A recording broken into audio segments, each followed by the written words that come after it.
They don't want to, have this be the end of their journey, just like we saw back in M6. But I think, yeah, for everybody that's been watching Falcons now, and these specific players for the longest time, this would be such a big milestone for them to get to the knockouts, which they're literally one win away from doing. And this is so far from all the times we've seen these guys play in Team Falcons ever since they were first introduced to us on the international stages. This has to be the best they've looked, right? And I think even if you look at their gameplay, their game strategy, it's very interesting because of the fact that they do still play more towards that utility, that lineup, and that composition that we saw, I don't know, metas ago, right? And they make it work really well. The Matildas, the Fredrins, the Bakshas. And I don't know if that's going to be stopped in the tracks by Aurora Turkey here as we see them getting ready for this match, because maybe they've got it figured out. Maybe they've got the counter plan against Team Falcons here. I'm even thinking, what if they just match fire for fire? Right? What if Aurora Turkey does the same thing? And honestly, it's insane. If MENA actually makes it through the knockout stage, then they can say, like, what's your excuse? You say you don't have time. We're literally doing degrees in engineering, med students, and we can still do well. But now we're going to be checking out a video where we were able to talk to Aurora Turkey to see a bit more insight before we actually jump into the game. So let's see what's inside their heads. For Aurora Turkey, I think they have not met expectations. I think it has been underwhelming, to say the least, for Aurora Turkey's performance. The first day, I don't think we performed very well. I think that we kind of fall into some sort of default mode that we have, and then we just kind of turn off our brain and we just play randomly. I think maybe because of nerves, alter ego, fans were like beating the drums. You still feel the drum in your stomach, kinda. We couldn't focus in game a little bit. As a result, we lost perhaps a well-deserved loss, I think, at this point. Geçmişten bugüne baktığımız zaman uzun zamandır birlikte oynuyoruz ve birlikte çok fazla turnuva gördük. Her turnuva sonucu istediğimiz gibi olmadı. I was the one who broke the news to Apex that, hey, I kind of need you to sit out. We're going to try Pago, and let's see if it's good. TNZ, Rosa, Apex, those guys I expected to never change. Pagu coming in, I felt like was a big shakeup. There's some extra pressure just because as a successor, I need to prove that I'm also strong and I can also achieve a lot. He's still brand new in this high level MLB, I suppose. He was not exactly like godly shot caller or something. I was not very excited about changing Apex. This personally, the team would like to change. We swapped Apex because I was alone in coaching stuff and it was really hard to make plans. Beklemediğim bir karardı aslında. Çok hızlı gelişti. Biraz daha oynayacağımı düşünüyordum ama bir anda gerçekleşti. Çünkü herkes abisiyle bir spor takımında oynamak ister. Ama takımca bu kararı verdiğimiz zaman profesyonel davranmak zorundaydım. I think for Aurora Turkey, it's just they have a set way to play the game, and when it doesn't go that specific way, it gets really, really tough. We could have been played better, of course. When we won, actually we were very unhappy in the way we won. If you can see the video of us like walking off the stage, we were arguing on the stage while we were doing fist bumps. We were actually like quite unhappy with our performance. So there we can see a bit on what's going on in their heads. Number one, even though they win doesn't necessarily mean that they're happy, but also something I do want to talk about, because even us casters, Mirko did say, like, I'm used to this alter ego drums. But not all casters here are accustomed to it. Yeah. And even we have some difficulties. So imagine that for the players, where essentially like they just got to speak much, much louder to get the message across. So yeah, it's something we don't always discuss, but the crowd environment also kind of impacts them a little bit, which I think should not be the case here, no, Mirko? Yeah. I feel like for both teams, they don't have that crazy support going against them. Yeah, unfortunately not here in the arena. We're not going to see a full stadium with a full arena with a lot of the fans. And yeah, it's not just communicating that gets difficult for the players when, we have all those drums, all that support for Alter Ego and for the Indonesian teams. It's also the fact that the pressure gets into you. Yes. Like when you make a mistake, and you hear the crowd go, yeah, you're like, oh man, it just feels when you so get much... caught. Exactly. Exactly. All the mistakes get like elevated, right? Usually you would already feel the pressure when you make mistakes, but the fact you make mistakes and you hear a lot of people cheering, a lot of people booing, a lot of people celebrating your mistake, it's a lot heavier. So now they're going to be able to play without any pressure again against Team Falcons, in the 2-1 bracket. Yeah. In the 2-1 bracket, you're still safe. Even if you lose this best of 3, you're going to be dropped down to 2-2, which means you still have another life. Yeah, and honestly, I want to talk about Pago a little bit here, nice, because yeah, he's the new guy, but honestly, personally for me, I think he's doing quite good. Maybe not top 3, but still not bad. I think like you heard in the video there and what we've seen at least here so far is the potential is there, you know, and it was like he's heard from Apex 47 himself, like he wanted to play more, but this was a decision to benefit the whole team. And that's usually what we see, right? In the highest level of competitive play, you have to be kind of selfless and you do what's best for the team. And, you know, I feel like that adjustment period for them specifically is we've been seeing it in real time in their matches. Like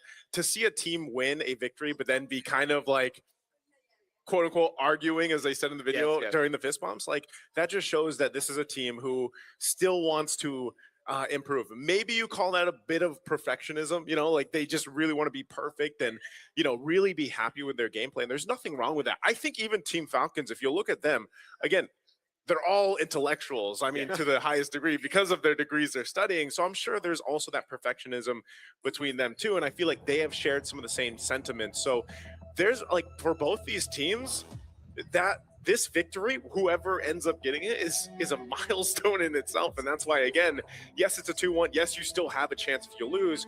But, you know, both these teams, what they've laid on the line so far is definitely, to say the least, what they've been able to accomplish in M7 already. Yeah, something that I do have to say is that I feel like for all these teams, they will get better and better every single day. And we say that. But the thing is, I've experienced, because we stay in the same hotel, I meet them every once in a while in the lift or during breakfast, and you know, asking about training. Every single time you ask about training, they're all smiles for all of the players, because I feel like this is the best experience, especially for non-Southeast Asia region, where they're like, dude, it's so easy to get scrims here. Like, like instead of feeling like we're getting better every week, you legit feel like you're getting better every day. And it's not just how easy it is to get scrims. It's how easy it is to get high quality scrims, right? In their own regions, a lot of teams would just be like, all right, I don't want to scrim with these guys because they just keep on destroying us 4-0 every single time. So the fact that they are getting scrims on that quality and of the quantity where, you know, they can constantly be scrimming, like I think 3 times a day, it elevates their game. And you can definitely see the confidence. And that's why they're always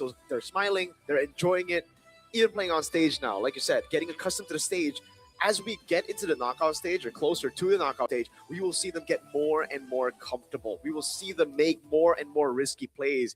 And that's why I love the Swiss stage. We have so many more days to elevate the player's game. Now, honestly, yeah, like even TLPH losing is because once you're here, once you're in the World Series, you kind of join this exclusive club, an elite club where you really just see the best of the best that the world has to offer. And I feel like for all the players here, you kind of feel comfortable in your own region. But then when you start seeing the world and the world see us, you're like, yo, bro, this is why I love Mobile Legends. But now we got to talk about Boyet as well as TNZ here, Mirko, and maybe a bit skewed because honestly, like, wait, not the place, but like in terms of their playstyle, might be a bit skewed because Falcon is more, you know, utility jungler, they're much more disciplined. They are slower, and that's why you can see a higher KDA because they don't die as much. They don't take as many brawls, but a lower DPM for the exact same reason. They're the type of team that builds towards these big leads through objectives, through lane dominance. So we're going to be expecting a lot of that for Team Falcons. Now, not to say that they can't team fight, which is also a very, very good point to bring in here for Team Falcons. They are disciplined. They want to set up for objectives. They want to utilize advantages. But if they are caught in a position where a team forces the team fight, they are really, really good too. On the other hand, Aurora, yes, they definitely have that style as well. We've seen them in the past actually utilize the Ube in M4. That was their best finish ever when they were still in Senior Supremacy. But they have elevated their game from there. It's not purely just Ube. Now it's a lot more team fighting, relying on the strengths of the individual skill of a lot of their players. Tienzi, to name a few, the best player on the team, I would say mechanically, has been given assassins on assassin on assassins and has been given the space. The rest of the team usually just builds around him when he gets a comfortable assassin. Speaking of, Nice, do you feel like Rosa should have a more comfortable time here? Because usually one of the problems that Rosa had is going up against all these amazing junglers, Sakai, Carl TZ, and everything like that. Assassins just keep on getting onto him. The fact that he's probably going to deal with the utility, do you think Rosa might have a better time here? I think it could definitely be a possibility. This is why this matchup is also interesting because of the contrast between the two junglers. You know, for the most part, I think I would actually almost love to just see Team Falcons also go against the grain and what people are usually expecting and maybe pick up an assassin like for Boyette again, because he's basically just showed us those utility junglers. And I'd like to see them go ahead and test that out, because again, if they do win here and they go to the knockouts, you know, your kind of singular plan around the utility junglers are only going to work so much, because then teams are really going to hone in on the draft on that. And I think that's already going to happen here with the way that the draft is for Aurora Turkey here. So I think Rosa might have an easier time, depending on, again, this is a best of 3. So you're going to see some of that game plan shift from game 1 all the way, hopefully, you know, if we get to 3 games. So this is a good test for both of them, because they have been very stable in the way they approach the objectives, the way they approach the map, like Miracle mentioned. You know, they're not going out and choosing a bunch of early skirmishes and fights. They definitely can. They've showed it before. They can play, for example, to pick off roams if they have to. But traditionally, they'll lean towards just securing objectives and going from there. Whereas Aurora has been a little more, you know, chaotic in the way they play. Even their picks alone is diverse, I would say. So I think you're just going to have a really good contrast between the two teams' play styles. That's why I think the change of Pago coming in, substituting Apex 47, actually, again, elevated the strengths that they want to highlight even more now, which is, again, individual skill, letting the players be free over just relying on a system.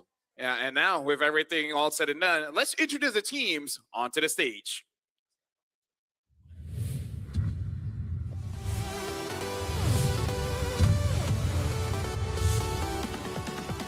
The quest for redemption continues for Turkey as champion. Will their light shine brighter as they fight for a knockout stage spot? In the XP, it's Lunar. In the jungle, Tienzi. Mid, Rosa. In the roam, it's Pagu. And in the gold lane, it's Sigiboom. Seize the win! This is Aurora Gaming! Through the years, I gotta say, Aurora Gaming, this roster, they stick together all this while. And for some people, these are the favorites because they've been very, very consistent, but they gotta break through Falcon first. And now for their opponents, winning in academics and on the world stage. The sky is the limit for MENA's representative. It's Sanji in the XP, Boyette in the jungle, Cuffin in mid, Troll in the roam, and Sano in the gold. Soar high, Team Falcons. Right now, Team Falcons, they're really utilizing Boyette as the jungler, as an amazing utility jungler. And we got to look at Troll. What kind of hero will he actually get? I don't know if he will actually get the Matilda again. I don't think so. I think it's going to be difficult to utilize the Matilda too, not just trying to get it. Because if you look at both of these teams, the fact that it's so much faster for Aurora, I don't think they'll give the space for Falcon to play that slow build. And now introducing the coaches for Falcon. Powie Burn and Kakashi for Aurora. It's Bagel Self as well as Apex 47. And now the teams will be going through their fist bump. It's going to be the final times they have physical contact on stage. And then it gets serious because, again, this is to make sure you join Alter Ego and SRG in the knockout stage. Reminder, only 8 teams will make it through. So slots are very limited. They are limited, and you know, again, we'll have multiple teams move forward to that knockout stage. It's going to be competitive as hell, just like the Swiss has. Looking at Team Falcons, here's an interesting note. Cuffin is top 1 in kills, KDA, kill participation, and DPM, damage per minute, among all mid laners in Swiss. That is an insane stat to have here for Cuffin from Team Falcons. Yeah, and it's because Boyette has exclusively been on utility, right? Now, the question is, can he make it work in a best of 3? Because you have all this space for your mid laner. That's why Cuffin has been placed on the Kimmies, on, again, the Farsas, mainly just damage dealers, no utility picks, where, again, for a lot of mid laners in the Swiss stage at best of 1s, they've just been placed on, like, assassins, on utility picks that want to appeal for the team and enable the team because they play assassins, which is the case for our away team. Aurora Gaming love Tienzi on assassins, actually exclusively assassins, so it's a complete contrast from Boyette. And the thing is, there's quite a lot of good picks here where I feel like if Team Falcons, they bet on something like a Yisun Shin, might actually hurt them because then you force out Tienzi to use something like a Haya Lance, maybe even a Nolan. I feel like all these picks can take down Cuffin, and then by that time, you basically drop the firepower by half. Yeah, that's the thing about Falcons' composition and the way that they've been able to play best of 1s. A lot of people have just been caught by the curveball, right? They don't expect this kind of meta. They don't expect that kind of slow, systematic style. if Aurora just stick to their own plans and stick to their own strengths, play it fast, try to snowball. If you go for neutral objectives, we go for trades. Pull an SRG against CLPH, game number 2. If you go objectives, we're gank your gold lane 9 times and have him play a very, very bad game. Yeah, now we talked to Sigmund and said no room for error. Falcon have been performing really well this tournament.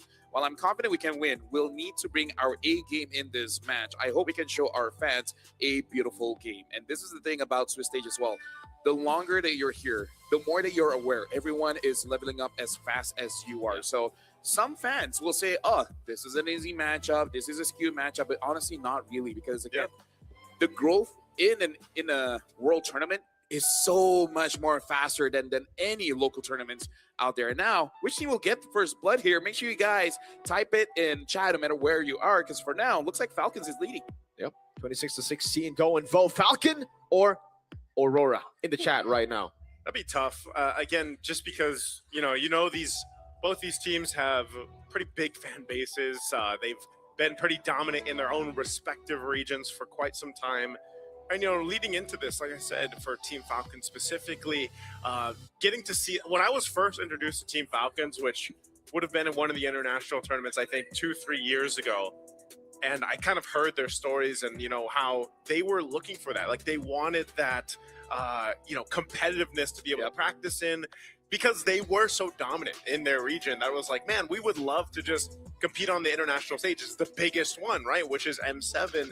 And it's like they've gone through the ringer now. They're here. They're going to be playing on dangerous grass for the first map of this best of 3. And again, the improvements on both sides have been apparent, but especially for Team Falcons over the years.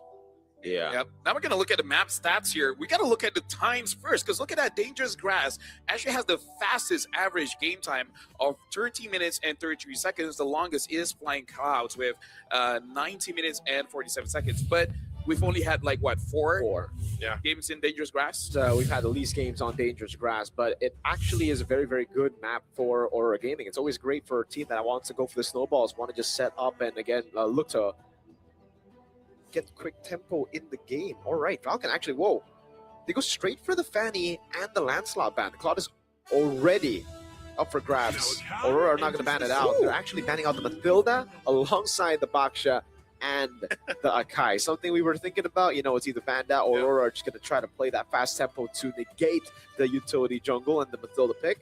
I think this should just be a Claude first pick. Yep, agreed. Falcons is 100% win rate on blue side, by the way. So up until this point, still 100% win rate blue side. The respect bans are very apparent. I'm sure we'll see that continued on for the rest of the series. Now, I'm wondering, though, because at least for Tienzi here, he's one of the junglers that has a ton of heroes he can bring. Whoa, there's a Grok first pick, though, for blue side. There's another thing I'm thinking of. Aurora could pick Claude Eve, and that kind of disrupt their draft, because Claude can deal with the mid, and then the Eve can deal with any, utility junglers like the Frederick, which they have let open. Yeah. Thing is, though, with the Baksha and the Akai ban, I think Aurora are thinking of just forcing Falcon on Assassin pick, forcing them to play a completely different style. Because even if they go for the utility jungle, something that has been 100% banned away from Rosa this tournament has been the Selena. So that's something that they can leave open if they don't go for the Eve instantly here. But I do think Claude will probably show up. I don't know if they want to go Sora, because the Valentina can still come through on the other side. Yeah. So that's a decision for Aurora to make. Back goes Seth. What is it going to be?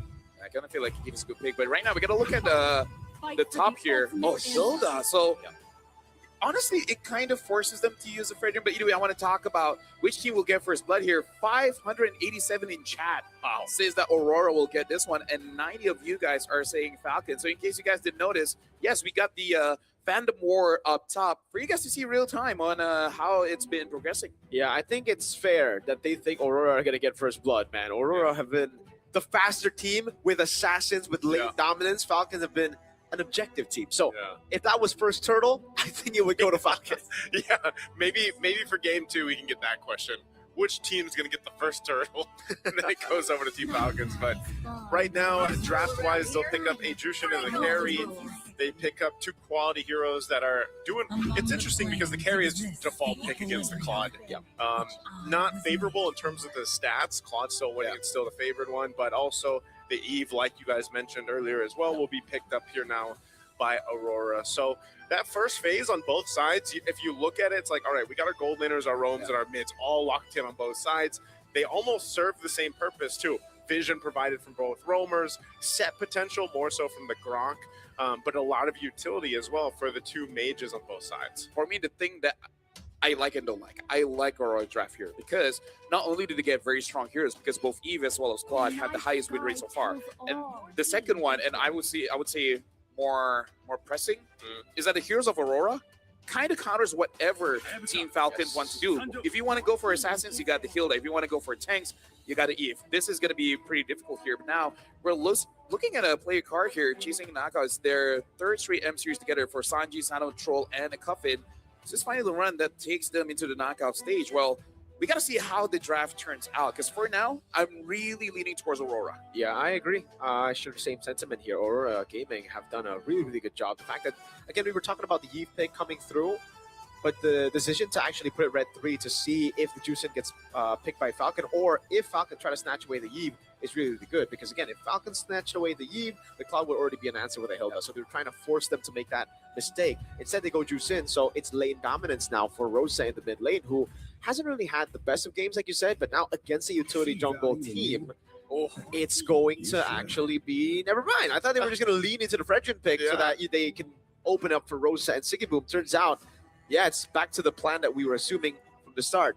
Force Falcon on an assassin. That's why I like it, man. I was wondering if the team would just go that route, you know, cover your bases in terms of the utility jungle picks and the Matilda, which caused a lot of teams that went against Team Falcon some trouble, right? So fitting that Matilda was Team Falcon's go-to pick in the roam. But so now that is interesting because, yeah, it's like, what is Boya going to play in the jungle?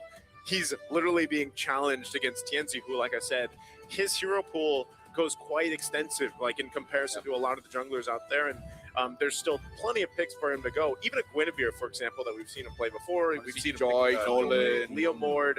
So they'll go for the Phoveus ban here to keep those XP lane options left there. And so that's what I'm wondering. What kind of jungler are we going to expect to see? Do we just see the XP lane pop up here and then they save that last pick for Tienzi? Falcon looks like they're setting up for an Arlet pick for some reason. Arlet is a good option, but I think also the Joy is something that can still show up, right, for Falcon, banning out the Phobia. So you get both. You set up for an Arlet, you set up for a Joy, you set up for... Because I feel like they need just a little bit more damage, at least in the early and mid, and I feel like Arlet can definitely do that. What about Lapu?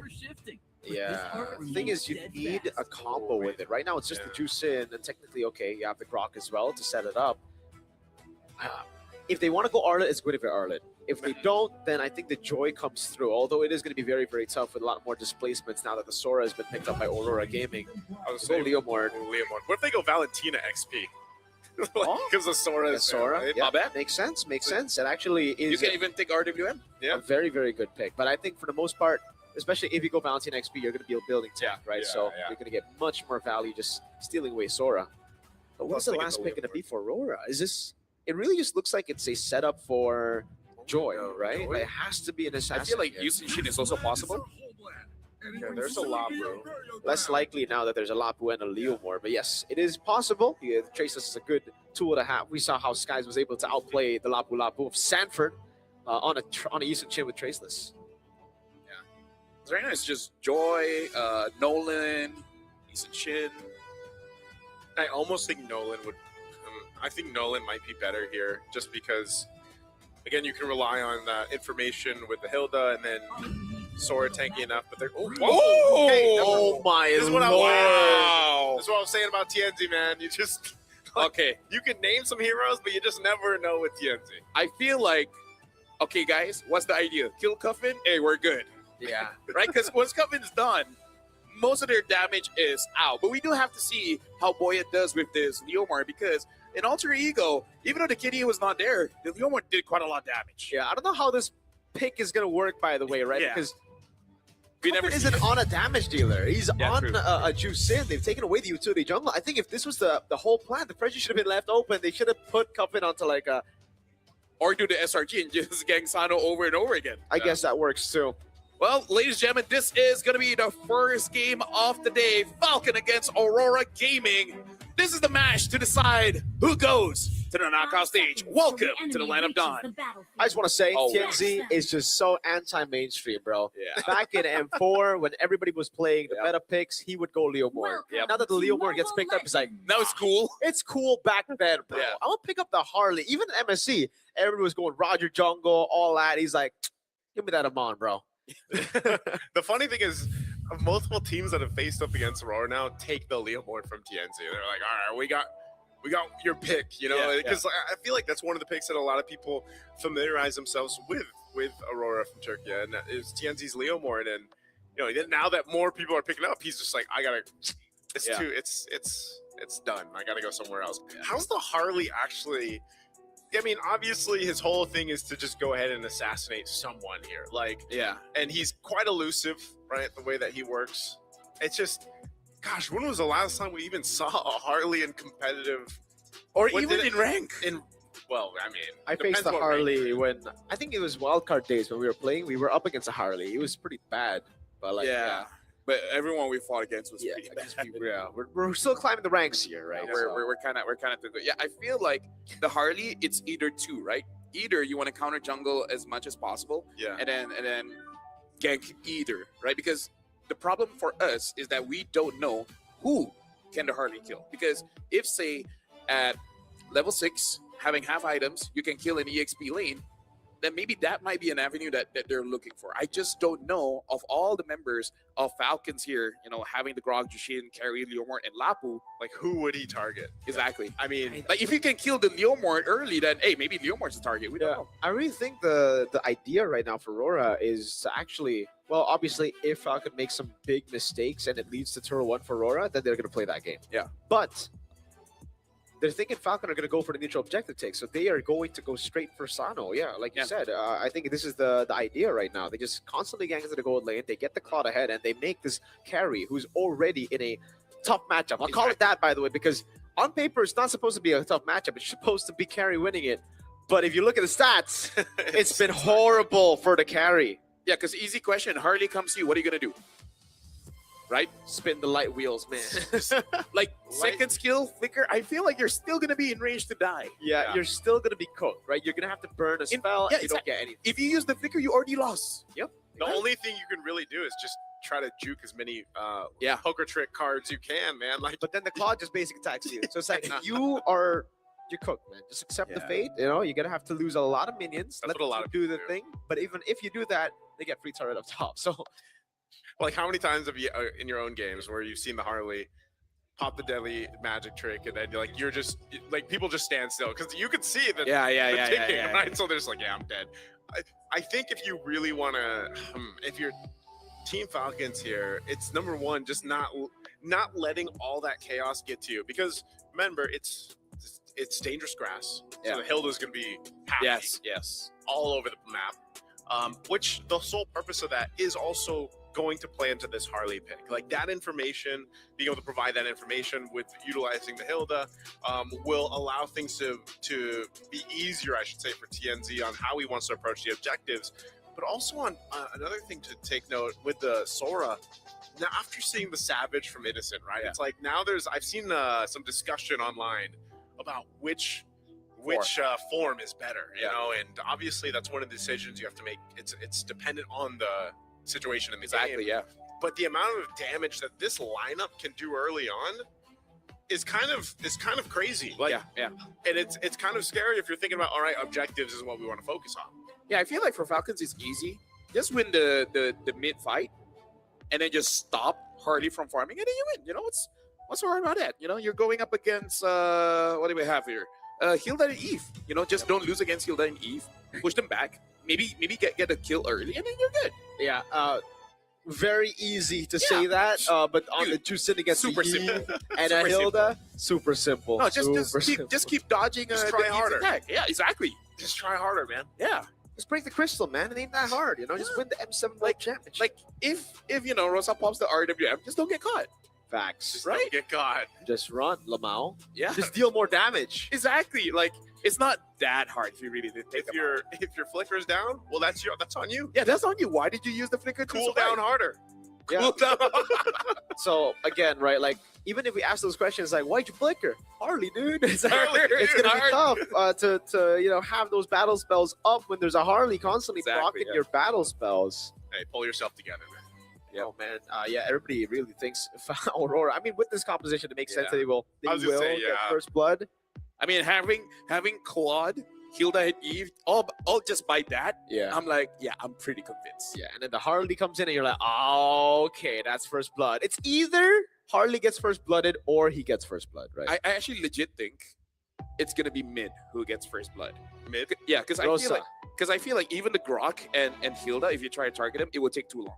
Okay. Right? So I feel like if anyone's gonna die first, it should be a mid laner. And looking at the side lanes, unless they really mess up their laning phase, then yeah, they will die first. It's almost an easy, like I would say, it's almost an easy pick off if you are Aurora Turkey right now, like with this lineup for the first blood. But the problem with Harley is he is one of those heroes that, like, if you for some reason, let's just say he falls behind or he has some trouble, or the first blood is towards him and he gets late in the jungle, I feel like then it's a little bit more difficult to actually use this lineup, just because, again, you know, you're as much of an assassin as you basically can be in terms of magic in the jungle here. Here's our top 5 picked heroes, by the way, for the Swiss stages. Yeah, the carry this doesn't make sense at all. 28%. The reason the Gadakacha as well, by the way, it's just been horrible. And that's why you're seeing much more Kalea picks, even with the Gadakacha up. Is the thing right now is the Gata doesn't even counter that anymore. Usually it counters a lot of the pickup heroes. But what I'm most surprised with is the Cho, actually, right? Like the first of the carry and the Gadakacha, on paper, it would make sense that they're meta. The Cho makes sense too. It's just, I didn't expect it to be this meta. I guess it's just a really good substitute to the Kalea that is always banned out. Which, by the way, I think Kalea does have the highest win rate, but it just rarely do you pick it up.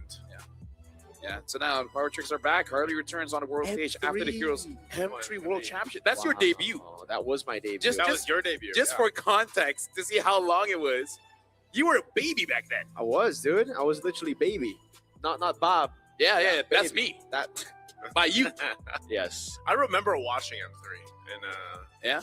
yeah, in my place, and being like, that'd be cool, because I wasn't casting yet, so I'd be like, it'd be cool to be a caster. And then a year later, you casted the M4 World Championship. Yeah, Dreams, dude. I literally like put it out on social media. I was, because that was back when it was like you say whatever and then you put cutie at the end. Yeah. Ah, right. During that time, you're top global gourd. Yeah. Yeah. This guy's pretty good. The M4. Dude, I tried to play him. How's by he the way. doing it? How's he doing it? I tried to play him, by the way. Yeah. He does not work in this meta. I mean, with Claude, Yeah, What do you mean? Just break the crystal, dude. yeah, just old, bro. dude. If Claude chases after you, dash away. Yeah. What, you don't have dashes in your kit? Come on, man. He's got a board that he doesn't even use. By Yeah, the way. dude, So that- there's. He has a board and then he cannot dash. Yeah, I would love to speak to the design person of that hero, Gord, my favorite of all time, and just be like, what was the logic? He should get additional movement speed when you're on expanding rivers. Yeah. No. Here's the thing: with that board, he should be able to pass through terrains, right? He should be like Kimmy. He Exactly. should technically be able to, because he's, And honestly, it should be longer than Kimmy. He just hovers like 5 centimeters off the ground. Yeah. That's it. That is one of the most And then the walls is useful 7 powers. centimeters. He has, oh no, I have to walk around now. Yeah. Oh man. This is what happens, by the way, guys, when there's Yeah. a tech pause. So Yeah. enjoy the English M7. But I took my meds, so podcast. I'm more more behaved. Nice. Yo, oh, never mind. We're back. Shout outs to medicine. which they are studying. They're studying. They're That studying. is true. Hey, Hey, all right. So it's Lunar with concussive. Okay, we're seeing much more concussive now for the XP Soras, right? All right, there you go. We're gonna see more of that. It's just Ludwig that didn't make it work, unfortunately. I mean, he has to win first for it to say make it work. Yeah, they gotta win. Yeah. I think. Whoa. All right. I was gonna say. Wonder what the other emblems that he was using here.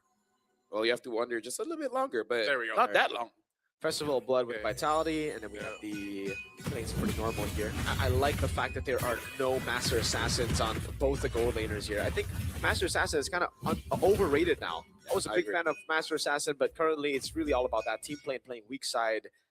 to join your team for the most part, especially on Claude, right? You're double laning, so Yeah. this makes more sense. Plus, it's easier for you to make into the TikTok highlights. Yep. If you just survive longer. I'm sure that's the least on their. I mean, you don't know. I mean, right? What if you interviewed us? I Like, gotta do this for the highlights. yeah. Social media presence, man. Yeah, living on the edge, dude.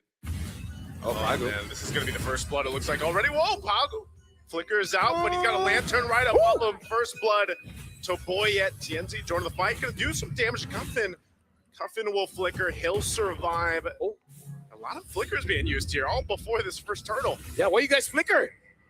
Just there's a Harley. There's a Harley. Yeah, good body block by the way there from Troll. The fact that he body blocked there actually saved Cuffin. Could have been a easy kill for the Harley to trade it back, but now it's a win for Team Falcons. Although it is Aurora who have control. Oh, Lunar! Go! Wow, he's got the damage. He'll take out Boyet. Lunar takes it in his own hands. Gonna do some damage to Troll too. Sanji will join this fight.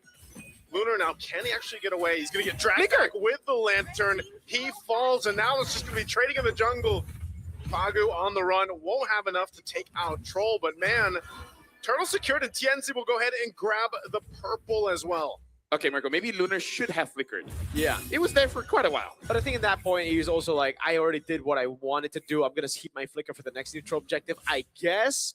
And also, it actually baited the rest of the team to go bot while TNZ went on purple. So, hey, it ended up being very, very worth it. And you were already talking about this, Lafal, right? It's either ganks or counter jungling. You have so much mobility when you're on the Harley, and TNZ is really making it work despite not getting that early kill. That would have been so much better. Oh, big damage on Cuffin. Cuffin's going to be surviving that. He's going to be fine. It still has to be a little careful because no flicker. But now, Deadly Magic used with the poker tricks, and it's just not enough damage right now from TNZ. Instant flicker, dude. Oh, Siggy Boom! Oh, Siggy Boom! Popping the blaze to do it, but Sano's still okay under the turret. I like that how we called all the plays. Yeah, we did. During the pause. And now it just keeps on happening. Yeah, I mean, white flicker, man. Harley, it's always the Harley. Even in the mid lane, right? We saw those flickers early. Yeah, Oh, TNC's really going to be a menace. What? Which build is interesting? Oh, Looks like TNC is going for the Feather Heaven first. going straight for Feather. I thought it was going to be the Genius one too. You're right. Or even the Lightning. Uh-huh. But yeah, I guess maybe just build the components. We'll see how it turns this out. I guess he was thinking, all right, you know, Falcons have been able to actually body block a lot. I'm just gonna go for more consistent damage so that it doesn't get body blocked as easily, and people will take more damage overall. Yeah, Well, I mean, if anything, people know how to build Harley now. There you I go. would say his auto attacks There are you a big go. component of the damage. Wow, the Deadly Magic paired up with all of that will take out Troll. Doesn't even, that's the thing. We've seen a lot of flickers not be used and used on the same time. Right for the second turtle, though, they're going to force out Sanji. Cuffin as well won't be able to do much, so this second objective will go into the hands of Aurora as TNZ secures it. I gotta say, win or lose, it's annoying to deal with Aurora's draft, man. Yes. Dealing with the Claude, Harley, and the Hilda, it's different kind of annoying, Oh. and they're all annoying. And look at that, dude. Maybe this is the best way to deal with a Leomord, because TNZ walked up, Boyet had to use Phantom Steed to respond, and then TNZ's like, yeah, nah. Yeah. And he just backs away. So he's baiting flickers, he's baiting Phantom Steeds, these big ultimates, and I have a feeling we're going to be seeing a lot of the tech charges missing as well. Honestly, Harley is like, how do I say this? A window shopper. You act interested, but not really. Yeah. Like, you just show up and then he literally goes through space too. Yeah. His second skill, space escape. So it's kind of annoying to deal with. They're going to be dragging Pagu back. Pagu won't be able to escape. Wow, crowd control all thrown over Pagu because that's about all they can lock down right now. I can sense a bit of frustration there. Oh, for real, dude. They're like, you know what? Just go, man. Just kill them. We don't like them anymore. And Just tech charge him. the thing is, Pagu's like, it's okay. I enjoy that. Oh, Troll again. No, that won't kill him. Again, TNZ goes in, but he did also just get the Feather of Heaven locked in. So obviously, he's not going to land all those kills that he's looking for, but he's still a threat. yeah, going to be really, really It's enough to annoying hurt. as well. Because the fact that they're doing so much right now, having so much pressure all around the map, actually gives more prio to everybody. Oh, man. Sano, okay, there you go. So if it's not Harley, it's Sora. Sano's just never going to have Flicker up. Yeah, that's really unfortunate to deal Oh, with. no. TNZ, he can't 1v1 here, can he? can't. He's always going to go for it. Oh! You don't want to 1v1 a Harley if you're on the Lapu Lapu. It's either you flicker or you die. And he had a flicker. Yeah, he had it. That's what I'm saying. Either you're seeing the flickers used Oh, or no. not. Oh, TNZ again in the mid lane. Popping the deadly magic, but no go there. Again, Turtles up here, and right now Aurora Gaming in a good position to go ahead and take this one as well. Going to be 3 for 3 on the Turtles. It just seems like Team Falcons doesn't want anything to do with this. Yeah, Aurora, they're basically playing macro by just ganking over and over, you know, taking all the spells away and be like, you can't contest this, right? We're just going to get all this for free. Yeah, and that's why we were talking about this matchup already. It's going to be so different. Team Falcons have been exploiting a lot of the teams in a best of 1 where they are not used to playing it slow.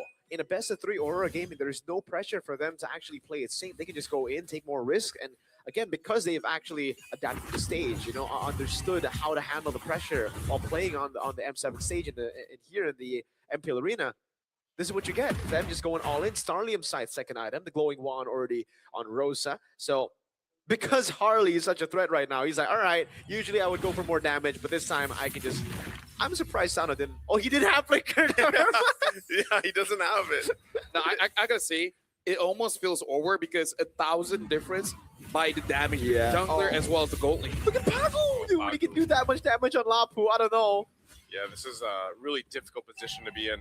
And, you know, that's probably part of the entire plan from Aurora Gaming, too, as they get a tech charge used out from Troll, is you know that Claude, even though he's like the most winning gold lane right now and one of the top picks, he needs time to build up. Well, when your team's composition allows you to do everything that you need to in the mid to early game, no one's concerned about the Claude, and that's the problem because later on, they can do this. Forcing a fight under the tier 1, RWM is dropped. TNZ, it looks like, will just continue counter jungling, and that's the thing, man. We're actually seeing Boyet now struggle because he's not on one of the utility heroes that we used to see him playing. I gotta say, I feel like Coach Powybomb is looking at his draft and be like, yeah, maybe I made some mistakes. Maybe I need to shift it up. Because honestly, even without the heart, I feel like it is a very tough draft to go up against. And this Hardy, something that I do have to point out is that the items are quite cheap. Where 1,000 difference between a Harley and the Leomord is 1 full item.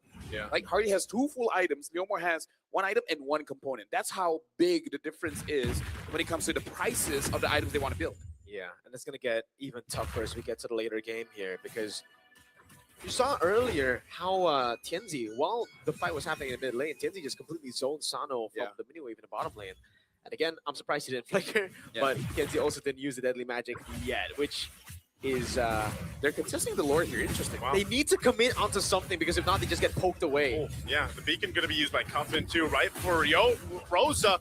Lunar's going to jump in now. TNZ looking for his opening, but a good tech charge patrol. But Sano secures the Lord. Fight still going through as Boyet falls, and Sano's going to be next. Trapped by the tech charge. A flicker forward from TNZ. He's going to be unleashing on Sanji. Meanwhile, Troll trying to run from Lunar, and TNZ will get the Mega. And now Troll on the run as Lunar chases him down to finish him off. Concussive blast and stops him from going with recall. And they will pick up the wipeout. A massive team fight for Aurora Gaming. I gotta say, I know it looks really bad. I know it looks like Team Falcons forced it, but there was nothing else they could do. It's either they suffocate through the pressure or they try to make something happen. And they decided to fight in the end, which is honestly a valiant effort. It was a valiant effort from them. They got the turtle, they got the Lord. They were able to zone Tienzi. It's just the fact that they used all their resources to get the Lord, to force that play. Plus, if they end it quick, they're not super tired. Right? Facts. Because here's the thing. I feel like sometimes it's okay to give up. You know? Sometimes it's okay. I will always hit refuse, LFL. I will always hit refuse too. I tell people never give up sometimes. So now we know LaFell's the guy. Who as soon as he dies, he's like opens up the settings. He gets his jungle, loses his orange buff early. I play many different games. Some games they reward you for giving up. You know, so my perspective of life is cut your losses. Actually, you know what? That's actually facts. Right? Yeah. Sometimes you gotta cut your losses. You know. Well, which one is more valuable to you? Right? The win or your time? Right now, it's getting this goddamn Harley off my screen. That's probably what Falcons is saying right now, because every time this guy just walks up, dude, it's so annoying, you know? 'cause It is. He's walking, chilling. And like he's that. smiling. Look at this guy.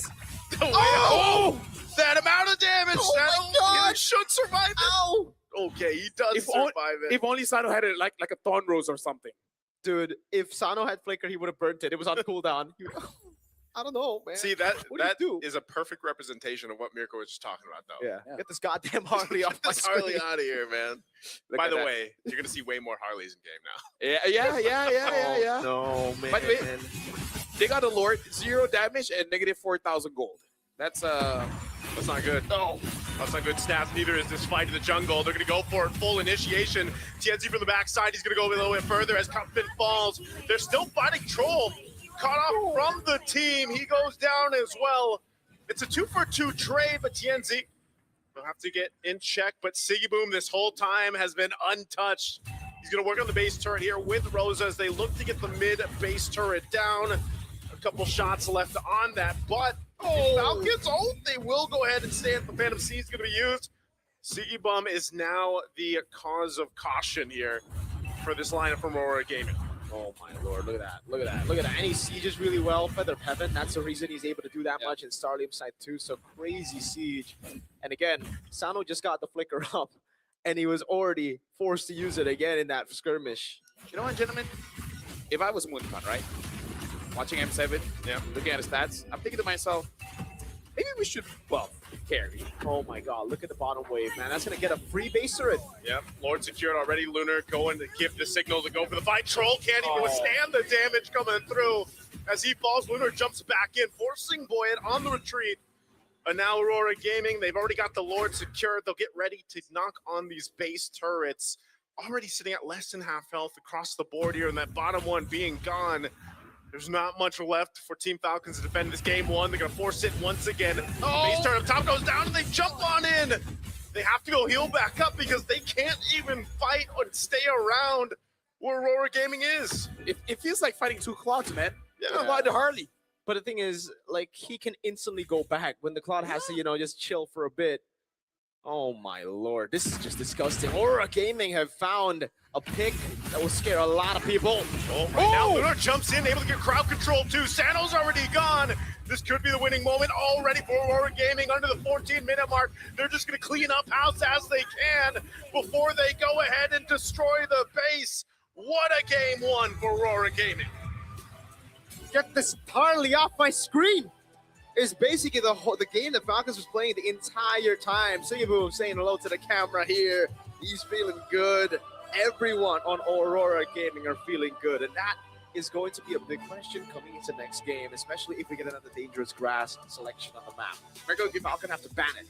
Give me that draft. I would feel good as well. I will be all smiles, and this just adds another fast game on the dangerous grass. Like, it's kind of feel like unrelated, but at the same time, though.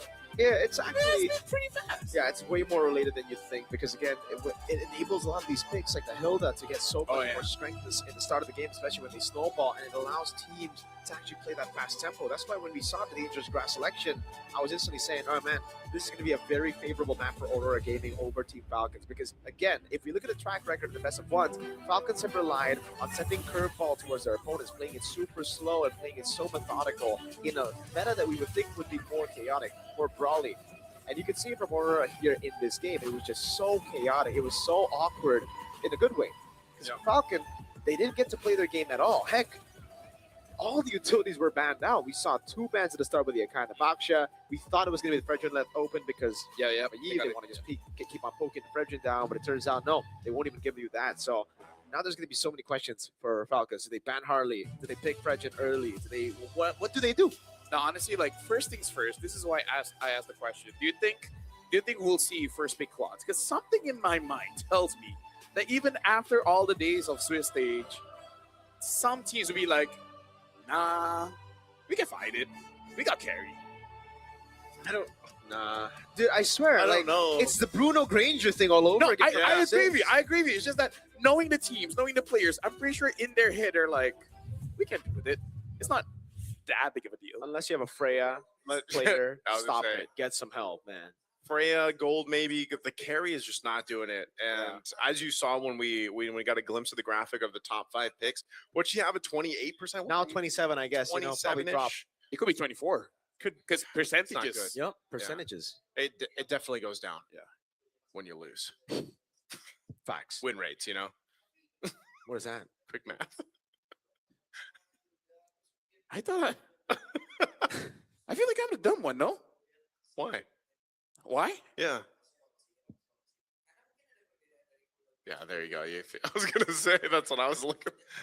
There you go. Can we check out the MVP? Nah. It's gotta be TNZ, no?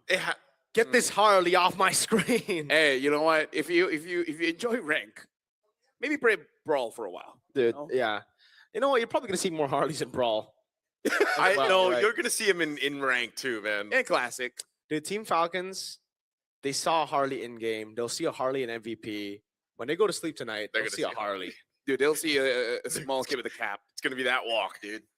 That little walk With the trick. blink. Dude, after this, when training is over, it's like, what you guys want to do? Play cards? No cards Please. no more. All right, we gotta look at the MVP. Honestly, even if they want to play football, like no red cards. Yeah. Anyways, the MVP, of course, is going to be TNT 6-0-4, 909 GPM, which is actually quite high in today's standards. And yeah, go for the Feather of Heaven first, and then see what you feel like. Yeah. Feather of Heaven, again, consistent damage instead of the Genius One. Again, I think if it was more of a snowbally game, Genius One would probably make a lot of sense as well. But hey, the Feather of Heaven works so well. And it built it up with the Starlight Sight and anything Lightning Truncheon next. Then you started the Mind Blade, and then it was a problem for Troll. But if you look at it all the way towards the start as well, it was already a problem for Troll, dude. He was getting bursted down like it was nothing. And here, the fact that they were able to bait the Phantom Steed early gave so much of an opening towards everybody else. Like Lunar just got a solo kill for free, and Tienzi, he did this, and Sanji was like, I don't want to flicker, man. I'll just die. Yeah. Honestly, I feel like after the play that Innocent showed, I feel like all the Sora players be like, you know what? Sometimes I can be selfish. Sometimes I can get the kills for myself and not set it up for my team. Yeah. Because what have they done for me? I'm EXP. They leave me alone. They sometimes even take my crab. In this game, the team did a lot. Mainly the Harley, but then another kill down below for Lunar. And again, it was a forced fight for Team Falcons. If you look at it again, yes, it was awkward. Yes, it looked very bad for Falcons, because why are they taking fights when they're so far behind? But then you look at how Aurora have been able to control the game, and you think, there's no other way. It's either they get suffocated in their own base, let Aurora get all the objectives for free, or they force it out and try to look for the 50-50. So it didn't work out. That leaves me the question, like, then what would have been the way to approach this, right?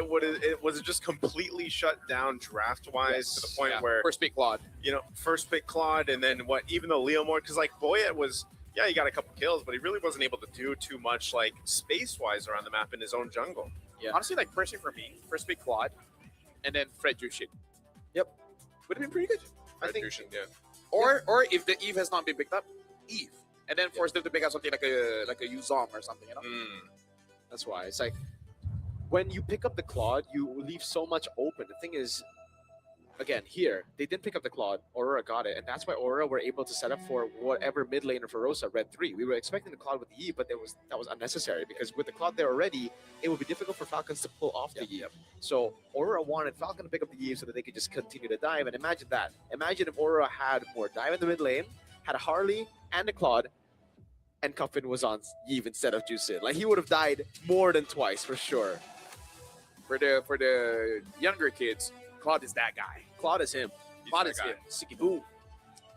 Oh man, I don't know how I feel. Like, I wish the gold lane was just like we saw more variation. I know we have When the Claude's banned, we see a lot of variation. yeah, when the Claude is banned. So maybe as we get to the knockouts, like that's what teams will do. They'll just be like, you know what, just ban the Claude. Like, or they'll obviously they'll be playing towards it too. But I think maybe there's going to be more answers to deal with that Claude, to deal with those options as we get to the knockout stages. But even just having a pick like this, who I'm not even that surprised that it came from Aurora Gaming from Turkey to do this, right? To bring up the Harley, to bring up one of those unique picks that now could be one of the answers that even other teams end up using. Just like when we saw the Freya Gold originally picked up, some of the teams did that. So this is a good little variation in the meta that was setting up.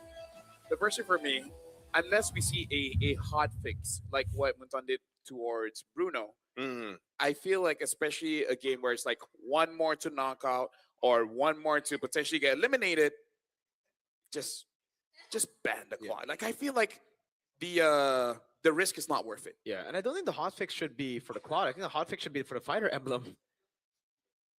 Huh? Yeah, the fighter emblem is the most important thing for me. Over Honestly, just like nerfing quad. if you nerf the quad, I feel like the one that won't hurt too much, but it still hurts. Is like increase the cooldown of the BMI or something. I think just ban. I think quad is in a really good state right now. I think the fighter emblem just makes him very broken. Yeah. So what would you do? What would you do with the Fighter emblem nerf. just the Make it- fighter emblem nerf? Fighters are for fighters. Like implement it. Yeah. But now, before we even move on to more, we actually prefer a special thing for you guys to check out before we talk even more about the game. So let's check the video out. Hey guys, this is Rose, and right now I am with Coach Pao Weeburn. Now, guys. since we haven't seen each other in quite a while, I have quite a few questions to ask him. Now, Coach, recently our audience just found out that your players from Team Falcons are currently balancing being students and being a pro player. In your opinion, as a coach, how does this show their dedication for the team? Can I speak Tagalog? Go ahead. Sa akin very committed sila. Kasi dahil nga sobrang hirap ng pagsabayin, yung dalawa, MLBB and studying, syempre university. Sobrang hirap niyan, may mga exams and everything. So ayun, very committed sila, yun yung nakikita ko sa nila at very love nila yung game. He said that in his opinion, he can see the committedness from Team Falcon because it's really not easy balancing being a pro player and of course being a student, especially since they are in university. So he thinks that what makes them do really, really good and try hard is their love for the game. And I really like that. Now, Coach, how are you feeling entering this match knowing that you guys are one win away from going to the knockout stages, which is practically the furthest a MENA team has ever been in an MLBB tournament? So ayun, hindi ko na lang pinapakita sa nila na pressured yung mga games namin. Pero syempre, coming this game 4, we really need to win talaga. Kasi isa na lang makakapasok na kami. And ayun yung pinaka ano ko sa kanila parang wag sila ma-pressure, kaya nila to kahit sino kalaban. Yung last time nga kahit PLPH kalaban, sabi ko wag matakot, maging matapang, tapos laging laro yung laro nila. Ganun lang. Tapos if matalo, okay. If manalo, okay. He said as much as possible, he's trying to not pressure the players because I think he understands that as players, once they're pressured, they could tunnel vision, they could get nervous. Even before this, whenever they would meet TLPH, he would tell them to just play like how they normally would. Win, it's good. Lose, it's okay. There's always going to be another game.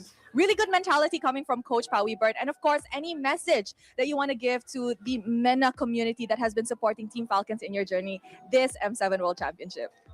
Ayun, thank you very much for supporting us, Team Falcons, and MENA community. And all of the fans of Team Falcons, thank you very much for supporting us. We will do our best to win this game today. Thank you very much. Thank you very much, Coach. And of course, good luck on your upcoming match. And with that, guys, let us head back into the game. Thank you very much, Rose, as well as Coach Pao Weeburn. So was her translation accurate, Naisu? It was. Yep. That was about as accurate as it can be. Yeah. I'm glad I wasn't doing it. I mean, I could do it though. Yeah, you could do it. I of could do course, it. Of course. We could do it. We could do it, 100%. I almost believe that you guys can. Yeah. Almost. I can't believe almost because I definitely can because I got the AI insights from the Realme 15 Pro. It has win rate predictions, can analyze gold items, everything in real time. It's like having a strategic coach in your pocket. That's the AI gaming coach for you, but it doesn't stop there. When the fight breaks out, its consecutive skills feature lets you unleash a perfect preset combo with just one tap. It guides your strategy and elevates your execution. That's a full AI-powered edge. Shish. From prediction to performance, it's a complete package. You play and we carry. Realme 15 Pro, the M7 official gaming phone. Now that's a heck of a phone. Yeah, that is a phone that would let you play Harley in the way TNZ did earlier. Oh yeah, for sure. I'm gonna use the Realme Pro. So there you go. Maybe he had a macro. Maybe. And The here's the old thing. skill 1. You guys can all have the M7 bonuses because it's been live since the 1st of January 2026. Packed with exclusive rewards like the Granger's Thunder Ascended Epic Skin, Cosmic Finality Prime Skin, of course, the M7 figurine, Battle Effects, Prime of Top Order, and of course more. Of course, you can also get the Gato Kacha Solo Spark for free. Fan favorite M5 Yuzong skin and Revamp M Championship skins are also making a limited time return. Make sure you guys don't miss out on all the wonderful rewards. Honestly, I would say the M Series Pass is one of the best value for money. It is, man. I mean, I got it. I still am reaching my goal. I got the catch already. So I'm trying to play towards the M7 Prime skin now. What about the statue? We'll get there later now. It'll take a while. Hey, for now, for you guys can play the MLBB Rising Open. Whoa, oh, Moreau Season 5. It's back, still open to everyone and flexible to join. Now with major upgrades, earn hero power rewards, victory based on your weekly champion rank, and team up with friends or enemies to form a 5-player team to compete. Rewards are stacked. Win or lose, earn MRO coins or Moreau to redeem permanent skins, exclusive after borders, and more. Climb the weekly championship to qualify for the championship. Win bigger prizes and keep the M7 passion alive. Thank you very much, Mirko. You really showing what we have in game. Yeah, that's not me. That was just a random. Not bad. That was a random hand, dude. That wasn't me. There's someone right here. To This is emotes. this is not Wednesday. We don't have a random hand just moving around. We do. We do have it on Wednesdays. Do we have Oh, Thursdays. Wait, today's Thursday. Thursdays. do we have a Thursdays. goth chick that can see the future? Hey, what? What? A what? Wednesday. What? A goth chick that can see the future. Oh. We got What do you guys think I said? No, I just didn't really catch it because I don't watch the show. I didn't know you were into goths, chicks. The fellow loves goth chicks. I mean, I Who's the watched most- Wednesday and it's amazing. Who's the most goth chick hero? Okay. Lilia, no? Lilia. She's- Lilia. Is it Lilia? But Yeah. but I'll make He's the most goth. Emo. but you can make an argument for Valentina. Valentina. I would say you'd make an argument for Alice. Like she's Benedetta? What about Benedetta? Oh, the soul vessel. Oh. I think I'll take Alice. Yeah. Alice Especially the teacher skin. That's amazing. Whoa. Now we got to look at the previous game recap. Pretty one-sided, huh, Mirko? Yeah, I mean, Yeah. there's not much to say because, again, they just control everything. The mid lane was already a win. The XP lane leader was winning. Siggy Boom obviously was winning in the gold lane. Again, this matchup is not fair the way you're supposed to actually play it. On paper, it should be the carry that wins it out if we don't have the fighter emblem. The fighter emblem changes so many things, man. Claude gets poked down. He's like, all right, let me head out for 2 seconds. I'm back with full HP, right? It's just constant healing, insane sustain for the Claude that makes him impossible to beat in lane. The only way you beat him is if you even if you gank him, he probably stays alive, actually. Just pops into Blazer Duet and actually heals all of his HP back. Mm-hmm. So that's the problem. I think you got to ban or pick up the Claw. The fact that they were on blue side and they didn't pick it up is a big problemo. And that would be Team Falcon's first loss on blue side, by the way. Yeah, and guess what? It was when Claude was left open. Was And it's left like, open. we've been preaching about Claude. Folks, if you have a good Claude player, Yeah. if you're higher rank, You can't not spell epic, Claude without OP. you can. You can. Yeah, I don't think there's an OP in Claude, bro. Yeah. Hey, There's no P. I don't. We gotta you're go just back to the lacking phonics. imagination. We got to go back to the phonics here. What's a phonic? All right. I know phone Hooked on and I know phonics. onic. I don't know what the heck is a phonic. That sounds like a made-up word. Oh yeah, it's made up. Bro, come on, man. It's made up. I know my England. Come on. You know your England? Yes. I love England, man. Yeah, dude. I love England too. Welcome to the England Soccer is the stream. best. What? Soccer is that. I like saying that. Hey, too. you're right. Yeah, I'll get that fist bump right in front of the soccer guys. These guys. He loves soccer, man. Soccer Oh, shut up. Bruno's the Oh best my soccer player. God. Hey, Are they we, went are we with. serious? Guys, I think we just call it now. I think we're just going to go back. It's say open. we meet back here in next match. Yeah. 30 minutes, come back. Oh man. 30 minutes? Yeah. Less than that. Oh, man. But it's not Great Dangerous Grass. It's Expanding Rivers, LaFell. So it's All right, thank you. like, I think 4 minutes longer usually to end games here. Just now it was like, what, 13? So it's 13, 40, something like that. Yeah. Oh, I like it because again, earlier they were able to pick up the Hilda early with the Claude because it was dangerous grass. Now that it's Expanding Rivers, you need more tempo. You need just more prio, and the Cho definitely gets you that. So I love the change for Aurora. Now it's Claude and Cho, and it's still devastating for Falcons to go for Yves, because if they go for Yves, then it's a good matchup for Claude. If they go for Jusin, then Aurora just pick up the Yves, and then it's a good matchup for Yves. So what did Falcon do? I hope it's not carry. That's just the only thing I hope. Okay. Well, they finally get the Fred. That's Yes. step one. Please don't go carry. Oh, That's carry. I think that's GG. It's and again, the Yves still works here for Aurora because they are like, okay, we just go for Yves. We get the value against the Fredrin and the carry. We zone both of them away. We set up for a possible Harley, but even if it's not a Harley, then it's probably going to be the Lancelot, right? It's probably going to be something else that we saw banned out, but now Falcon have to make a decision whether it's going to be the same bans, like the Haya, the Lancelot, or do they ban the Harley and leave one of those open? I think It's a I think lose-lose. I would wanna actually ban ban the Harley. I was gonna say I think you might want to ban the Harley. I'd rather go up against a Lancelot than a Harley. Because at least with the Lancelot, you can be like, yeah, that's a good hero. With the Harley, you kind of feel like, What do I do? yeah. Especially if you want to play it slow like this, the front to back just doesn't work. I don't mind playing against a Harley if my flicker is a 20-second cooldown. Okay. But that's never gonna happen. Yep. So I'm sure there's going to be one game mode that Moontown will introduce that has a 20-second flicker timing and 120-second retribution timing. I know Brawl's pretty quick. I don't think Yeah, it's it's pretty quick. Yeah. Okay, so it's an Esmeralda ban for Aurora. They don't have any plans to go for any shred, so makes sense. Only they need to ban. Actually, the Uranus ban makes sense too. It's already rock on Falcon's side. It's just then they need to go for a carry in the mid lane, which is what, Farsa? And it's not really the best against this comp. What else would they go other than other than the Kimmy? Farsa? It's not the You've best. still seen a whole lot of Kimmy or Lunox is Honestly, the other if top they want mid something like an Arlet, I can make an argument for ZTS. Oh yeah, we did. But again, like it was kind of an okay game for Arlet, but they didn't pick it up. So I don't know if it's in their repertoire. So you do know England.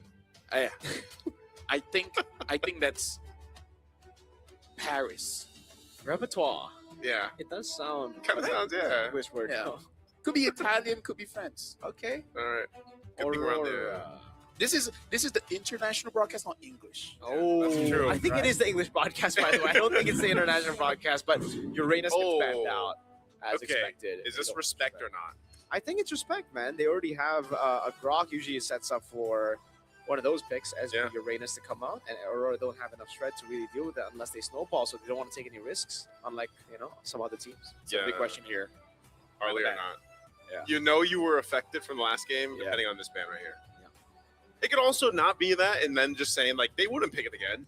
Yeah. Like that could also be another case because I do think, let's say, TNZ picks it up again, but you got a Fredrin and a Grok here. Maybe you'll be able to handle it better. I just don't know what else. but the other- carry's still gonna suffer, The carry's dude. gonna suffer. Yeah, the carry will still suffer. Maybe they just don't like Sando. Maybe they just don't like. Well, it's a Hayabusa that gets banned out. The Harley and the Lancelot are both open. So Aurora, I think they're just gonna wait for the last pick to pick up the jungle, right? They can just go XP first. Yeah, XP. What is the XP going to be is the question now. No Sora. They just Lava. Oh no. Hey, the risk set up for a neutral objective take, man. This box that they're setting up is deadly. Yep. We got a circle. We got a box. A two and circle. a circle. If they pick up a Lancelot, that's it. That's the squid going combo. Yeah. Got the shapes. All the shapes locked down. This is great though. Like the amount of crowd control that Aurora has. Thank you. Better than great. Oh, right. Sir, better than ever. Let the world see us. That's just completely ideal, by the way. Dare to be great, man. It'd be great. I think they pick up this turn. Is also saying just in case if they pick up an Arlet, they can do with it. Well, there's the Arlet, Arlet. And the Kimmy. Okay. All right. So this could be a Lancelot. Could still be the Harley. Could be a actually no, not Joy. Yeah, I mean, whatever. I think Kenzie, what do you want to go for? Probably Lancelot. Imagine they go Leomord, dude. Nah, it's so much CC for Leomord, right? Yeah. I would not mind seeing a Harley again. Just to see it go again. Yeah. Let's see. They are.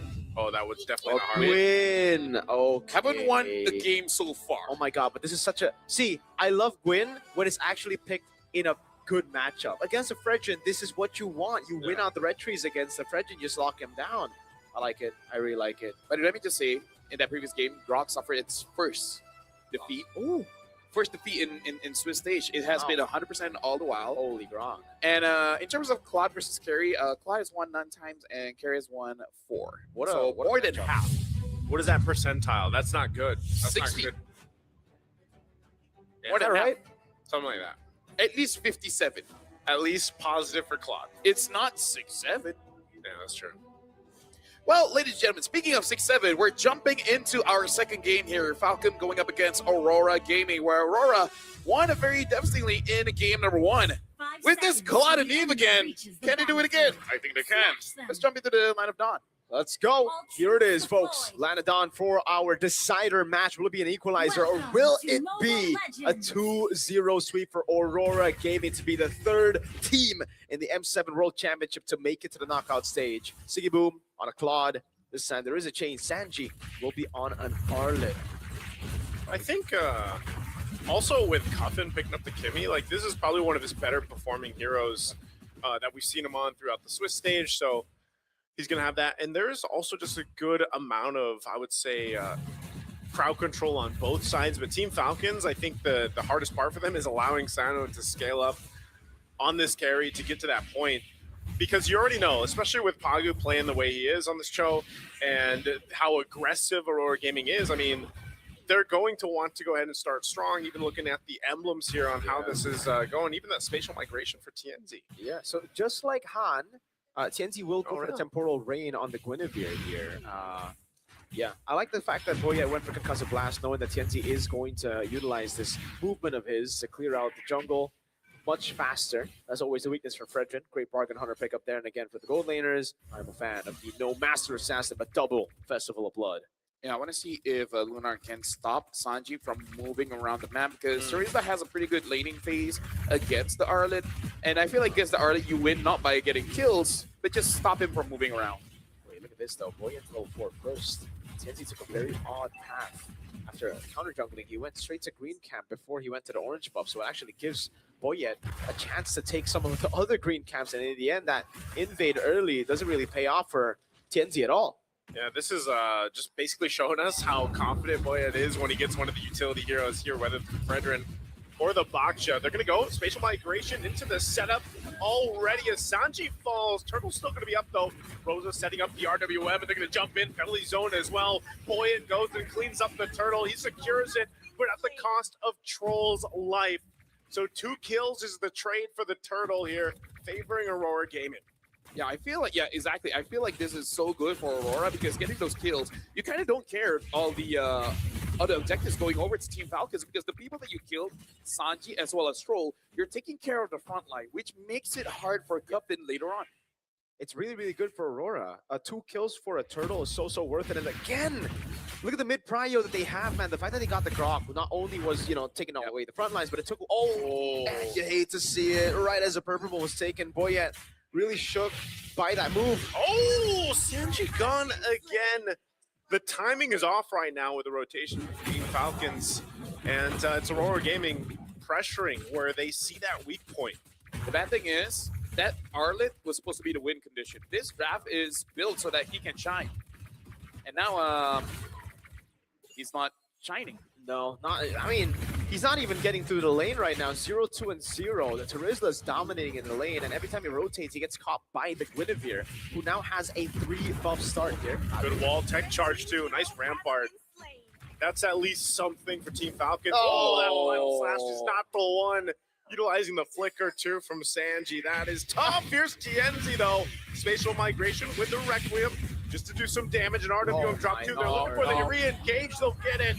Sanji falls for the 3rd time, and they even get a flicker out from Cup. Team Falcons they're just shook, man. It's deja vu from the previous game, man. Right as they were losing out of the early game, they just spent all their resources on Pagu, and they do it again here. Pagu's like, dude, I'm not on a Hilda, but I enjoy it just as much. The rest of my team gets so much value when you don't have those tech charges, those big ultimates, and the fact that Sanji used Final Slash. Lunar jumped in with penalty zone. He's going to be cut off the team, though.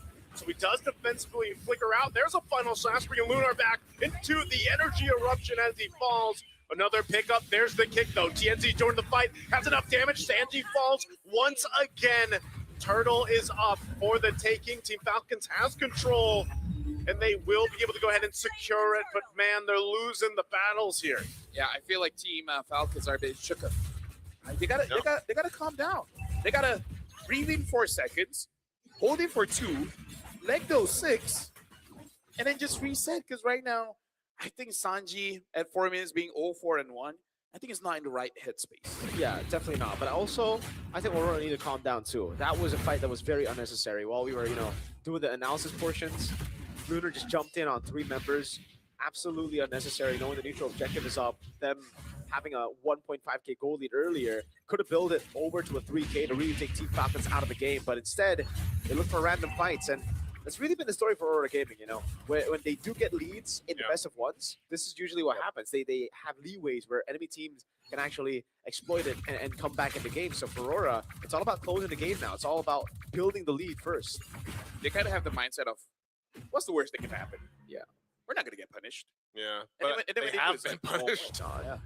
Oh no, Sanji again. This is gonna be the 5th death. He's just zoned in. Unhurt still. The finesse though to stay alive, still holding on to the flicker as well. Good. I mean, that's what he needed. Sanji cannot continue to go down here. Yeah, it's a good thing that he calmed down. It's like, I can't outplay this. I just need to set. He got it. He took the 4-second breath you mentioned. Yeah, exactly. Yeah.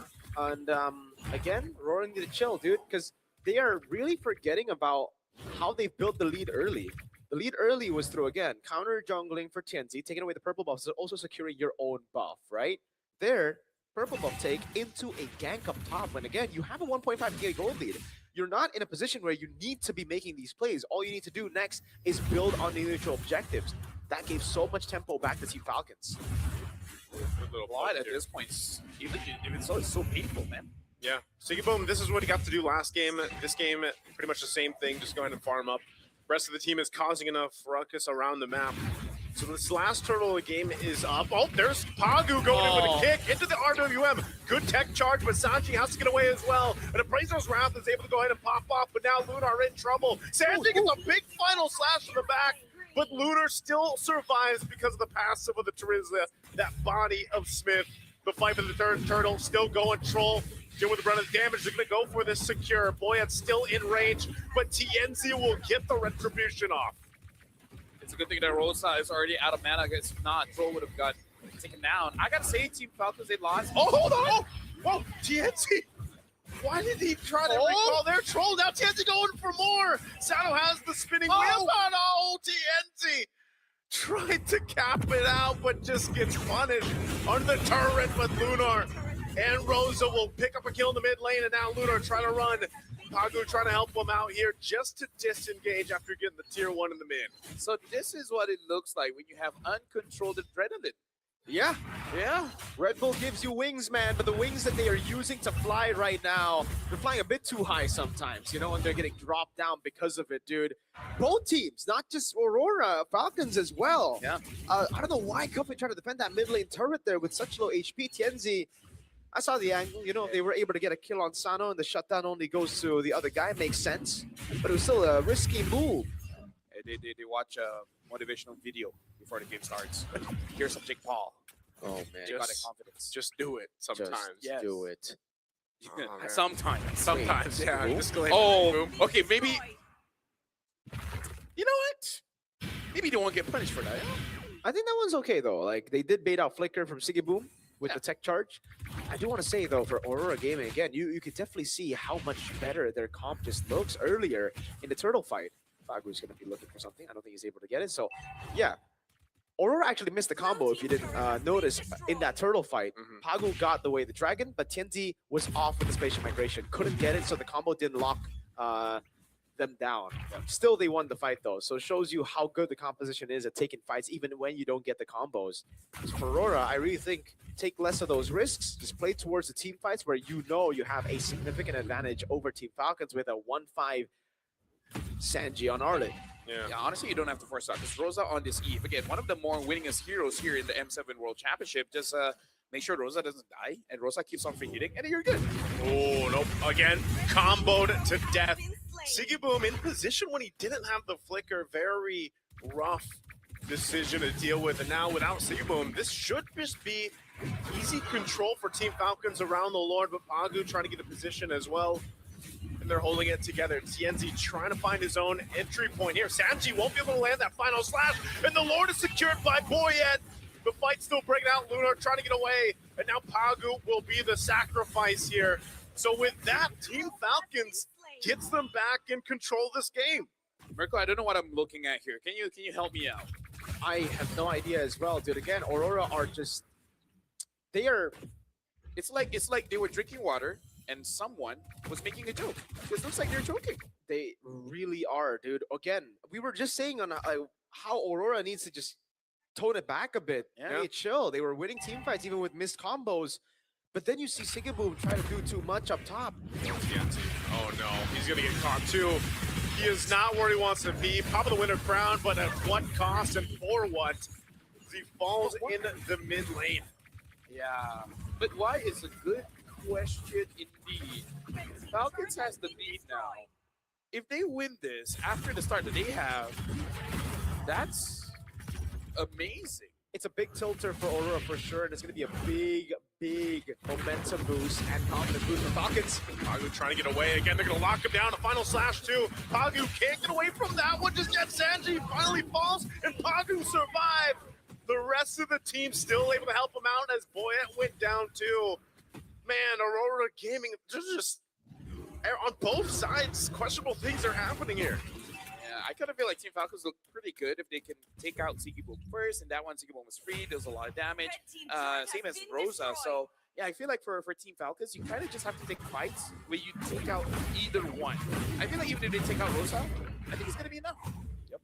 I think again, if we look back at it, second charge. Check charge can be used, but it's on Lunar. Pagu joining the fight as well. They're already quite low. Rosa just unleashing on the back. He takes out Troll. So with one kill now, Aurora Gaming will go ahead and look to take some damage on these tier 2 turrets. So it's just been a constant back and forth of a pick off here, a pick off there. I'm just gonna have to keep on repeating. I'm gonna sound like a broken record, but it is really true. Aurora just have the better composition to look for these team fights. So as long as they don't go and get picked off before the team fights, they can use those resources like that. You saw again how they were able to bait out the Purify. Rosa found an angle, pop in RWM, and was enough damage to take them down. The fact that Aurora also got Sanji so far behind in the start of the game means that there's not really any threat to the backline. Like Team Falcons are forced to play a pure front to back, and with the carries all behind, with the carries all having to deal with so many different things, a possible threat from spatial migration, possible CC from Lunar as well as the RWM zoning them, it really should just be Aurora looking for 5v5s around neutral objectives and not overthinking. They shouldn't try to do anything too, they be doing too much. We look at the damage as well. Rosa is doing about 20,000 damage higher than even the second guy, and that's Sigiboom. Exactly.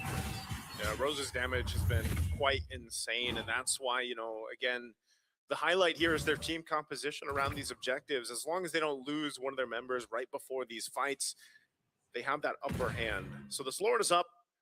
They'll try to get in position. TNZ kind of scouting things out, sees that that purple buff is over there still, but it's all about positioning here as Lord is at half health. And Troll will lead the charge. They'll go for a reset, though. Yep, slow push up top. No reason for Aurora to take it. Now, this is what we were talking about. Take it slow, play with your advantages. Don't go too crazy. TNZ also holding this position is great. Oh, TNZ wants to go for that back line if he can, especially for Cuff and Pagu. Jump in a little bit just to check things out. TNZ will hold that positioning, though, so not the window he's looking for. Yeah. It's really on Troll for this one. I would say Sanji as well. If they're able to get Rosa or Sigiboom, that's going to be good. But the fact that TNZ is at his position does make it pretty awkward. Because even if they have a good engage... There's the kick. That's the engage, and it's on Cuffin. Cuffin trying to get away, but he can't. They're locked down. It's Sano trying to get here for the fight. The Appraiser's Wrath are going to be used as well, but Boyet is gone, and now Aurora Gaming running it down the tier 2. TNZ jumps in again, but Sano is able to unleash with the spin wheels to keep them at bay, and Troll tries to get away, but the Void Crystal 2 burns him slightly, but Troll will survive. So 2 kills off of it, but now Aurora Gaming could take the Lord. Falcons just doesn't have range here. Yep. That's the biggest problem. They just don't have range, and that's the problem when you have a carry on your team. That's why we were talking about the carry. We were talking about the Kimmy pick as well. We were thinking that the Farsa maybe being an option because at least you would have range there against the Eve, but it would have been bad either way. Rosa just Well, I guess that doesn't matter then. There's so many positioning questions here, man. Yeah. I guess it doesn't matter if the guy that has the longest range just gets close. Exactly. If the range, I mean, I don't even know what the plan was there because there was going to be another wave that spawns with Lord and they can actually reset. But we get to see the instant replay. And again, through those advantages that they set up, slow push up top, they split Falcons up while holding the Lord. And they were able to get TNC into a very good position so that it doesn't really matter what angle Pagu gets away the Dragon with. As long as he gets a kick, it will be instantly followed up by TNZ, and they were able to start the fight. In the end of the day, though, at the end of the day, it is Aurora still sticking through to a 5v5. And if they do stick to that, I really don't see an angle for Falcons because of the range advantage, unless Rosa walks up. How are they going to play this out? They tried to delay the Lord as long as they could because Rosa went down earlier. So with Lord already taken care of, they still have these powered up waves to push in, but are they actually going to force a fight a little bit further here? Not sure if they really want to jump in under these turrets. Again, it just looks like they're going to take their time with it. Pagu jumping forward, but a Rampart will keep them at bay, and there's not going to be much else that Aurora Gaming can get after that Lord take. I feel like that's the biggest worry because in a game that we've seen a few throws, this is the point where a big throw could happen. The more you think they shouldn't, the more they're like, they're going to think we're not going to come in, so then we do it because they won't be prepared for it. But then they were. Yeah. So just don't throw. Just don't throw is a simple answer.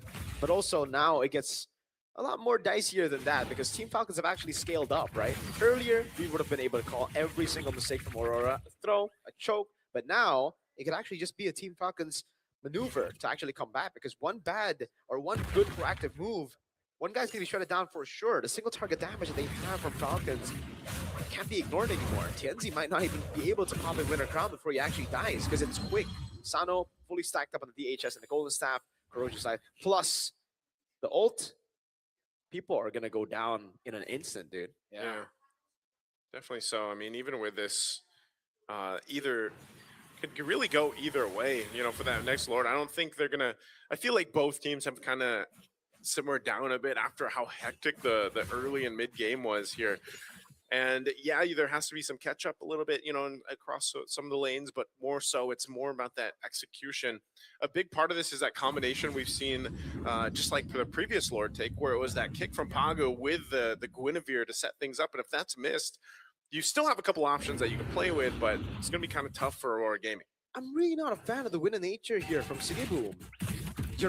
It's a magic damage dealer for Coffin. It is Sano on true damage. And then so much CC with you not having a Purify. Yep. I think Winter Crown is the best option to go for Siggy Boom over the Wind of Nature. Well, let's see what happens here. Lord's going to be for the fight. RWM already dropped down.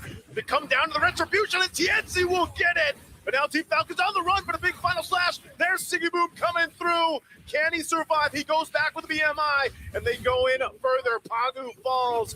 Just no one falling from Team Falcons until now. Cuffin already gets a double. Now Siggy Boom in trouble, trying to disengage. When Cuffin gets a triple, he's going for the Maniac. He's going to run down TNZ, but stopped in his tracks and all that.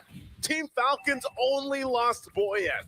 And honestly, Team Falcons played that perfectly. And Aurora, they played that unnecessarily. They got the Lord. There was no reason to go and pull it forward. And now they might actually lose this game because of it. 8 seconds on Lunar. Team Falcons, they see the win in sight. They see game 3 ahead of them. They're going to work on the base. TNZ doing what he can, but it's just not enough.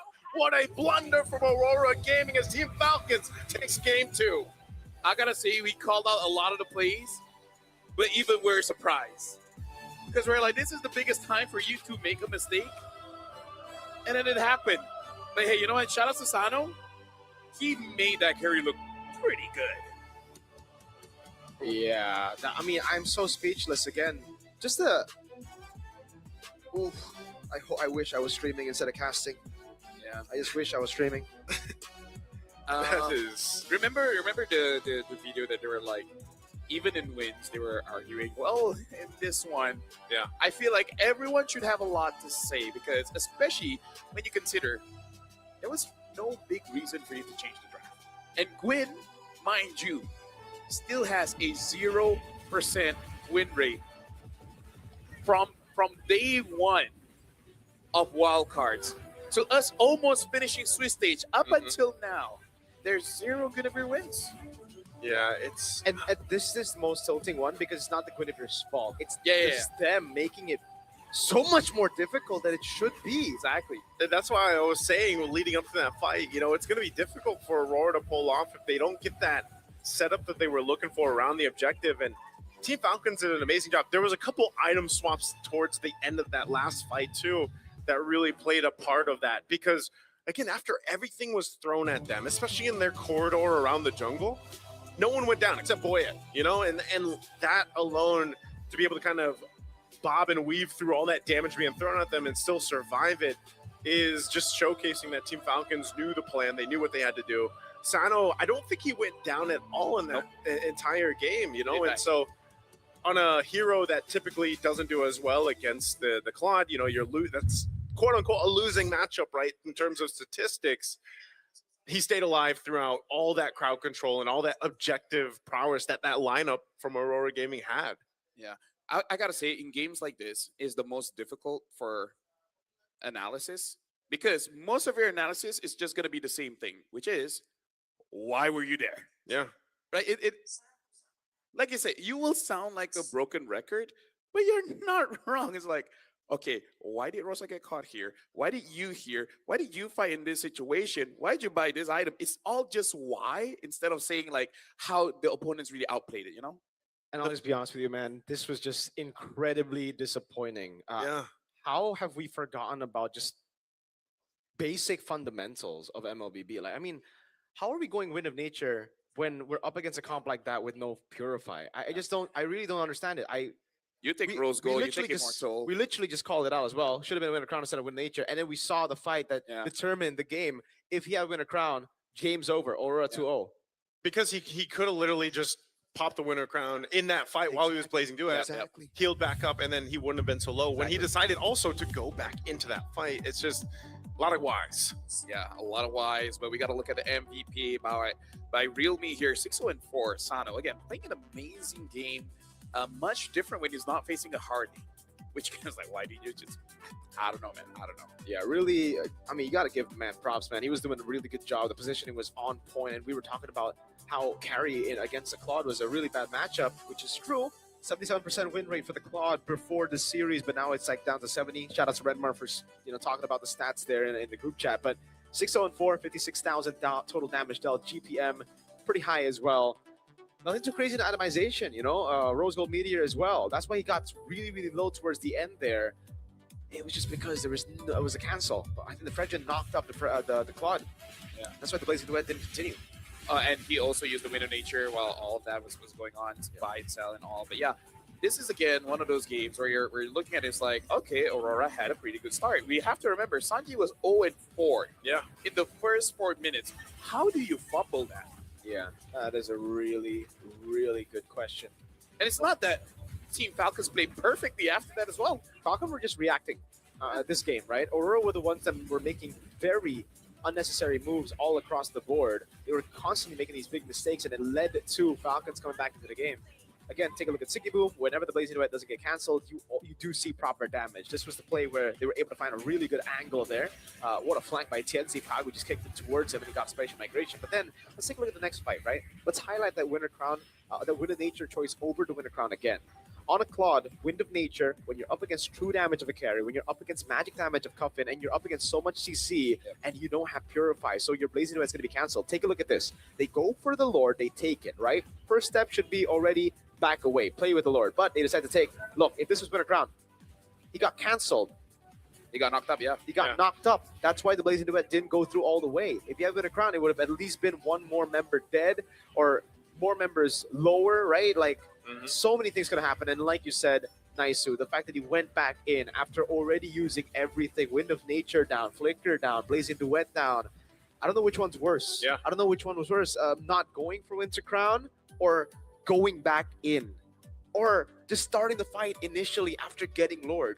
I don't know which one's worse. I would say not getting with the Crown, because I think there's potential. That with the one Crown, he could have won. Yeah, that one change of item, that would have been a very different team fight, at least towards the end of it, And it's just unfortunate because it's those little things that have huge impacts here. Because yeah, Aurora Gaming, it was of course that team fight, but also a lot of the positions that they found themselves in. And clearly, like you said, it's a fundamental thing that really had to be adjusted from here, because this was a grind for Team Falcons to get back and get this victory for Game 2. And even for Sanji to go through that hell that he went through in the early game, being 0-4, and then being able to be very useful on the Arla, especially towards those end of the fights there, that's the whole take a deep breath, lock back in, and help turn this game around. And this was a huge team effort. Troll as well in the Grok, man. He had a lot of good tech charges and even ramparts that really changed some of those team fights towards that big Lord fight that we saw, where Aurora Gaming just, lost that fight, lost that game. GG's. Well, we're going to Game 3. I would say some people would have definitely seen that coming, just not like this. Right? Yeah. Not like this, because Game 1, it was very dominating. Don't know if that's the reason why they went a little bit too aggressive. Looking all around, we might be having an interview. Someone from Aurora, I believe Rose is going to be the one handling that at the interview. I don't know what kind of questions she's going to ask, because I feel like for us, it's just too much. There's just so many questions. So for now, we're going to be throwing it over. Again, I believe it is going to be Rose talking to a member of Aurora, maybe the manager. So, Rose, what you got for us? Thank you very much, Tower Casters. This is Rose, and right now we are outside of Aurora Gaming's player room. And with me here, we have the manager of Aurora Gaming, which is Rain. Hello. How are you? It's okay again. I think everything seems fine. Think we could have made the game a bit easier for ourselves, I think. Yep, definitely. Now that we have entered the 1-1 mark, how is the vibe like in the room currently? How are the players? I mean, obviously, they are a bit sad that we kind of threw away the game. I don't think we're exactly sad that we lost per se, but it's more that we are a bit disappointed that we kind of threw the game, actually. Yeah. Okay, can you maybe share with us which part you think was the decision making that probably costed you guys game number 2 in the series? I think we had a few moments that we kind of overchased a little bit. Probably shouldn't have done that. I think there were much better things to do other than just killing them in general. We had a pretty good lead. I think it's a little bit hard to lose that lead like that because we kind of lost the lead mostly during the team fight, during Lord and all.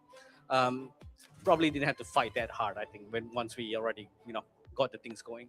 Yeah, I think we could see that perhaps the deciding factor of losing the game was more towards the decision making of the players and their discipline in game. Is there anything that you try to say to calm them down whenever situations like this arise? I mean, just basically just don't get too excited, I guess. People tend to get like too excited when they are, obviously having a big lead, right? So just calm down, and I think everything's gonna be just fine. They got to keep their composure right now.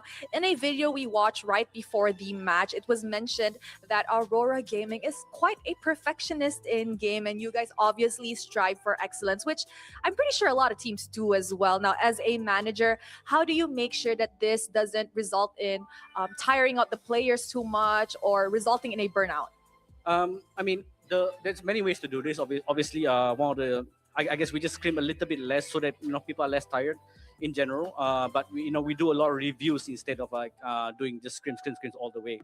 I think that there are a lot of points where we need to look at our game instead of just scream nonstop, and just we take more time having meetings and talking about our games and what we could work on very specifically.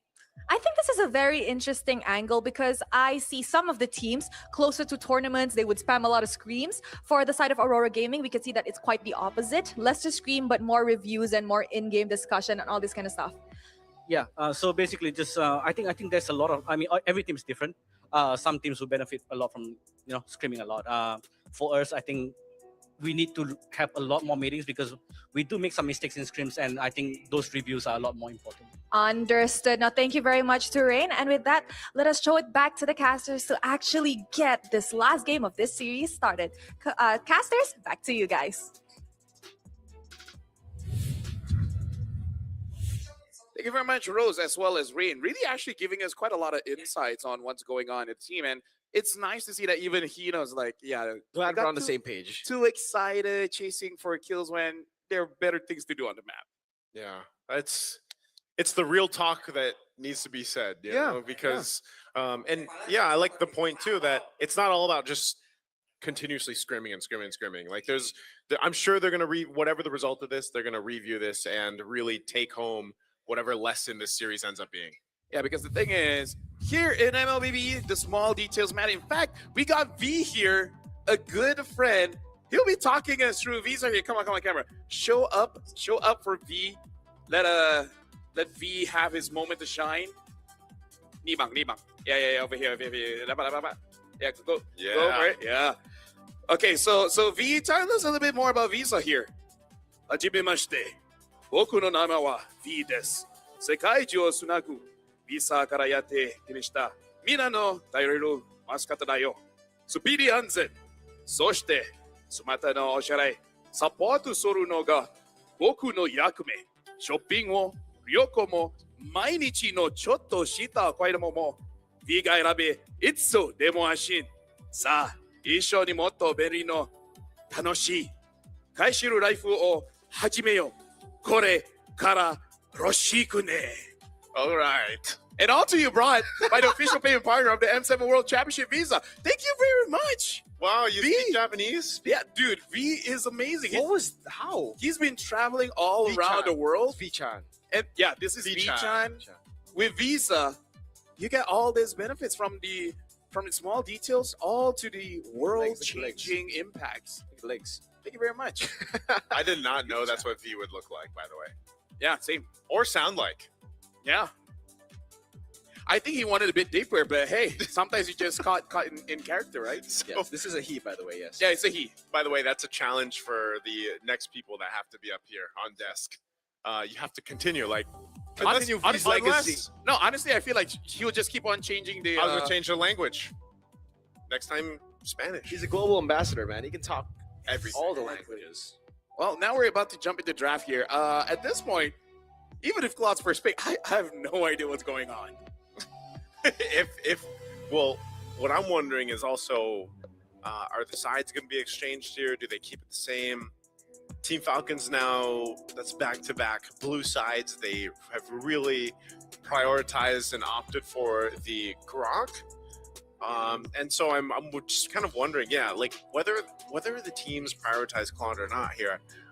I don't know, man. Now that we've seen game 2 especially, and even back in game 1, it's more so of like cleaning up the errors. I feel like more than I don't want to say more so than the draft. Obviously, the draft is still super important here, but I almost wonder if Aurora wants to go back to the plan of, all right, let's go ahead and ban out some of the utilities just like we did, and then just fix our errors in terms of positioning.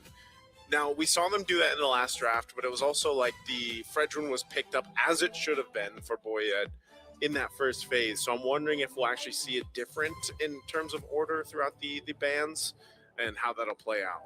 I honestly think is the draft wasn't bad at all. I think for Aurora, they can go back and do the same thing again. It's just they need to be way more disciplined because I think both the games they actually outdrafted Team Falcons. I have no idea. Well, even Rain was like, yo, I don't know. We were throwing. There was no reason for us to throw that game. Yeah. I agree 100%. By the way, W Rain, Flying Clouds this time around. So we have another map where I think this is actually the map that we see a lot from Falcons. See, whoa. Swapping okay, sides. Swapping. Okay, they are swapping. Aurora are on blue side now. So is this still a build-up for a Claude first pick? Now that's the question. I think so, man. Like I still think. Oh no, they take the Grok. Ooh. Wow. Now the Falcon pull up with the Claude is the question now, because then it changes everything. Valentina this early on. I guess it's still away the tech charge, but yeah, that is very early. Let's see what the idea is right now, because well, I guess the Yeeb and the Juicin have both been taken out. But the Calais, the Calais is still up for grabs for Falcon. They can technically still use that. The Grok's already picked up by Aurora. And could this still be flexed? A Claude. Like, could the Valentina be flexed in the XP lane? I guess, but there's no Sora, so I don't think you want to flex it. It's so interesting too, It just is because very interesting pick. that they would want to bring that early on in the draft. There's a Claude. Since it was open, Aurora go ahead and grab that. So Seaboom. Hopefully, even though again we've talked about how winning the Claude is right now, but even so, like those micro decisions that the team fight decisions that you have to make, still crucial here. And they'll pair up a Lancelot. So we'll finally see the Lancelot come through in this draft for Game 3 in the hands of TNC. So they pick up the Valentina here, despite they themselves batting out that Sora. I wonder what is going to be the third pick. I wonder if they want to go for that Arda, because it did kind of work, but again, in the early game, it didn't do all that well. In terms of roamers, the Gato is still there, but they go for the carry. I mean, hey, Sano had an MVP performance and rose the win rate all the way to 31%. Damn, with that one win, numbers are weird. Yeah, so they're actually going to pick up the Lance here this game. So something we were expecting in the previous game after seeing the Frederick. Now the Yuzong gets banned out. Really good ban here. I thought actually the Yuzong would actually show up there. Very, very good ban coming in from Falcons. I was really caught off guard by the pick so far. I did not expect some of these to come through this early, like the Valentina again. There's only one big ultimate to take. And I guess for Rosa, the big question now is what pick is available for him? We've seen that the Selena has always been banned away, but we haven't seen him pick it up. But usually, in the last 2 games, because Yves is open. Yeah. So Yves Jusin banned out. Is this the time to go for the Selena? Selena, Farsa. We've also seen a whole lot of Lunox. I think Rose has played the Lunox probably one of the most times from all our players in the mid right now. But yeah, there's a Farsa ban, so that even narrows it further. So we might just see that. And that would be such almost like a traditional lineup in a way if it is going to be a Selena over here. But now that Uranus is banned out, we got these last picks to come through Team Falcons on red 4. We'll see what they end up going. If they pick up their roam now, or do they wait for the XP? I just think... I feel like it's still safe if you want to go for something like a Gatot, which kind of does do okay against both the Claude as well as the Lance. I just don't know if there's any other picks that Tro will want. So they pick up the Esmeralda first, which I think is safe. But I wonder if they really want to have something funky for their role, which I think they shouldn't. I feel like Gatot is just so safe. Yeah. I think it should just be a Lunox pickup here. There's no shred. You need someone to deal damage towards the Esmeralda. I think the Farsa works in both ways. You have a little bit more shred, some burst, plus you can zone the carry. And it's really good against the Fredrin too. It's just then you need someone else in the XP lane to peel for the rest of the team against this Esmeralda. Yeah. So in terms of picks coming in for Aurora, I actually do believe that Lunas will be good. So Lunas does get picked up, and they're gonna pick up the Terizla again, which is okay. But again, as someone that sets up for the fight, you kind of have to make sure that your team can actually follow up. So I don't want to see those mistakes again in Game 3. Yeah, that's what I was saying. It's you can always look at the draft, break it down, but if your execution in terms of positioning is off, battle spells being used when they don't necessarily need to, it can throw off your entire game plan here. So Aurora has a pretty good lineup all around. Whoa! This is what we were asking for, I actually like that. We were asking for the Minotaur, was it a couple days ago, I think it was. I love Minotaur. It popped up in the wild card, right? Yep. Yeah, exactly. Guangzhou Gaming, a signature pick, actually, for Guangzhou Gaming. It's good because there's so much thing that the Minotaur can deny from the opponents, because you can spell Minotaur without no. That's facts. See, this time I got it right. This time you got it right. You didn't I add spelled it out. Extra letters like the OP and Claude. Yeah. You also cannot spell Minotaur without me. Me as an MI? Yes. Real me. Oh, that's also an MP, by the way. Well, hey, talk about Game 3, right? Dude, this is a good draft coming in from both teams. So now, ladies and gentlemen, this is going to be the final game in this best of 3 between Falcons against Aurora Gaming.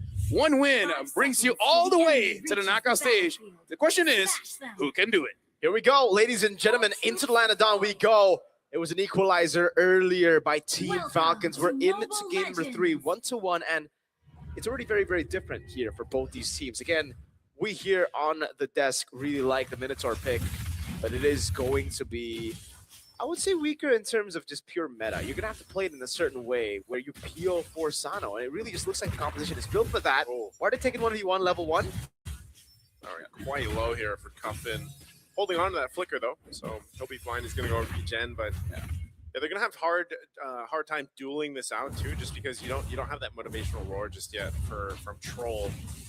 We'll see if they try to delay that a little bit further, but yeah, it's more or less going to be how this is utilized. You can do some crazy setups with a Minotaur, but I mean, look at this. The purple buff already going to be started up and stolen. Boy, trying to get there in time, but a little bit too late. Troll taking so much damage, just off on the timings here. Yeah, it just sucks because it was not punished at all. And this is why mid prio is so it's so important, because rarely do we see that, because rarely do we see a mid lose by that much. Exactly. It's strange because we were just talking about it. Minotaur will lose out in the early portions of the game, especially when it comes to just battling it out against a Grok, especially considering now it's a Valentina plus Minotaur against a Lunox level 1. Level 1 Lunox is one of the strongest picks because of the constant sustain you get from all of the minions bouncing back. Let's take a look at the emblems here. It doesn't look like there's anything too crazy. Yeah, it's just pretty standard all across the board. Honestly, if this game goes 50 minutes, then the Minotaur would be doing quite well, because especially around those Lord fights, the knockups coming in from the first kill as well as the minimum 3 can really help out, especially if Aurora Gaming are prone to mistakes, overextending. Then yeah, this pick can really turn things around. So we just gotta wait all the way up until around, maybe the soonest is at 13. Yep. 13 minutes. Well, good steal there. Yeah, Cuffin will take that tech charge. First turtle of the game. Both gold leaders going to go ahead and chill. And it looks like Tienzi will just give this one up. He wants to take the orange buff instead. Good little delay there too. Resetting the turtle. Great choice, but they get the information too. You've got Troll going up there to handle that take, but I don't know if that's really going to help to fight this turtle. They'll go ahead and secure it out. Boy, it's going to be fine. Goes in. It gets it off with Retribution.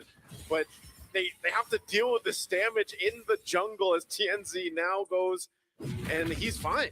Yeah, that take was so slow, by the way. The turtle take. They resetted it unintentionally, I think, the second time around. Rosa. Oh, Rosa. Again.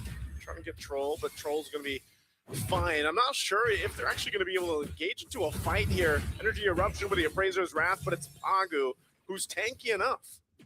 I would say at least when we look at the goal difference, it's not that much yet. Most of it is in the jungler, but again, I think Boyet is completely fine as a Fredrin. As long as he doesn't lose by 1,005, I think it's still okay. I don't know why Cuffin didn't use Sec Charge there, by the way. Like, it looked like there was a lot of different angles for him to go for, and a lot of good timings for him to go for the Tech Charge, and was also on the wall. Yeah.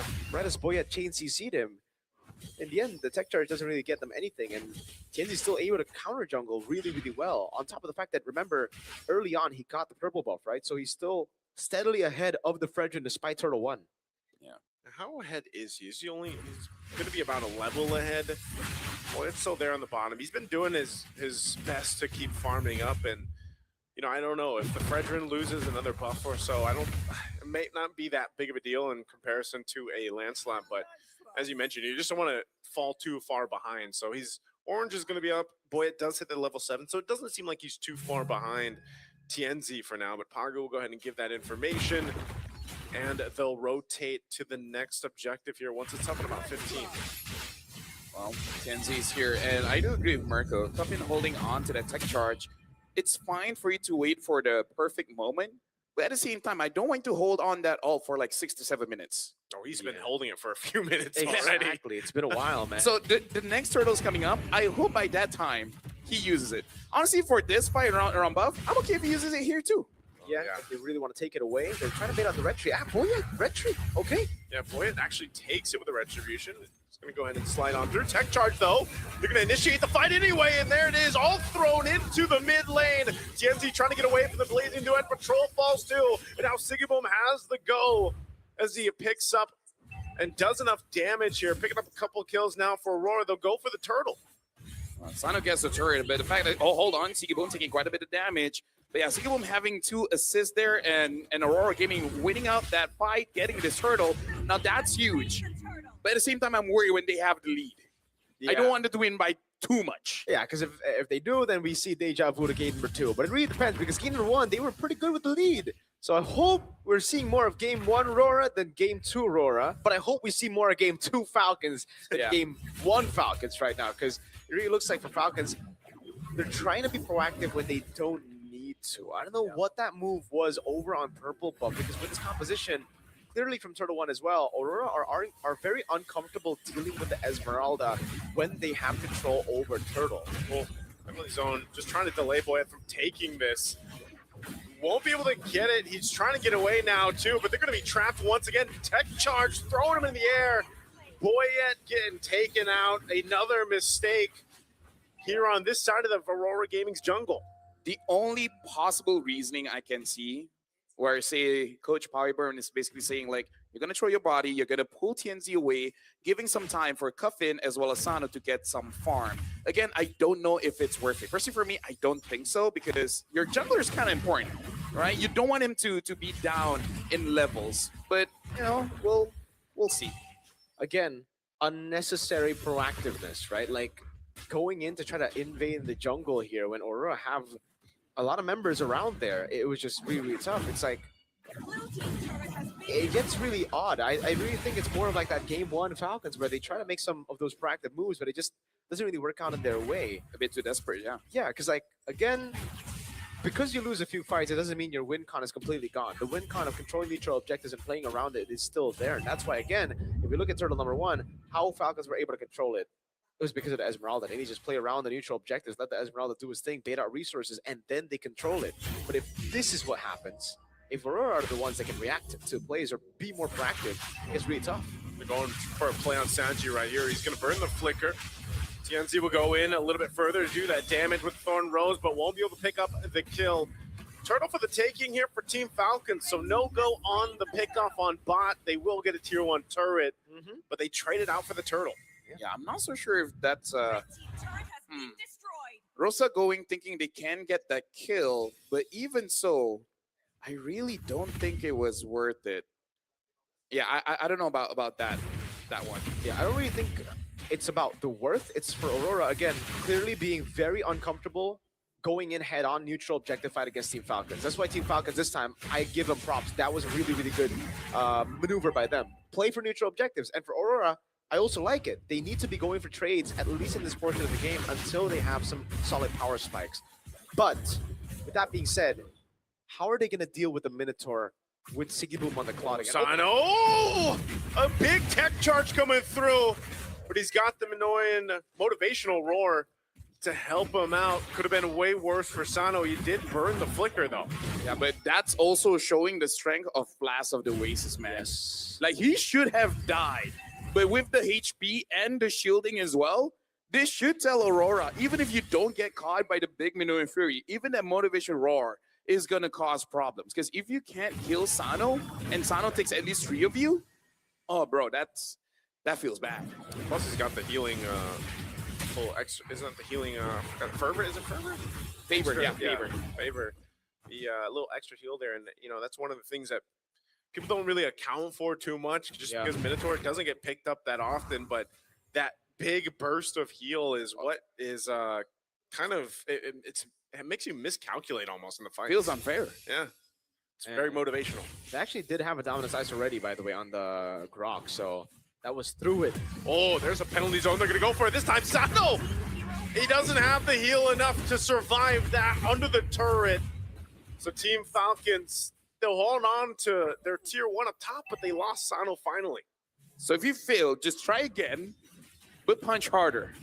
Well, also there was no flicker on Sano, so it's already very, very difficult. So they, but also punch harder. Sure, they're also very aware of again the battle spell, the punching harder with Lunar. Yeah, add more dudes. Yep. You punch with a heavy axe. Hammer? Is it a hammer? That's axe hammer. Yeah, Hamrax. Hamrax. I've never heard that before. It's definitely a two-handed weapon, though. You learn something new every day. Yeah, that's true. Good hold by Cuffin there on this position. Needs to go for a big tech charge, but he's going to wave up top. It's actually going to be very good for Falcons, and they actually can burst it down. Sano's already on it. Yeah, they're going to go for this. It's at half health. Boyet will hold it there as TNZ went for the buff. Now Sanji taking a ton of damage. Actually, burning the flicker already. A big tech charge comes through as TNZ secures the low. Fight still breaking out. Pagu's out of the picture. Lunar and TNZ are next. Team Falcons able to pick up a triple kill for Sano after Lord was taken. So Team Falcons wins the fight. They lose the objective. Great steal by Aurora. I hope we get a replay of that because I don't know, my eyes deceive me, but what? Doesn't get away. Rosa comes in with a cleanup, looking for Cuffin as well. Pops the brilliance to survive the last shot from the turret. All right, Sigiboom definitely made up for, I would say, the mistake around Lord, dude, because he blazing duet on just the Esmeralda, if I'm not mistaken, on the Lord there. He couldn't get the angle on the rest of the team because he put the BMI backwards, but he could have just flickered in as well. I think, again, like he was trying to wait for Troll to use him in his Fury, and he did, but he just didn't go all in the end. Maybe a little bit of jitters from previous game where he actually went in a bit too deep, right? The second time around. At the same time, I'm not so sure if Team Falcons really should go fight for that one because look at the items here.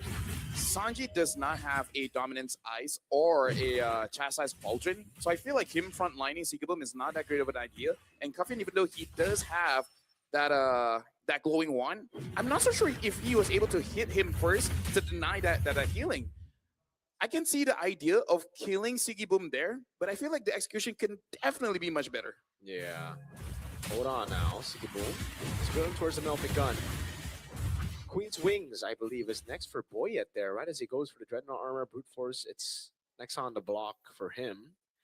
Nothing's crazy on the other side, though. Everything else is quite standard. It's just Aurora now really utilizing these waves to try to crack those turrets open with the Lord. It's just unfortunate that they lost so many members because of the peel coming in from Troll.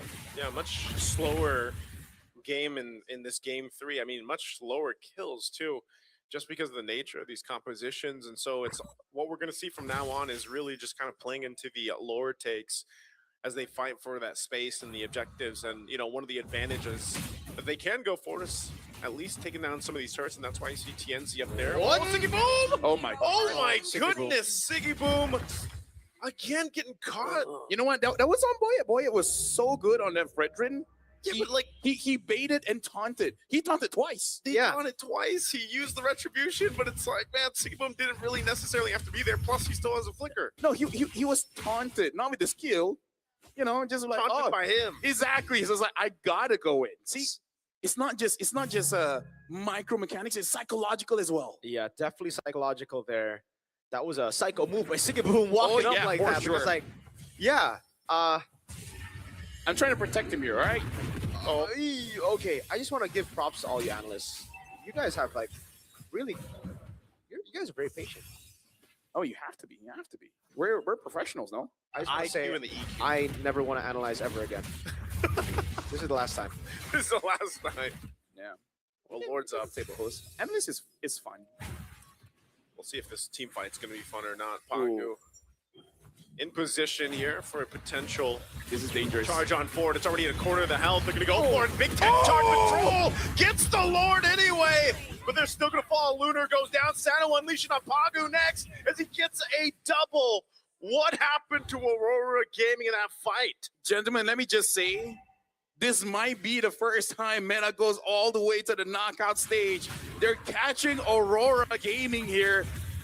And I love the Minotaur, man. 50 minutes, that's where he shines. Give the MVP to Troll already. I think that's going to be the votes coming in. And it might actually go all the way. Sigiboom, can he make up for the mistakes? Well, we'll see. Mid-turret's already be knocking down Team Falcons. Flying around outside of the base of Aurora Gaming. They still have a Lord to march with them. Wanting to take out these tier 2 turrets, still top and bottom. They wait to push in a little bit further, but it will be the full force of Aurora Gaming up on the defense. I gotta say, no matter who the MVP is, I gotta shout out to Cuffin as well. He's playing this Valentina quite well. 0-0 and 7. Like all the heroes that he's been using is actually quite good. Cuffin really stepped up since the last time he was in the M series. Yep, it's been phenomenal. Cuffin, really, really good stuff on the board. They're able to get the base turret in the mid lane, but that's about it. No far lane base turrets here. So Aurora are actually still in it. And now the question is, how do they play around the Minions Fury? Because that ability is just so disgusting when Team Falcons are the ones holding on to the Lord, right? Because for Aurora, they're forced to react to it. They're forced to go in, but when they do, they get knocked up 3 times. Troll, really solid on those resets. Plus Cuffin's tech charge. And the Plus thing is, Cuffin's tech charge. The thing is, as Minotaur, you will use your Minotaur Rage early if you're threatened. But honestly, this lineup is not that threatening to Minotaur because with the new passive, the more you get poked, the more you heal back up. Yeah. So you can't even poke him out. You got to all in. But I don't know about the all in damage that they really have against this Minotaur, especially because he does have that chastised pauldron. If he drops down, he's going to get back up. Right now, Aurora needs to get Winter Crowns on the board. That's the only way to deal with the Minions Fury knocking you up, plus the carry getting those free hits, right? Because if you don't have the Winter Crown, you're just there, constantly getting hit while you're in the air, unable to do anything. At least this time, Siggy Boom's going for Winter Crown, man. Oh, thank you. Picked it up this time. Okay, I want to be analyst again. Yeah, he heard the analyst. You know, that's why our jobs is important. Yeah. If it was with nature, you guys are casting duo. I'm okay with casting with nice. He's a nice guy. He's a nice Sue guy. Get it? I think even with nice in his name hey, and an ooh. even with a Winter Crown though, man. Like I'm glad he picked it up too, but that last team fight, it's still a matter of them getting that favor because they're fighting around the Lord Pit like that, knowing you got a Minotaur across from you, plus your own kind of tech charge used against you. Sano's had all the space in the world to work with. You know, they really haven't been able to get to Sano easily except that one time. And that seems to be the problem with Aurora Gaming. For this Lord, Team Falcons, look at them. They know their advantage. They'll go ahead and start this Lord up. Aurora Gaming, pop of the conceal. Siggy Boom and Rosa staying on the back foot here. Half health on that Lord already. Lunar might be the one to set things up too with that penalty zone if he can get it, but it looks like it's just going to go for a reset. Yeah, wave is good for Aurora Gaming actually. We were able to set it up earlier, I believe, with Tienzi in the bottom lane. Pagu. Oh, Pagu. Okay, boy, it's going to take quite a few shots from Siggy Boom here, so they're going to have to go for a reset again as he heals back up. Still trying to decide who's going to initiate this fight. Neither team wants it yet. Yeah. Again, you gotta take care of Troll, but Troll actually is positioning as a support more than a tank. He's able to maintain his HP quite well. Oh, there go! Huge tech charge comes through, and it breaks on in. They're thrown in the air by Cuffin and Troll, but they're already falling apart. Troll's going to be next. Aurora Gaming comes in with a team fight that they wanted, and they secured the Lord with everyone still alive. I don't know if I curse it, but dude, that needs an instant replay. Everything happened so fast. I was like, wait, what happened? Yeah, Aurora identified the problem as well. They've just not been able to go in because they've been staggered a lot. And by the time Team Falcons go in for those CC lockdowns, it's too big. This is so tough to deal with. You don't have much clear at all. Lunar's going to jump in. They're trying to delay this Lord as Cuffin is blasted by Siggy Boom, and that'll be another that falls. Aurora Gaming might have struggled, but they made it happen anyway. They'll move on to the knockout stage. Congratulations to Aurora. Falcon almost did it.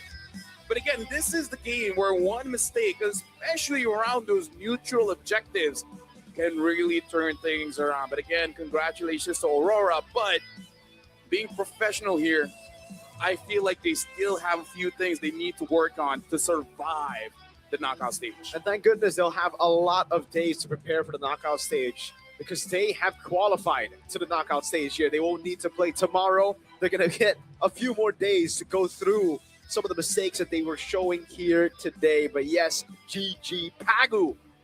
What a tech charge. And to go through it again, I agree. We need to see the replay to really bring it up and to really dissect what happened. Slow-mo as well. The slow-mo, if possible, in that final fight. It is identifying that, okay, we don't have Winter Crowns available just yet. But what do we have in our tool set currently? It's we can go in first. We can have that combo before they can even react to it, right? All this time, where it's all about the proactive team around the neutral objectives. For Team Falcons, when they were able to hold the Lord, they forced in Aurora to react, and it was an instant reaction from Troll as well to go for those knockups, and that's where Sano can really get those free hits. But when the fight started by Pagu going in for random tech charge out of nowhere, not telegraphed at all. You see just a random tech charge flicker in, and you see two members knocked up. That's when you can see the follow-up. Lunar instantly with the penalty zone flicker, and that's where Sano had to walk back, had to try to flicker out, had to try to get into position before he could go for the free hits. Where again, in the previous fight, he could always go for free hits while Troll was knocking people up. Yeah, and that's that goes to show you why Grok's been prioritized. Yeah, a lot of times. I mean, he only had what was it one loss, right, on the previous games here throughout the series. But in the hands of Falcon, yes. Yeah, in the hands of Falcons, and it's like again, Cuffin was basically cosplaying the Grok. Like he had the tech charge himself, but in that position, I hope we will see it later in the highlights, but. That positioning, here they are. Look at this. That is it right there. It was Sano who was caught. That's why, right? You see him get knocked up, and it was the double as Lunar joined in with the penalty zone. Yeah. And now looking onto the stage, looks like Rose is already with the rest of the members of Aurora Gaming. Again, big congratulations to them. Hope for good results in the knockout stage, and hope they utilize the time that they have before knockout stage to really get ready. But yeah, all in all, Falcons, they're still not out just yet. Gotta fix a few things, man. They were close, just not enough. For now, let's go on to the stage where Rose is alongside Aurora Gaming to celebrate and interview their victory. Aurora Gaming is the third team to officially qualify for the knockout stages. And with me here on stage, we have the whole team. You know what? Let's start off with Rosa. Rosa, congratulations. How do you feel about securing your knockout position? Aslında bugün biraz gerçekten çalkantılı geçti. Beklediğimiz gibi olmadı. 2-0 yapmayı planlıyorduk. Bazı sıkıntılar yaşadık ve son maçta gerçekten gerildik ama çıkmayı başardık. Gerçekten mutluyum şu anda. It was a bit messy. We were expecting 2-0, but we did it. Yeah, that was a very close game 2 and 3 actually from the side of both teams. And you know what? Speaking of which, Lunar, maybe we could talk a little bit about what happened in game 2 because it looked like you guys had such a massive lead. But how did things turn around? Was it a miscommunication? Was it discipline issue? Tell us a little bit about it.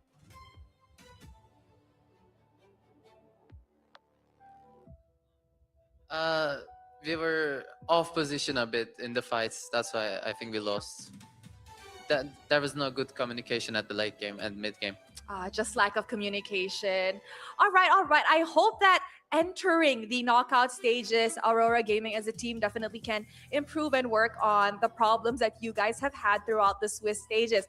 And of course, a special mention to TNZ's Harley in game 2. The last time we saw Harley in the M series was in M3. So it's been a while.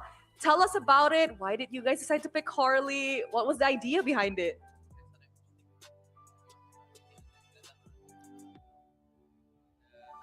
Antrenman maçlarımızda sürekli denediğimiz için ve iyi çalıştığı için aldık. In Scream, we tried a lot and it worked very good, so we pick it. I see. So you guys have tried it on Scream. So since you guys have tried it on Scream, do you perhaps have any tips to give to our audience who maybe want to play Harley in the jungle with this patch? Harley tips, you mean? Yeah, Harley tips. Var mı? İpuçları var mı? Yani dash atmaktan korkmamaları gerekiyor. Ben çünkü sınırsız dash'i var. Do not be afraid to dash because you have infinite dash. Yes, do not be afraid to use your skills. Really, really good tip. And of course, Sigiboom, with the knockout stage officially secured for you guys, how confident is Aurora Gaming as a whole team entering into the knockout stages and, you know, perhaps beating your previous best record in the M series?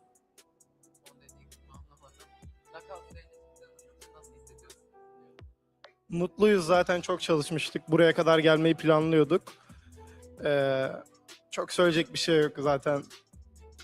İyi oynamadım. Umarım daha çok gelişiriz.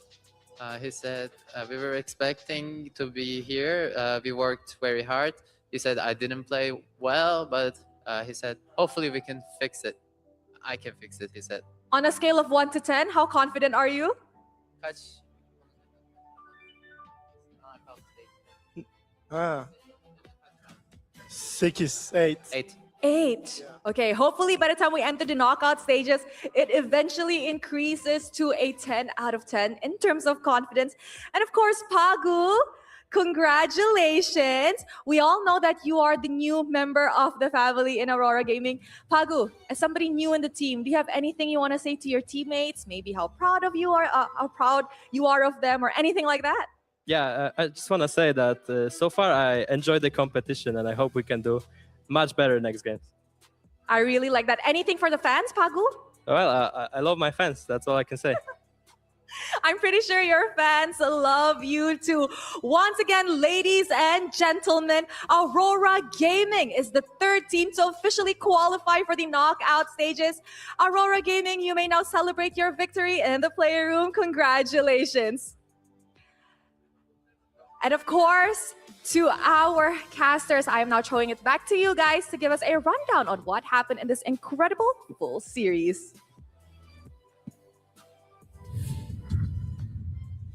Thank you very much, Rose. And yes, even in the interview, we heard that they were saying that they were having position issues, some communication issues. But yeah, I really feel like it's really on that positioning. And in the knockout stage, 100% that will get punished.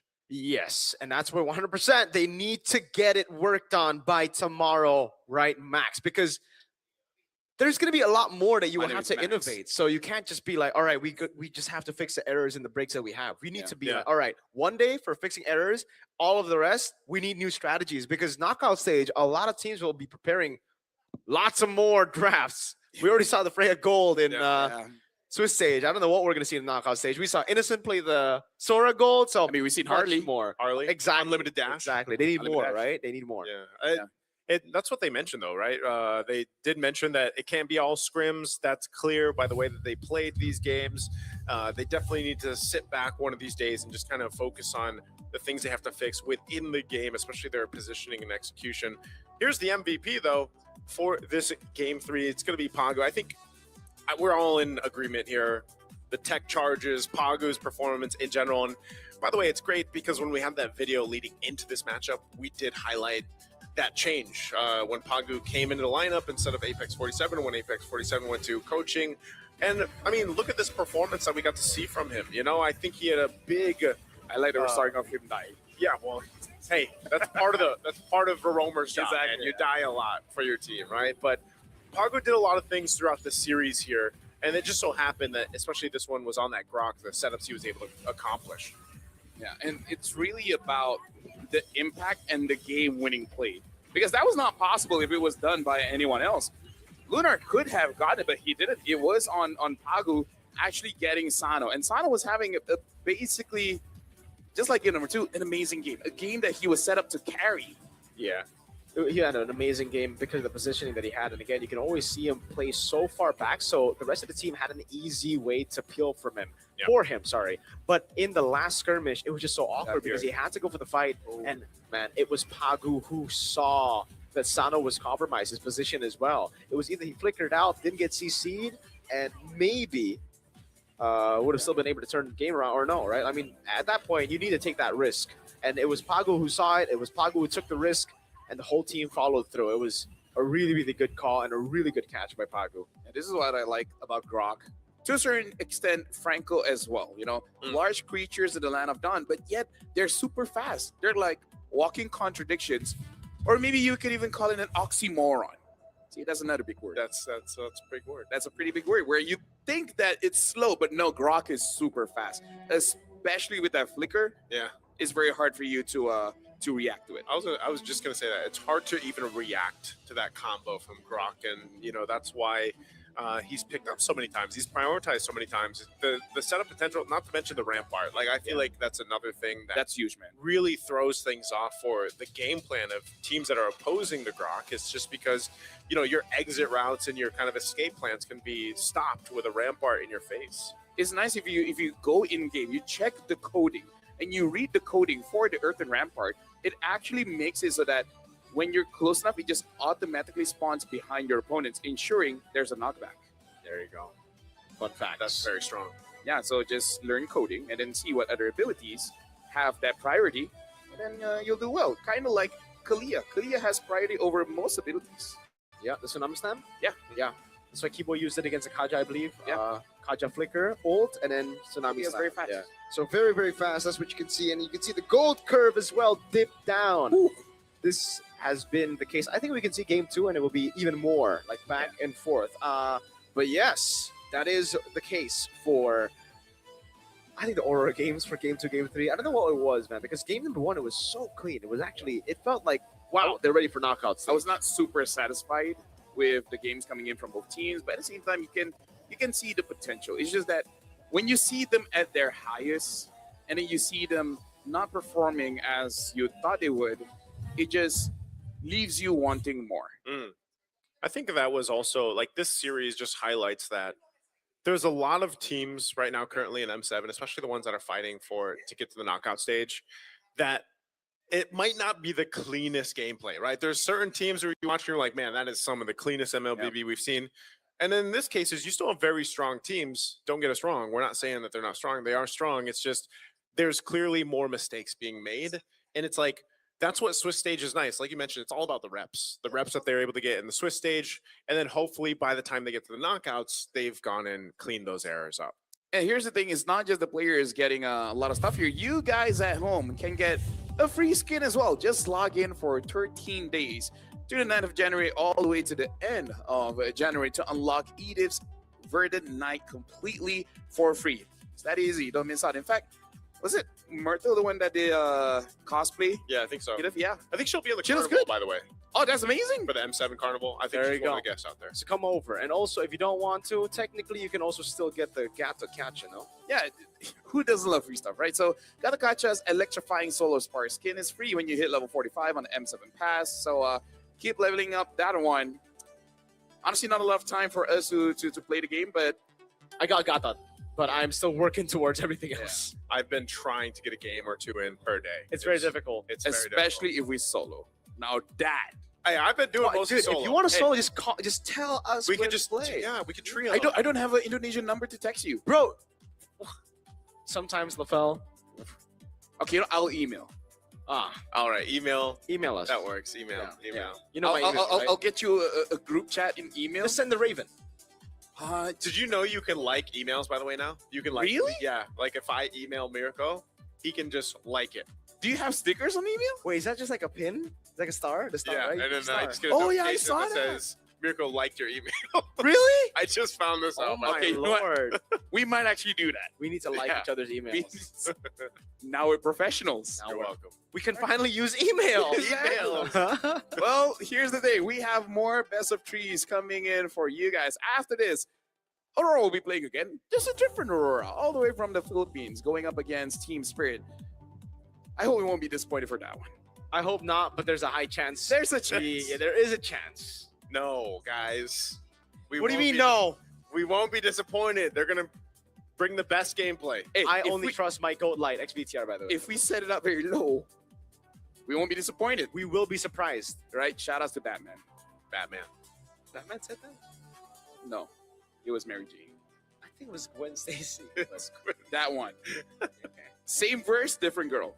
I heard they already went to break, so how about we go to break, huh? I think Sounds that's like a good idea. So let's go to break. See you guys later.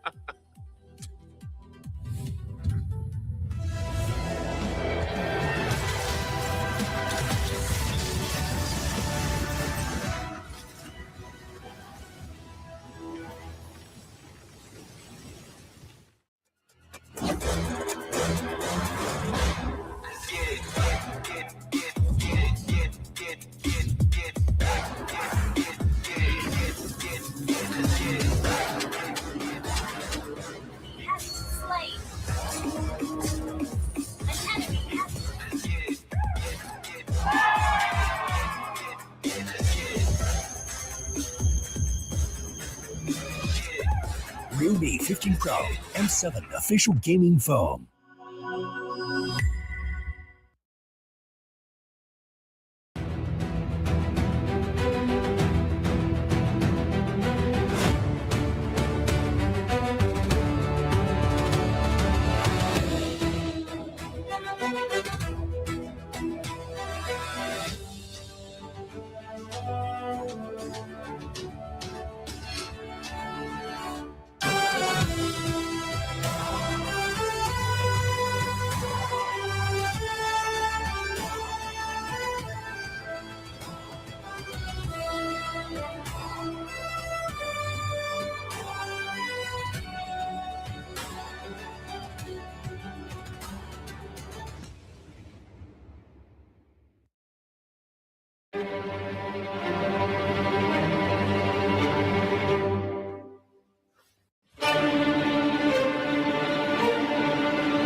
Nothing can withstand the withering.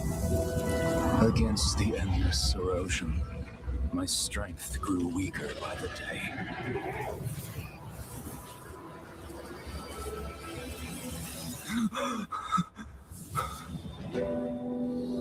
True power dwells within the spirit. Try to embrace all that you are.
Are your M4 World Champions, winning the game, getting the checkmate, setting everything up right now.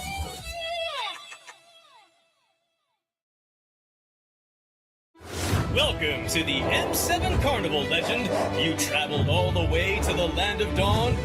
Don't worry, we'll guide you through all the activities and wonderful experiences we have. Here's everything you can do in the M7 Carnival for ticket prices as low as 20,000 rupiah. First stop is the Stage of Legends, filled with performances, music, cheers, the biggest M7 watch party, and a special performance from Stephanie Poetry on the final day of the carnival. Game recognizes game in the M7 Carnival, as we'll be collaborating with the NBA, and history is made here at the M7 Carnival, the first ever MCGG World Championship. The Go 1 Grand Final will be hosted here at Stadion Maja Jakarta, so come join us and feel the energy. Next stop, the Heroes Playground, to take photos with giant hero statues and meet cosplays of heroes from the Land of Dawn. Come to the Hall of Creators and Pros to meet and greet with top content creators. Teams from MPL ID and Legends are here. Line up, take photos, and even walk away with an autograph. Play games in the Rewards Arena to win prizes from all of our brand partners. It's at the NPL Market. Booths of your favorite teams, exclusive drops, and surprises from your favorite teams. Take a quick bite at GoPay's Land of Dine. We've partnered up with GoPay for your food and drinks. The magic map has shown us all 6 zones in the M7 Carnival. We're calling you to play, explore, and wander. Don't miss out on exclusive gifts ready for visitors worth over 2.5 billion rupiah, including M7 limited edition swag bags, exclusive merch, in-game chests, and special skins. Are you ready, legend? Get your tickets soon, because we can't wait to meet you at the M7 Carnival.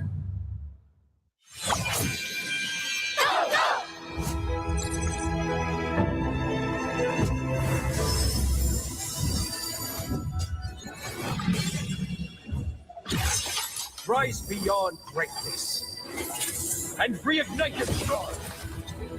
Come then, embrace the struggle.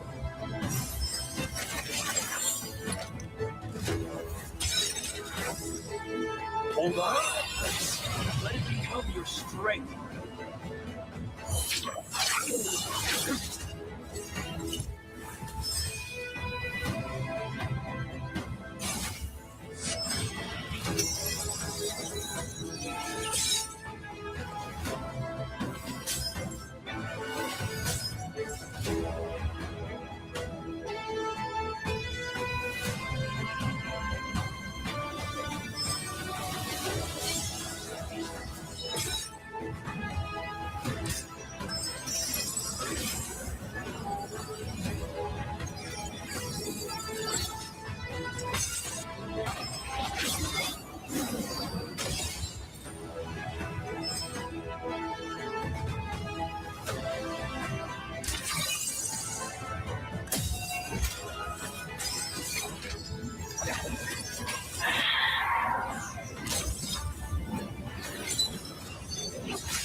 You know what to say when you find someone that is very impressive. You say, what a guy.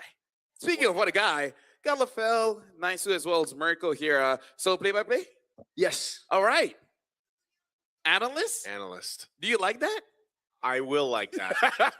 he said he didn't want to do it anymore, so I'm like, you know what? I got it. Yeah, yeah. Thank you, Naisu. Thank you for taking the I can break. analyst if you guys want. We just keep on rotating. Yeah. That's It's like a hot pot, you know? Yeah. Potluck. Potluck. A hot pot is yeah, they're potluck. There you go. But at the same time, it's kind of like a hot pot. You take a bit of nice, you take a bit of Mirko, and then me, and then you put some kind of soup there. He's the sauce. And then you, What's the soup? Where's the soup? Is V the soup? He's the soup. Miso? I don't know what kind of soups you guys usually take. What soups do you guys usually take in a hot pot? But speaking of hot pot, Aurora. That's right. This is Aurora Philippines going up against Team Spirit. So, there's a chance. Okay. That the teams will do something that will make us say things in our head that we cannot say on screen. Because I'm a little bit worried because Aurora Philippines, they do have a reputation. They're have a strong. reputation. They're strong. Yeah. But you guys love basketball. They do too. They played, and then they like to get 3-pointers. Okay. So what's the concern here? Yeah, True. we went from the hot. Oh. What? Come on! How do you guys not get that? I even did this. But I don't think they're known to, they are technically known to throw. Yeah. But mainly I think the word is Yes, Yeah, but I already used that for the first game.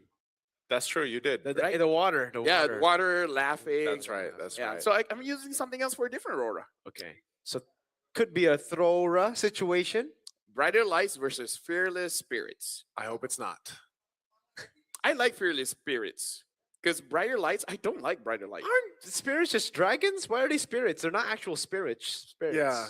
They're Well, Spirits is a lot- technically, they could be the spirit of the dragons. There you go. There you go. The fearless spirits of the dragons. That's the spirit of a wolf. spirit of. Is he He'll here? come on. See there. Hey! Hey, Kaisam Yves, no pueto. Who do you think's gonna win? You can come up if you want. Who do you think's gonna win? He said Team Spirit? Philippines. Spirit. You said Team Spirit. Because There Team you Spirit are go. from the Come on, Philippines. come on, come on, come on. Yes. Lost in So that's the translation. guy. The To the guy The right guy. here.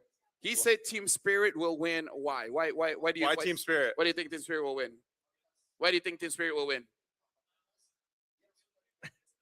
Yeah.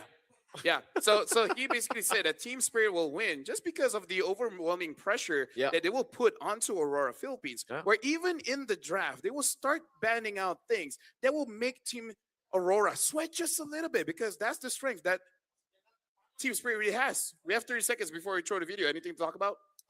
Spirit are really, really good. I like how they play. Aurora are very, very good. I like Lights how they my play. goat, XBTR. I like how they play. He likes. So I like how they play, but I just hope they stay locked in. I hope they stay in that space where everybody likes to see them play. You know what? I like our casting. You have a very good dynamic here. But now I also like to see a video. Don't you guys love watching videos on YouTube, on TikTok, and everything? So how about we check out this one? Let's see what we got for you guys. Aurora, who only ever lost once this entire season 16. Hindi ko siya expect na masisirpor kasi kami parang yun nga.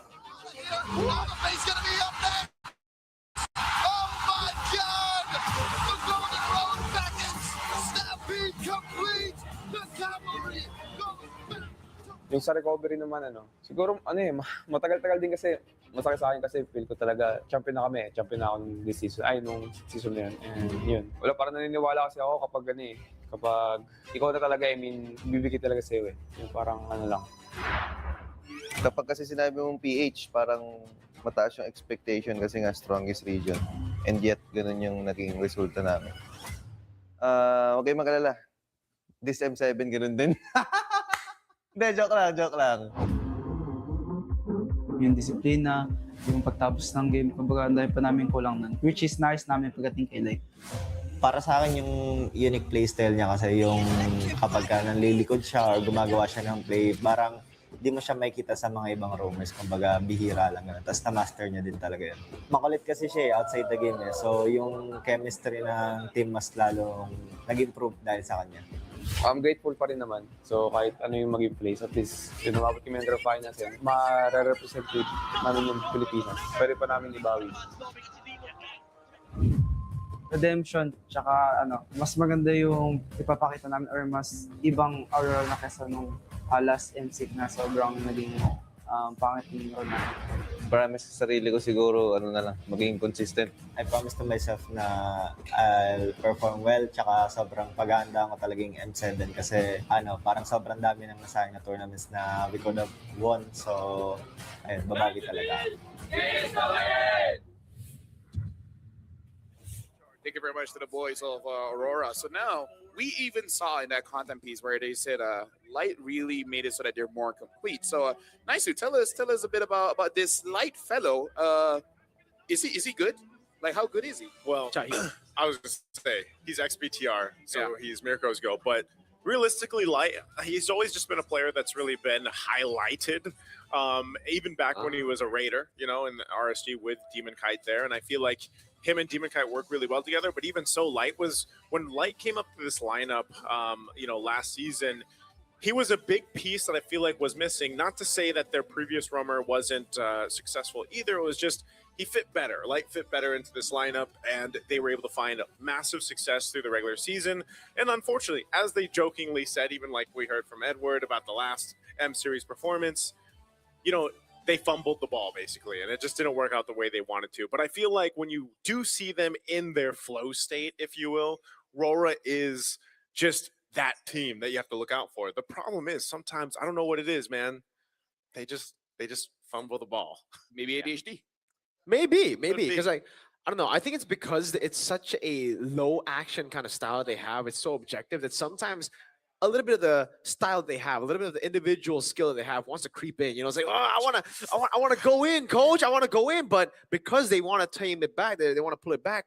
They always think about it. They're like, I want to go in, but also not really. And whenever you do have those doubts about you going in, that's what can happen. Mistakes start showing. So I feel they need to get more comfortable taking risks in the game. It's okay, especially in the World Championship. Yeah, it really has looked like a valuable skill for any professional player is to learn how to calm yourself down. I have ways, but it's not ways that we can really advertise. We got to talk about team spirit here because they've been here for the longest time. Sao, Sunset Lover, now adding more members onto the team. I don't know, they look solid, but at the same time, whenever they lose, even I question myself really like, why did they lose? It's not as apparent or simple compared to most of the other teams that we've seen in the world stage. I think in this particular game, it was also just because of the composite. Well, they were up against SRG. SRG are really, really strong, but the composition for Team Spirit, they were still trying to find a way to implement all of the new things they learned from GOTF to here, to the M7 World Championships. And in that game particularly, very lacking in CC. Right after that, against Onyx ID, they fixed a lot of those errors.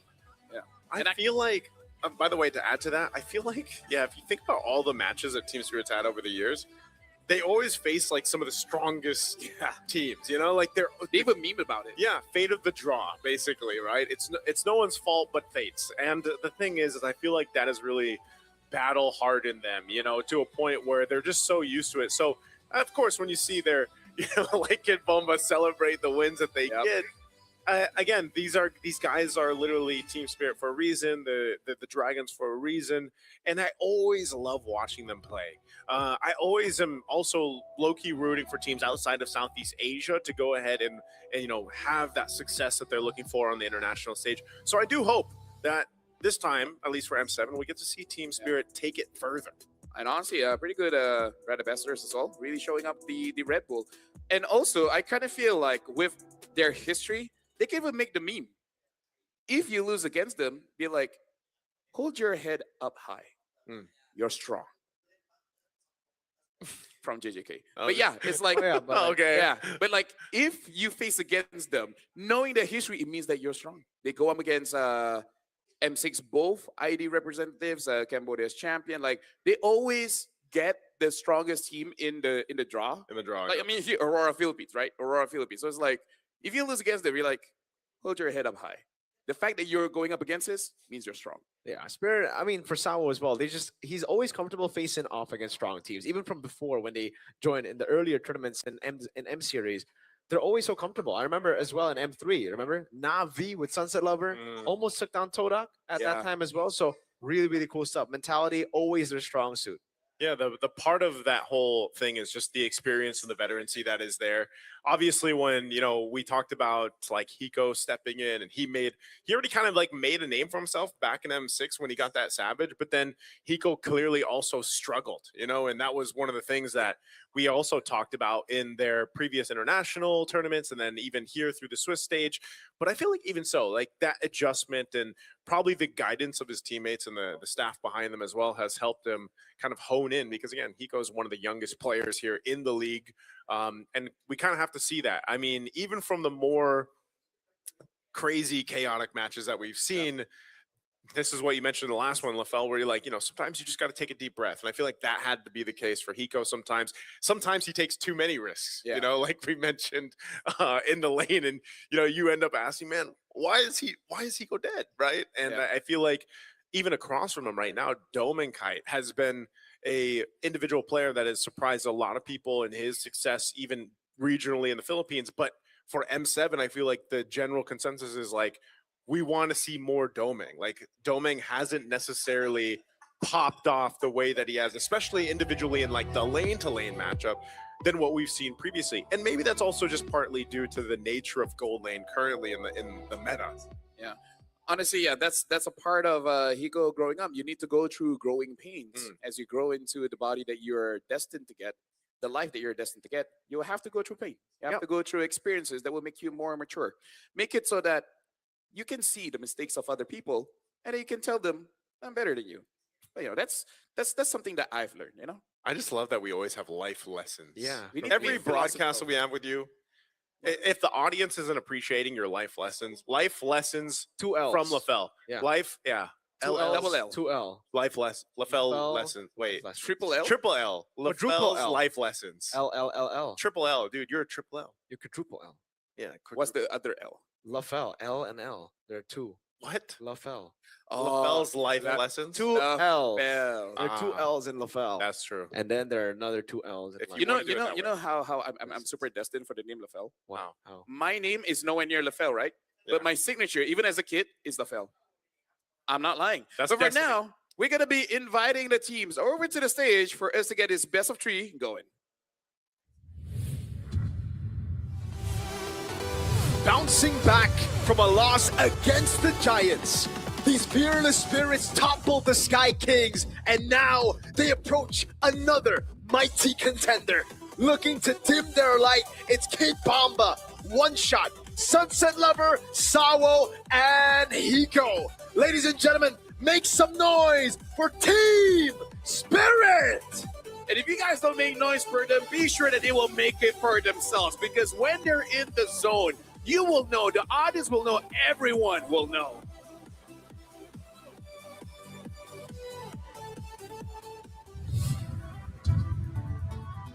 A one win after another. Their light just keeps on getting brighter. Can they tame the Fearless Dragons and continue their path towards redemption? It's Edward in the XP lane, Demonkite in the jungle, UA in the mid, Light in the roam, and Domenkite in the gold. Seize the win, Aurora Gaming Philippines. And we 100% know that Aurora really wants this win so that they can have a better run compared to what they got back in MS6. This roster is completely amazing.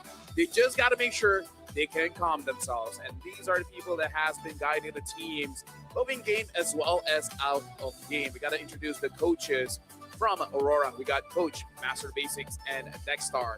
From Team Spirit, we got Polestar and oops, no one there. Yeah, no worries. He's a solo kind of guy. He's there in spirit. Huh? He's a cold. He's there in spirit. Yeah, the other guy is there in spirit. Yeah. W. I will say Yeah, this. he's in Yeah. spirit. yeah. We Team Spirit. Yeah, I put 1 plus 1. I'm so smart. You are smart. I am. Every day I'm surprised. I am too. Do you know that some artificial flavoring from before actually came from beaver anus? What? Yeah, Yes. especially vanilla. But it got expensive, so now we use other alternatives Like? plants. Ah. You should have gone that for the first place. Mm. Flavor. You can't. Anyway, Aurora Gaming Philippines, Edward Demonkite, UA Light, as well as Domenkite. And yeah, I kind of feel like part of the discussion that should really be reserved for a podcast is really just the state of gold lane right now. Yeah. It kind of feels like clod or nothing. It's literally Claude and Care. Cloud or everything, actually. Yeah, if the Like, clog gets yeah. bad, then everything looks pretty good. Exactly, and that's what Spirit have been doing actually against Onyx. They actually banned the Claude and then they pick up the Granger with the Cho so early on. So I wonder if that's gonna be the same kind of deal up against Aurora, or maybe they'll take a different approach because it is best of 3. By the way, Spirit winning even before this happened. Everybody going to TS, man. Who will win PCA. game 1? Ooh, that's a question. And where are the Filipinos at? You know the thing is, it's funny. Even before the cast would start, someone came out to you guys and be like, "Oh, who's gonna win?" Yeah. See, they're so prepared for this. They asked us who's going to win, and we gave our vote. Yeah, you gave your vote for sure. That's the thing about this game, and that's the thing about Team Spirit. They're so prepared even before the game already starts. They let you know who's gonna win. And the Team Spirit fans, they're saying that, you know, they're gonna win. They're there in spirit. Oh my lord! Look at the chat, dude. The That TS is- fans are wow. going crazy, dude. Roar of fans. Where are you? They might be intimidated. Maybe it's because it's 2 letters instead of 4. So it's just That's easier to true. type on the No, keyboard. no, it's 6. Rora BH. Well, no, I mean, they That's only Rora. have to type Rora, so Fine. Come on, By the way, you gotta follow the rules. Playful. Come on, Dude, playful. Dude, the rules are for not me. Not you. Not you. Yeah. Me not Tor. Me, yeah. They're for me. Me not Thor, exactly. That's how I'm gonna introduce to everyone else. Me not Thor, me Patrick.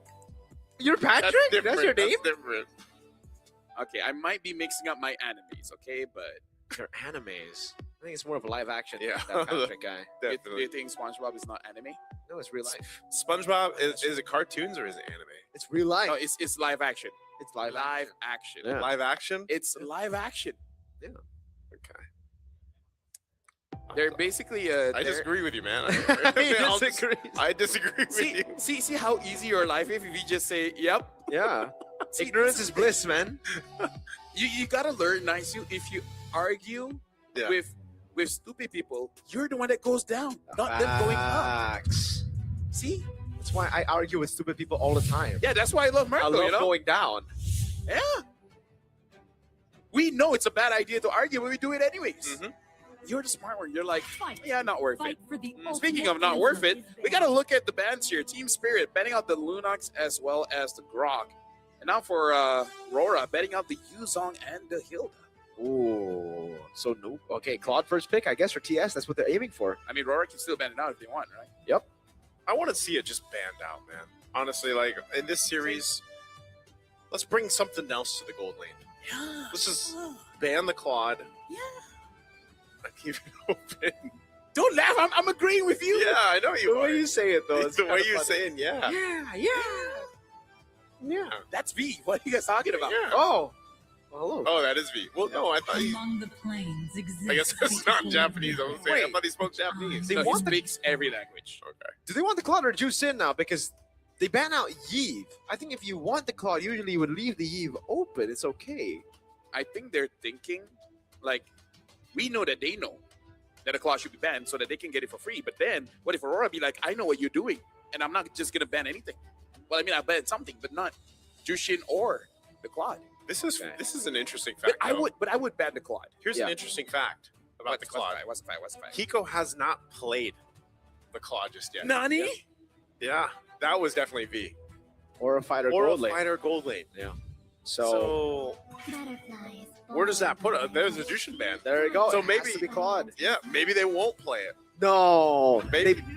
No. All right. Listen. So this is the first Claude game. I for think they Hiko. were, to be fair, first game against SRG, second game against Evil, or the first game against Evil, second game against SRG, second game SRG, they learned. So in the first game, they didn't play it. Game number 2 against SRG, they learned. Claude was on Innocent. And then game number 3, they banned the Claude. So ever since that game 2, it's been contested and they've learned the hard way. So it will be picked up here. That's how hard it is to play Claude, you know? 28% win rate, by the way, on the Gatakacha. 14. Oh, wait, wasn't it 28 earlier? All right, 14 times picked up. We didn't see the Gatakacha. It's 29%. Yisun Shin, very early. No Yu Zhang. Also shows that they might want to play double fighters here. Yep. Yeah, double fighters. That's something more that we've seen Dominkite play too. You know, when this YSS is picked up, is go ahead and grab that fighter. We haven't seen too much of like the Ruby gold lane so far through M7, but that's still a possibility that could pop up. I don't know if we'll actually see him play for example, like the Freya and the gold lane. Maybe that's up their sleeve after seeing the first couple days of the Swiss. But these are already very strong picks, man. The Farsa, Kalea, Claude for Team Spirit off that first phase of the draft. So they're going to leave their jungle and the XP lane up for grabs right now. And most likely, you'll probably see some of those big XP lane options banned out further. You know, the Yuzhong's already gone. Maybe the Lapu Lapu to an extent, or the Uranus, depending on what they want to do here. I feel like for Team Spirit, they're also looking at this as, is it a banable game? I guess, right? With the Kalea already picked up right now, it should actually set up for one of those picks later on? Even they if it's still not want to go bannable, for it? at least you force Aurora to ban. Exactly. But for Aurora right now, I guess now you understand why they went for the Gatakacha, right? I'm just actually kind of weirded out by the Harith pick. Yeah. You usually don't want to go with a Harith when you already see a Claude, but even more so when you see a Farsa, right? So 2 counters on the other side already against the Harith, yet they still pick it up. So they're going to have to get some more picks to open up the Harith space. Look at this. It's quite even between Rora as well as Team Spirit. Difference only being in the tens. That's very different from what we saw earlier. So I guess everybody's supporting Aurora. Shout out to you guys in chat. Yeah. Keep voting, guys. Again, it's a best of 3, so this is just game 1. The Harith pick this early on is interesting too. Just like you mentioned, you know, it's not something that you necessarily see too often. Although before Harith technically had that kind of low-key nerf that he went through, like from the last patch, there was a whole lot of Claudes in Harith, like matchup-wise, right? Whoa. And I guess they just prefer it more than the carry anyway, at least to bring in for the rest of their lineup. Kagura ban coming through for TS. I thought that's something we wanted to leave in 2025. Turns out maybe something they faced against Aurora Philippines in like scrims or something, because maybe that could be an answer to the Kalea pick, right? Maybe we see the Kagura CC immunity getting out of it, Purified built in to get out of the Kalea. Tsunami Slam, but the Earnest gets banned out as well by Aurora PH here. So they're really taking away those Bomba picks that we saw dominate against Onyx. Yeah, honestly, the Kagura pick kind of signals to me that there's going to be a lot of attention going on to the mid. So whatever pick that Rora is forced on, because at this point, I'm not so sure who wins the lane here unless you get something like a Zetian. Because even a Kimi, I think it's going to have quite a tough time. Yeah. Unless they want to go for something like a Selena. Aurora, yeah. Ooh, I don't know. Have we seen Yue? Yeah, Yue has like played it from time to time. I mean, the Kagura as well. He was one of the few players that picked it up regionally in the Philippines. It's just like Kagura is kind of weird in the current meta, you know, especially here for M7 that we've seen it. So I guess there's a lot of questions here. I'm not sure if we'll actually see him pick up the Lunox. No, it's banned out. Sorry. So that being banned out, there's just what is left? A Louis Yi? Kagura is the kind of pick that's like you receive some information in a proper email. You're like, oh, I like this. Yeah. It's like, okay, I'll make sure to be careful of it. Heaven's mandate. Oh, my Zetian. legacy shall endure. So picked once, 100% win rate. We saw that. Stormy. Yep, Stormy. Shouts to my boy. I guess this also works pretty well with the YSS too. Like the stun synergy. If they finish up with the Arlet, yeah, I think it's pretty okay. Double vision. But they will be lacking in the frontline department, dude. Like that means Just do more damage. Run through the front line. It's literally Gatakacha. Yeah, but that means their front line is literally Gatakacha. Yeah, right now it's literally just Gatakacha. But if they go Arlet, right, that means it's just going to be Gatot. Yeah, you can try to do more damage, but then it relies heavily on you snowballing in the early game. And TS, now with the glue, they have more ways to actually just stick towards the Yisun Chin, stick towards even they got the Kacha there. They don't have waves to deal with the Oh, Nolan. Interesting. This might be the R line, and maybe the game plan here is they know they're most likely going to be reacting. Like if it gets to that point where they're reacting to the Kalea setups, for example, that they might just choose this lineup to go ahead and like try to have a counter play as much as possible. But there's the Sora being left open, so it's going to be that last pick for this lineup. So there is a lot of crowd control here. Like if you look at Rora's lineup, there's quite a bit of crowd control that they can use to go ahead and fight these team fights that are most likely going to be started by a Kalea, like we've seen in the past. The only problem here is that the damage profile coming in from Aurora doesn't really do that well against the glue, unless the glue hops onto Sora and Sora just keeps on dashing towards a nearby turret or something. Yeah, if Kid Bomba has a good game, Aurora will not. Yeah. That's what we saw. I mean, that's what we saw in their last match, right? Kid Bomba and Esmeralda. Just a phenomenal performance, but there's a lot to see unfold here. Well, ladies and gentlemen, we're jumping into the first game between Team Spirit against Aurora Philippines. And again, this is a promotion match. Winner goes over to the knockout stage. Welcome to the Land of Dawn. By the way, Lafel, I got to ask you a question. Isn't this just very SRG? Sora, Gatot, and then Yisun Chin, Zetian?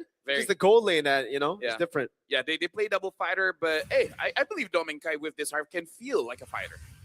Well, the way he usually plays it is like that, like I said, regionally. And the statistic was, I think the Harith has won twice against the Claude. So could be just one of those picks that works out for specific players. But again, you don't see the Harith pop up too much. But even the Nolan, man. Remember when the Nolan popped up?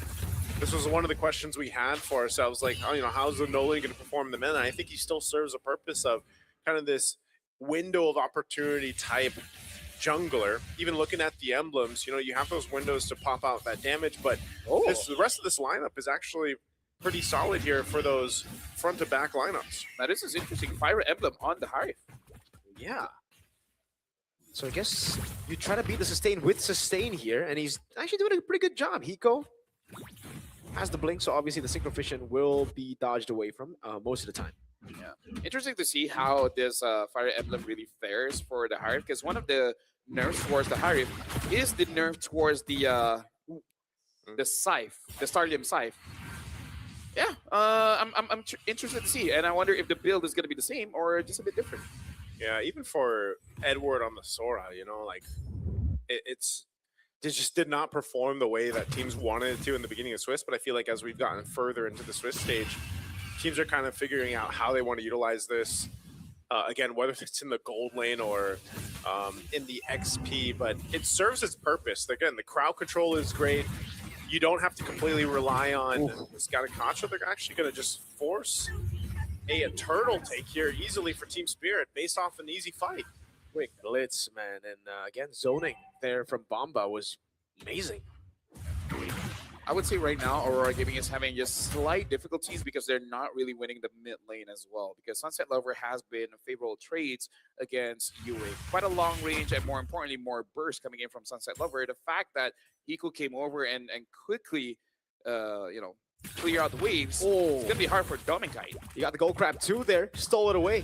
Art of Thievery there. By the airstrike coming down over on Dominkai. There's already a Zaman Force. No, Zaman Force means there's gonna be too much damage from Dandel. Last shot from Eco. That's first blood and a flicker out. So close. Dominkai even popping the Purify, but unfortunately can't survive against that Fire Emblem or not. So a good first blood pickup for Team Spirit. They made that decision to go make the play. That's about I would say every time if they focus on Dominkai's lane, you're going to have to see Aurora Gaming Philippines kind of respond to that. Again, if you leave your gold lane to the whims of the opposing team, you're going to be in trouble here. I don't know about this, man. Bomba flickering out to safety now. It's going to be caught still. Tracer's coming down, and that's going to be Edward with the punches down on the glue. But light AOG out of there. Caught in the feather airstrike. One shot. Wants to push in for more of the gold crab. Can we contest it again? This time it's Doming. Honestly, Aurora Gaming probably just wants Edward to get out of lane as fast as he can, because keep him on this glue is making his life just a little bit difficult. Considering the speed that one shot is moving all around the map, taking some farm away from Demonkite, I feel like this is a good idea, but we just have to see how it translates to the next sort of fight. Yeah, this is going to be the one that we see Aurora Gaming Philippines actually contest. Demonkite went and got his purple. He's going to go work on his orange, and then Turtle's going to be up here in a second. So both junglers doing their thing. They'll get in position. And with this time, they can't be as zoned out as they were in the first Turtle. But they will have to play around Sawa's setup potential with the Kalea, but also Sunset Lover's damage with the feathered airstrike. So they'll take their time. This is what I was saying in the draft, Aurora Gaming Philippines. They don't really need to be the initiators. They're more so responding to what this lineup from Team Spirit does. Edward's positioning here. He's going to go ahead and spot one shot. The fracture out by one shot, respecting the Sora damage. Now it's going to be Sawa walking up untargetable. Edward goes to the skies. Now jumps on Bomba. It's going to be caught. That's going to be the full stacks on him, and he gets mounted on. Demonkite looking for the angle to go for the retribution. This one shot gets thrown away. That's an AOG. Demonkite winning the retry there all alone. Tsunami Star locks him down. Hiko with a blazing duet straight onto Yue. He goes, and Yue respects him with the flicker as Domain clears out mid, and Edward goes on to hit the Patrick. I gotta say, my question to start the day: are we gonna see any Claude for space? I can't believe this is like what third time today that we're seeing a clock first man. Hiko's really showing up. He's looking pretty good. Oh, Fracture, full burst light. Doesn't have the AOG, but he gets out. There's an airstrike a bit late, and the glowing Wanting with the lethal ignition gets him down. Now it's Domeng in the bottom lane, isolated. Oh man, even when Light wants to help, don't kite. Okay. Just get out of my gold crab territory, I think. I think that's what And was if he doesn't basically- get it. Yeah, okay, Okay, he is going to secure it. But yeah, Light was going to go help Domenkind out here, and you know, it's you put yourself in that position where you can get set up on, and unfortunately, if you have the Revitalize or not, you're going to be somewhat in trouble. So now Team Spirit has continued to find these little bit of wins across the map where they can. And, you know, you're looking at the scaling here for both gold laners. Hiko is doing a great job farming both lanes, basically. He's got enough help as well to go ahead and secure himself this lane. And Domenkind's got to play catch-up. Now, he's not too far behind, just a couple hundred gold, and that's why he's going to go ahead and rotate between both lanes. This could be a potential setup. I'm not sure if Sao is actually going to get caught here with the Unbreakable. He doesn't, yeah. He knows they're there. Just about that makes sense. Right now for Aurora, the fact that they're not down by too much, I feel like it's still good because Demon Kite will be scaling up. And not to say that Team Spirit doesn't have skill. They do have skill, but I feel like they do have ways to deal with Team Spirit, especially Domenkite here. Hiko might make the mistake of going for Wind of Nature, but who knows? Who knows? I don't think so. I don't think so, but who knows? Hiko has definitely adjusted throughout the Swiss stage, man. You know, it was a rough start for him, but he might get caught. Okay, he takes some damage from Edward. Half HP, that's a lot of damage. Mamba in the back though, zoning Domeng, or zoning Demon Kite. There's no way for him to enter.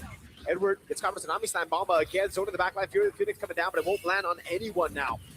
Sawa with a flicker out. That's gonna be Mamba caught by the Mana Chakra. Has a flicker out. Light gets out with the AOG. Zaman Force coming down, and Demon Kite picks up the kill on him. Hiko again with the help of the first one shot coming in from an off angle. Finds the fracture, but Domeng was able to dash out from Sunset Lover's skill 1. I like games like this where they're playing macro, but at the same time, they fight when the opportunity presents itself. Because for both teams, especially for Team Spirit, they're just zoning people away. They're going to get objectives for free. But the moment that Aurora Gaming Philippines is in a position that they can fight, they will fight. Goes for the stun, Purify out. That's one shot with the damage, but now with the Zaman Force again, it's so hard to get him down. Feathered Airstrike just barely out of range, catches him in the end. The last tick of damage gets Domeng down. I don't think he was expecting to get hit there in the Assassination up top. It's a solo kill for Demon Kite. But Sawo is looking for revenge. Has Tsunami Slam. Has 2 members backing him up. Sawo with the jump in forward. Demon Kite goes. Oh, he can't go for the Traceless in time, and he gets bursted out by Sawo and Sunset. I'm just going to say wow, man. Right now, Team Spirit, especially Sunset Lover.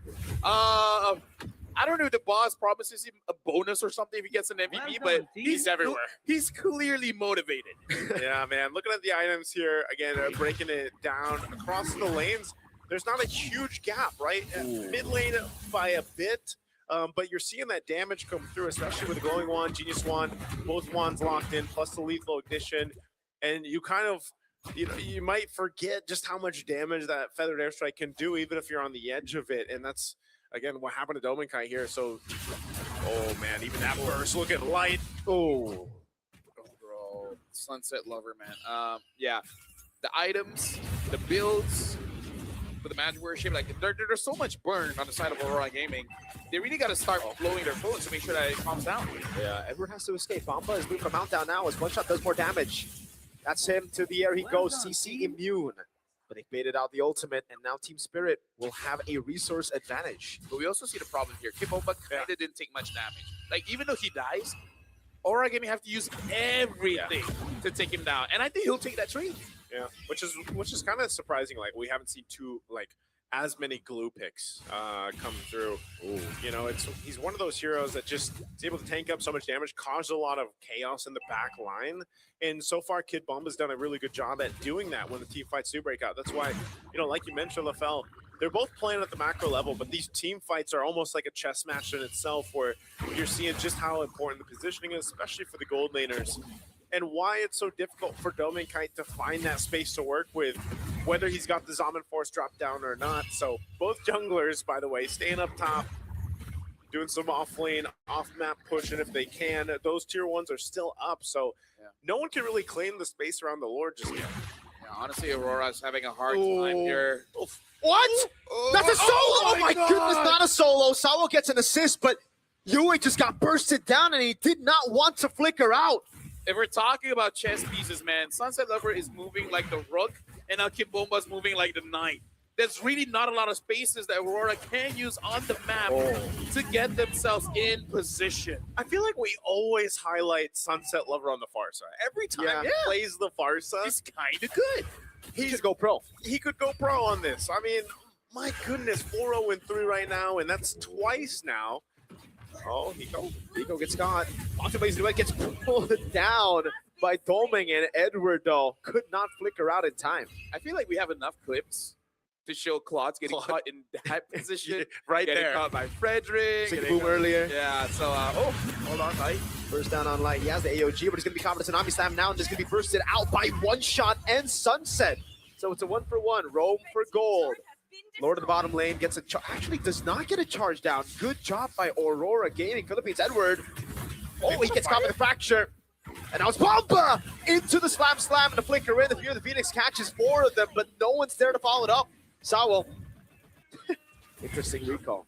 I'm just really interested in what the idea was there. When Light got killed and then there seemed to be a call where Edward's like, all right, we're going to initiate. They just did not expect that amount of pressure from Team Spirit, I guess. Again, kind of wondering what the plan was there, but they are going to lose some of those tier 2 turrets now. Sawo. Is he going to go for Light? Could be. He made out the AOG, and that's enough. Now they push into the mid lane, and it's One Shot and Sunset who picks the turret up. In my head, I kind of did thought Team Spirit will have a dominant game, but I didn't thought it would look like this. Yeah, it's very, very strong showing from him, man. 4K ahead. And it just seems like a lot of it has to do with this Farsa pick, you know, the amount of pressure, because I don't know, you just don't have that much of an effect or that similar effect with the Zetian pick here from Yue. You know, unfortunately, yeah, you've got the Fury of the Phoenix that can help out. Well, there's a nice close-up always of our favorite skin of the game, by the way. Yep.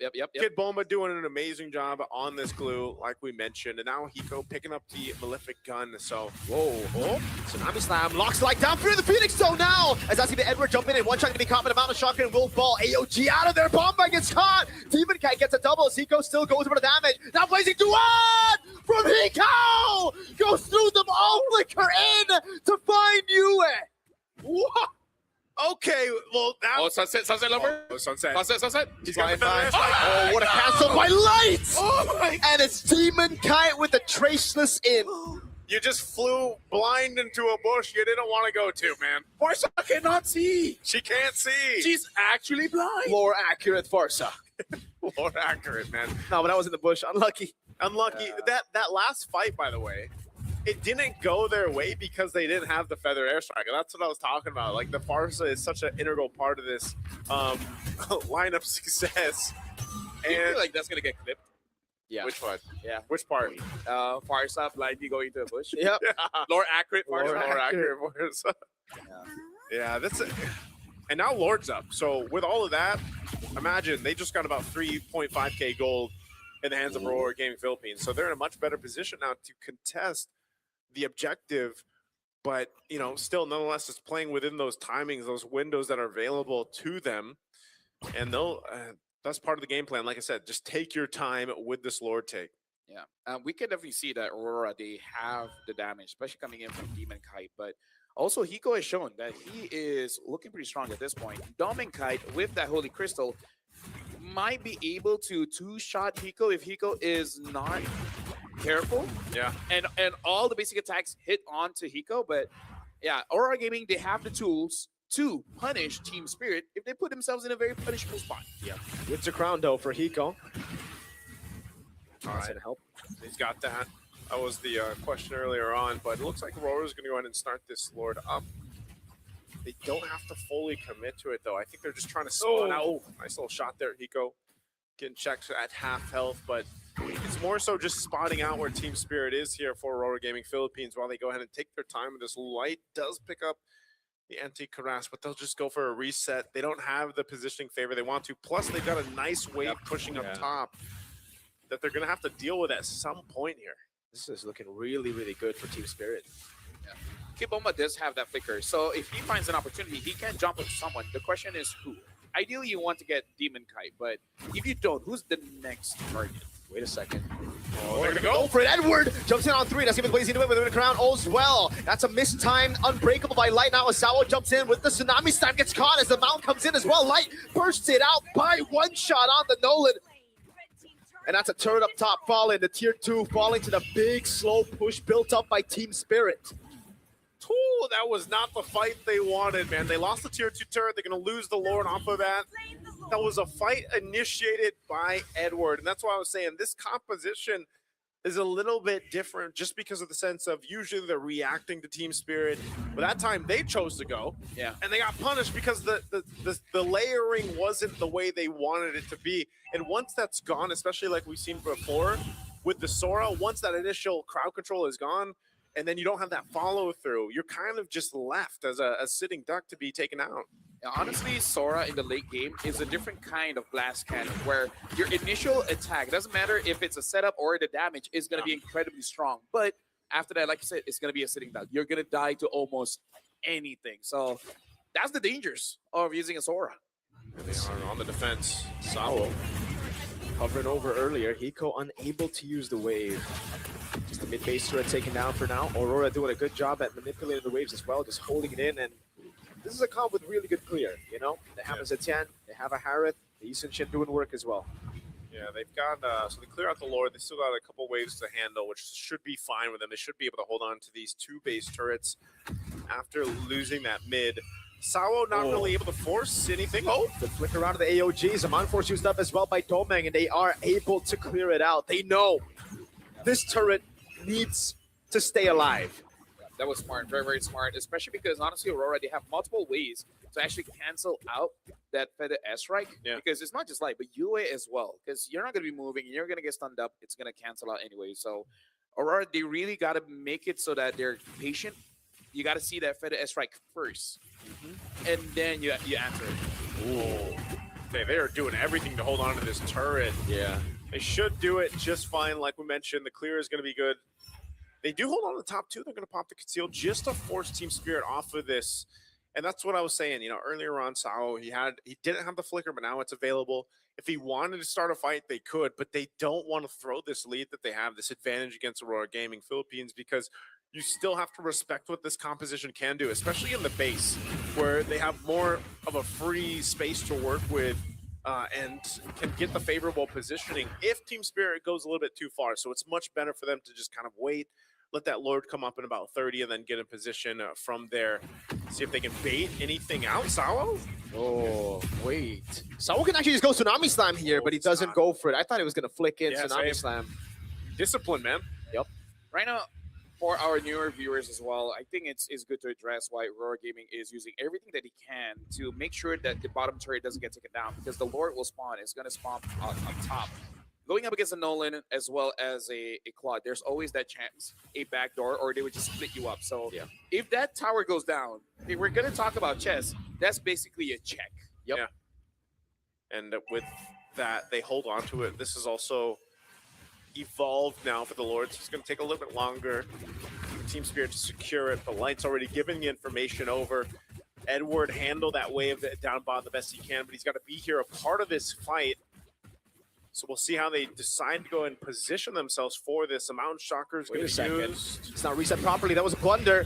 Sao was going to go in. It's going to be caught by Domenkai actually there. Now Tsunami Slam coming down. It's like it's brushed it down. Edward with walk up here. The Phoenix already catching him now. Sunset Lover's able to flicker up, and Edward jumps in forward. Immortality by Sunset Lover. Fracture coming down now as Domenkai walks over as well. Edward just cannot die. Sawa will fall to Domeng, and now it's Bomba running for the hills. Cannot go on to Demon Kai. That's all again. Domeng jumping in with his Mind Force. One shot Immortality. Domeng gets a double. It's a wipeout. They got the Lord, but Aurora Gaming got the fight. They're going to clear out this Lord and go down the mid lane. That was a mistake by Team Spirit on many different fronts. Like I said, Mirko, the fact that they did not properly reset that was number 1. But again, can they end it? I think it's I over. think they can. 7 seconds on Hiko. It's over for game 1. Team Spirit held the lead for the whole game, but Aurora got one fight. Man, it was one fight to turn it around. And like you mentioned, it wasn't the reset of the Lord that Team Spirit wanted. And so they capitalize off it. And man, talk about Edward leading the charge on that Sora to keep things together. And Domenkite finally having the game, man, where he was able to pop off towards the end there. Yeah, I feel like we got to dissect that just a little bit more because we got to talk about step by step. Number one, they failed to reset. And then after that, it did seem like Sao had a little bit. Yeah. Tried to grab onto Demon Kai on the Ishin, failed to just grab whoever is next, and then put themselves in a situation where Sunset Lover on that far side is forced to use the Feather Airstrike so that they get some kind of trade. But the moment the Feather Airstrike was popped, so does Fury of the Phoenix. And you can see it on screen. Yes. The Farsa was stunned and then had to use the Flicker to get out of there. And at that point, already lost so much HP. Look at this. This is the final fight. Look at Sunset Lover having to use the ult, get stunned up, and multiple members of Aurora just chase after, like, basically both ends. Some go over towards the Farsa, some make sure that Hiko gets taken down. So that was a big blunder that causes panic on Team Spirit, and then that fraction of hesitation just cost them the game. It was a great. That was a call by Edward too. Like you saw that as soon as he's like, okay, this is in my range. Sunset Lover's in my range, and Domenkite was close enough. That was such a good call there for them to follow through with that. And yeah, it was a split fight, right? They were split up, and it was just like quick. It's so quick. It's such a quick decision. I mean, think about it. Minutes ago, they were in their base defending, and that's why you mentioned LaFell. That was so crucial for them to maintain those base turrets as they did, especially that bottom one. Yes. Man, well played to Aurora. And I gotta say, man, just the smallest of mistakes, like not resetting the Lord properly, can have drastic impacts on the game. And this is a very good example. If you guys wanna, share with your friends how one small mistake, one tiny mistake leads to all this, leads to a whole end, bro. Yeah. Maybe that Hiko reset. Maybe that explains UA's pose now, bro. A tiny mistake is tiny all we mistake. need. Yeah, and here's the thing. Usually we're very critical about mistakes, but in this mistake, it's actually more towards Aurora because that mistake was not a huge mistake. It takes a very strong team to capitalize on that because, again, against other teams, they might not be punished that hard. But against a team like Aurora, you make that one mistake and then the game is just over. I think that's a very good example, like you guys are saying, how a mistake can really turn the game around. But it also shows that you need to be a very good team. You need to be well coordinated because, again, not everyone went towards Sunset Lover. Yeah. They were split. Some make sure Hiko gets taken care of. Some make sure that Sunset Lover was taken care of. And now we're looking at the MVP by the official gaming phone, and it's going to be Edward 2, 3, and 7, making that crucial play. That catch caused them to win. Yeah, that's why I was saying, when you even look at the way that Edward played this game, when we take a look at the highlights here in just a second, is, there was times clearly when the Sora setting things up with the Torrent or just being able to, there wasn't too many times, obviously, where he was the damaged Sora that we've seen usually in the gold lane.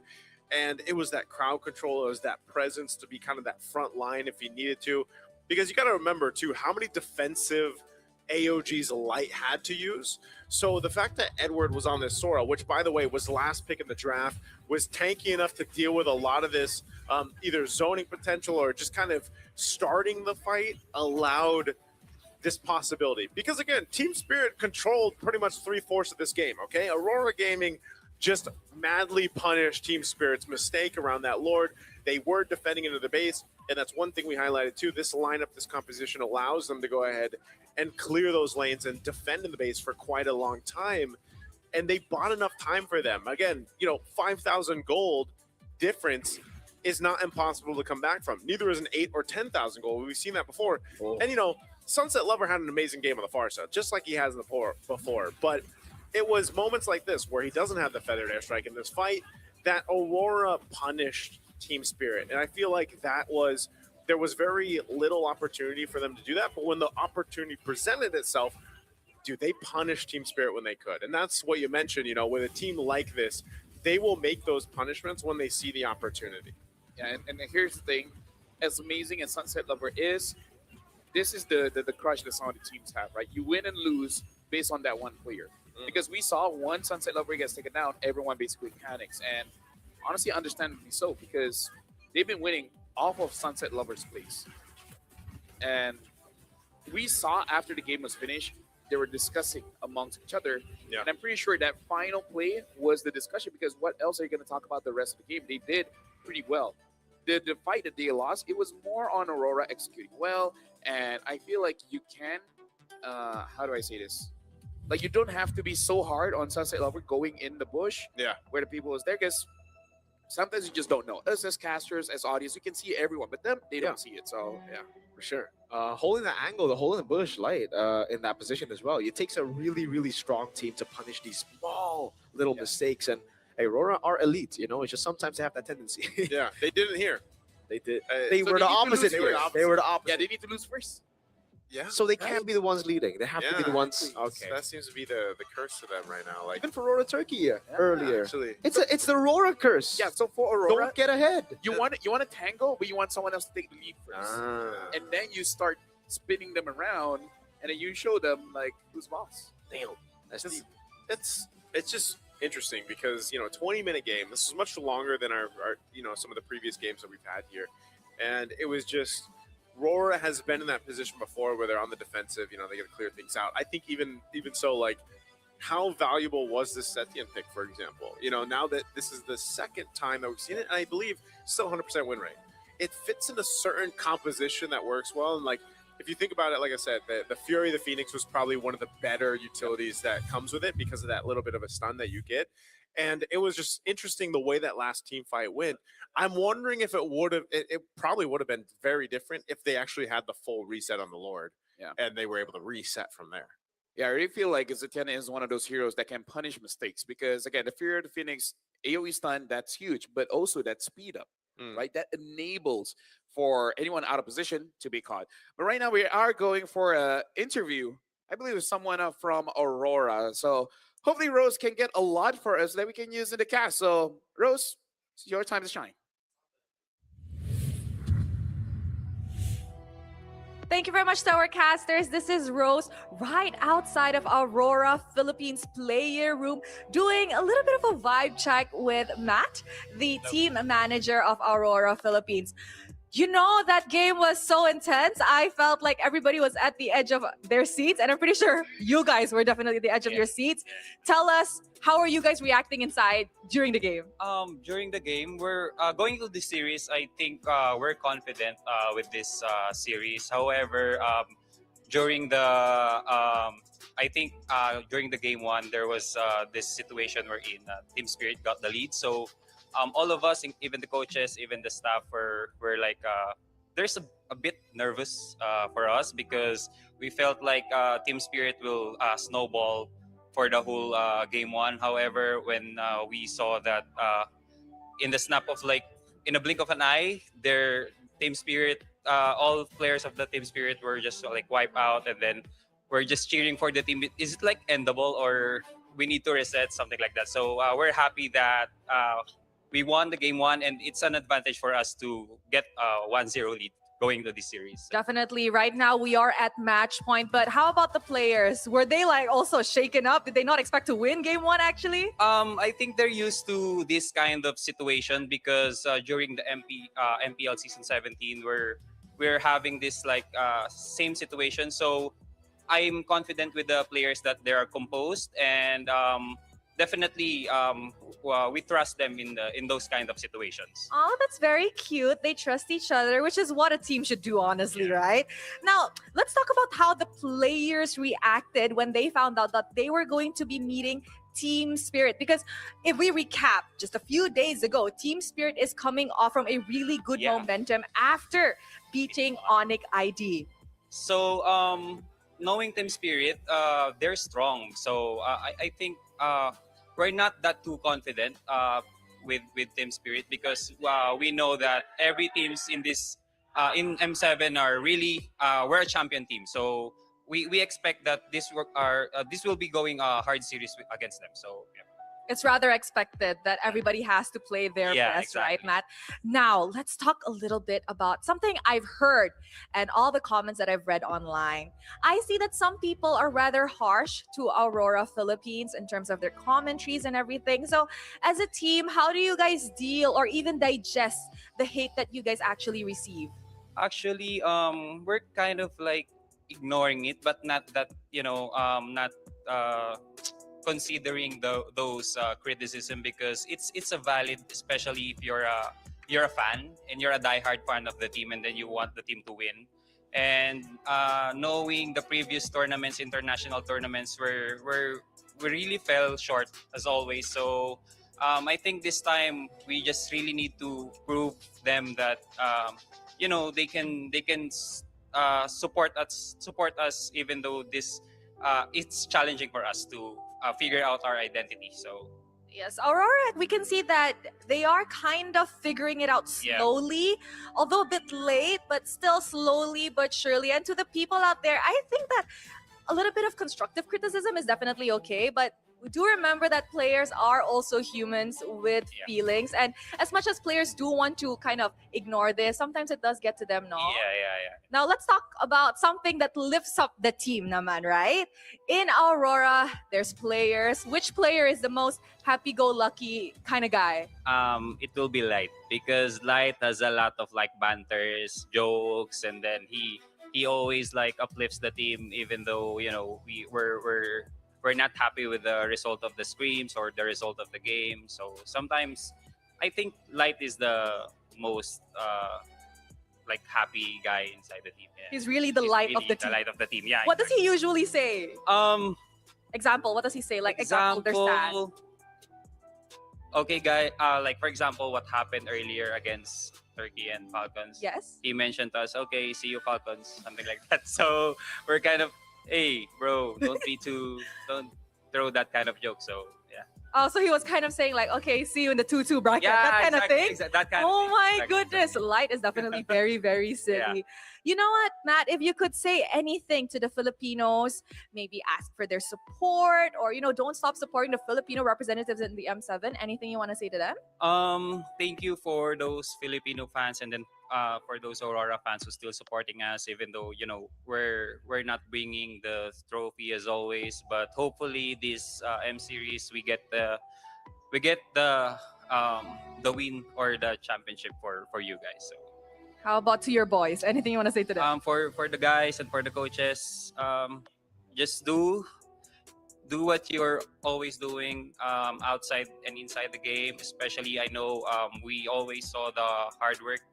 We know that we always stay late just to practice and to keep up with the momentum going into the game day. So yeah, we trust you, and then we will support you no matter what. So. Aw, there you go. Now, you know what? Thank you very much, Matt. It was a very insightful interview, and hopefully Light does not go into the 2-2 bracket with Team Falcons. Hopefully. But with that, let us show it back to the panels to actually prepare us into the second game of this best of 3 series. Thank you, Rose, as well as Matt. What a guy. What a guy. What a guy, man. Light. Yeah, the fact that they're already playing in season 17 just shows how forward thinking that they are. They live in tomorrow, same as me. Living in tomorrow is amazing. I live in the present. How do you live in tomorrow? Exactly. You until you're there, you don't get it. Until you're in tomorrow. Until you're in tomorrow, you just don't get it. So do you know? In fact, you Are never you in tomorrow right do, now? Do you guys know that you guys are never in the present? Because the amount of time that your brain can process what's happening right now, it's already in the past. So you're never truly in the present. Because what's happening right now? So how do you get to the tomorrow if we're living in Yeah. the past? We're never living in the present. Compared to you guys, I mean, tomorrow. If you were in tomorrow, you wouldn't be here. I'm already experiencing it. Now I'm just reliving it. You're reliving tomorrow? I'm or- reliving the present all the time. Okay, so here's a present to you, LaFell. I don't take presents. Okay, never mind then. You don't like gifts? Who Presents doesn't or do this gifts? anymore? We all Spirit. do. Yeah. Why would you Because not? I feel like we're at the point of our lives where we don't really need anything. So actually buying any of it. Who are you is talking quite- to? Who are quite you talking about? You can speak for yourself, man. I would love some free gifts. Yeah, I was just say if you have everything you want, LaFell, then Yeah. Maybe that's what it's like living in tomorrow. By the way. Ah. No, even my wife, she's in Japan, right? She's like, I have no idea what to buy. You have everything. It's like, yeah, just buy me food. So that by the time I get back to Malaysia, it's already spoiled. Yeah, I was about to say. Yeah. It's difficult, isn't it? Yeah, I mean, you know exactly what's gonna happen next. You're Yeah. like, buy me food so it gets spoiled when I come back. So it's like you are living in tomorrow. Living in tomorrow. Oh man. Okay, so Mr. Tomorrow, what will happen in game number 2? Well, first of all, it would be a Spanish Rivers. See that one coming. That from yesterday. Okay. And technically, you are okay. Take us through the draft, Mr. Tomorrow. Yeah. You know what? While you're at it, give me the lotto numbers. Amen, brother. 2849. Ooh, all right. I will get that. All right, 2849. All right, I think you're missing one number. So but- I don't get it. I have no idea I how don't much. either. I don't either. We need help. You need help. Okay, you know what? That's right. I need help. I need help. It doesn't have to be professional help. Look at the Claude Band, by the way. I just need help. Hey, despite the Shout outs to Claude Band. Shout outs to the Claude Band. This is what we wanted. Yep. Let's change up the gold lane. Yes, please. What goal leader would I like to see again? Bruno. Where's I? I want something with attack speed. I haven't seen Melissa in a while. Interesting. So you want to see Melissa? Why not? I mean, like, if there's no Farsa, Eve, Kadita, Zetienne, Arlet, Lapu, Lance, Claude. I wouldn't mind seeing the Freya Gold. Yeah, I See, don't like, see if that. all of those heroes are out, you can use Melissa. Sure. You might need a bit more bands, but, you know, eventually. Like, these are quite different bands, though. Like, you know, Claude, Kalea, we'll see what the last one's going to be for Aurora, but over on the other side, YSS, the Grok, and that Lunox. So it was very troublesome for Team Spirit, yeah? Yeah. I mean, very troublesome for Aurora earlier, that Team Spirit got the Kalea and the Claude, but they still couldn't close out the game. So that's something that I think it's more of a tilt to TS. The fact that they got those picks and they couldn't end it, and now that they don't have it, Yeah. what's it gonna be for first pick, dude? It's Jushin, maybe? Or there's Eve is up for grabs. There's no Claude. I guess that can be a choice to go for first pick. Among the planes So there you go. exists the equilibrium So Eve. which I was made for. what's So the answer? Yuzong. on this. Yeah. Yuzong? Yuzong. Yuzong, Gatot, if they want again. Yuzong got the mid lane. They could. Or if they want to Eventually- take away like a Lance. Yeah, depends. Yeah, actually, I mean, even with the YSS being banned out, like Demon Kite still has. He has played a lot of utility though. Like, he's one of the junglers so far through M7 that has picked up the Fredrin, I think it is. It's like a go-to of his. He can play the Boxer too. I'm not sure if they actually want to go with utility for game 2. But there it is. That's the Fred. So the Fred and the Granger. Speaking of, make sure you guys get your M7 pass right now while you can.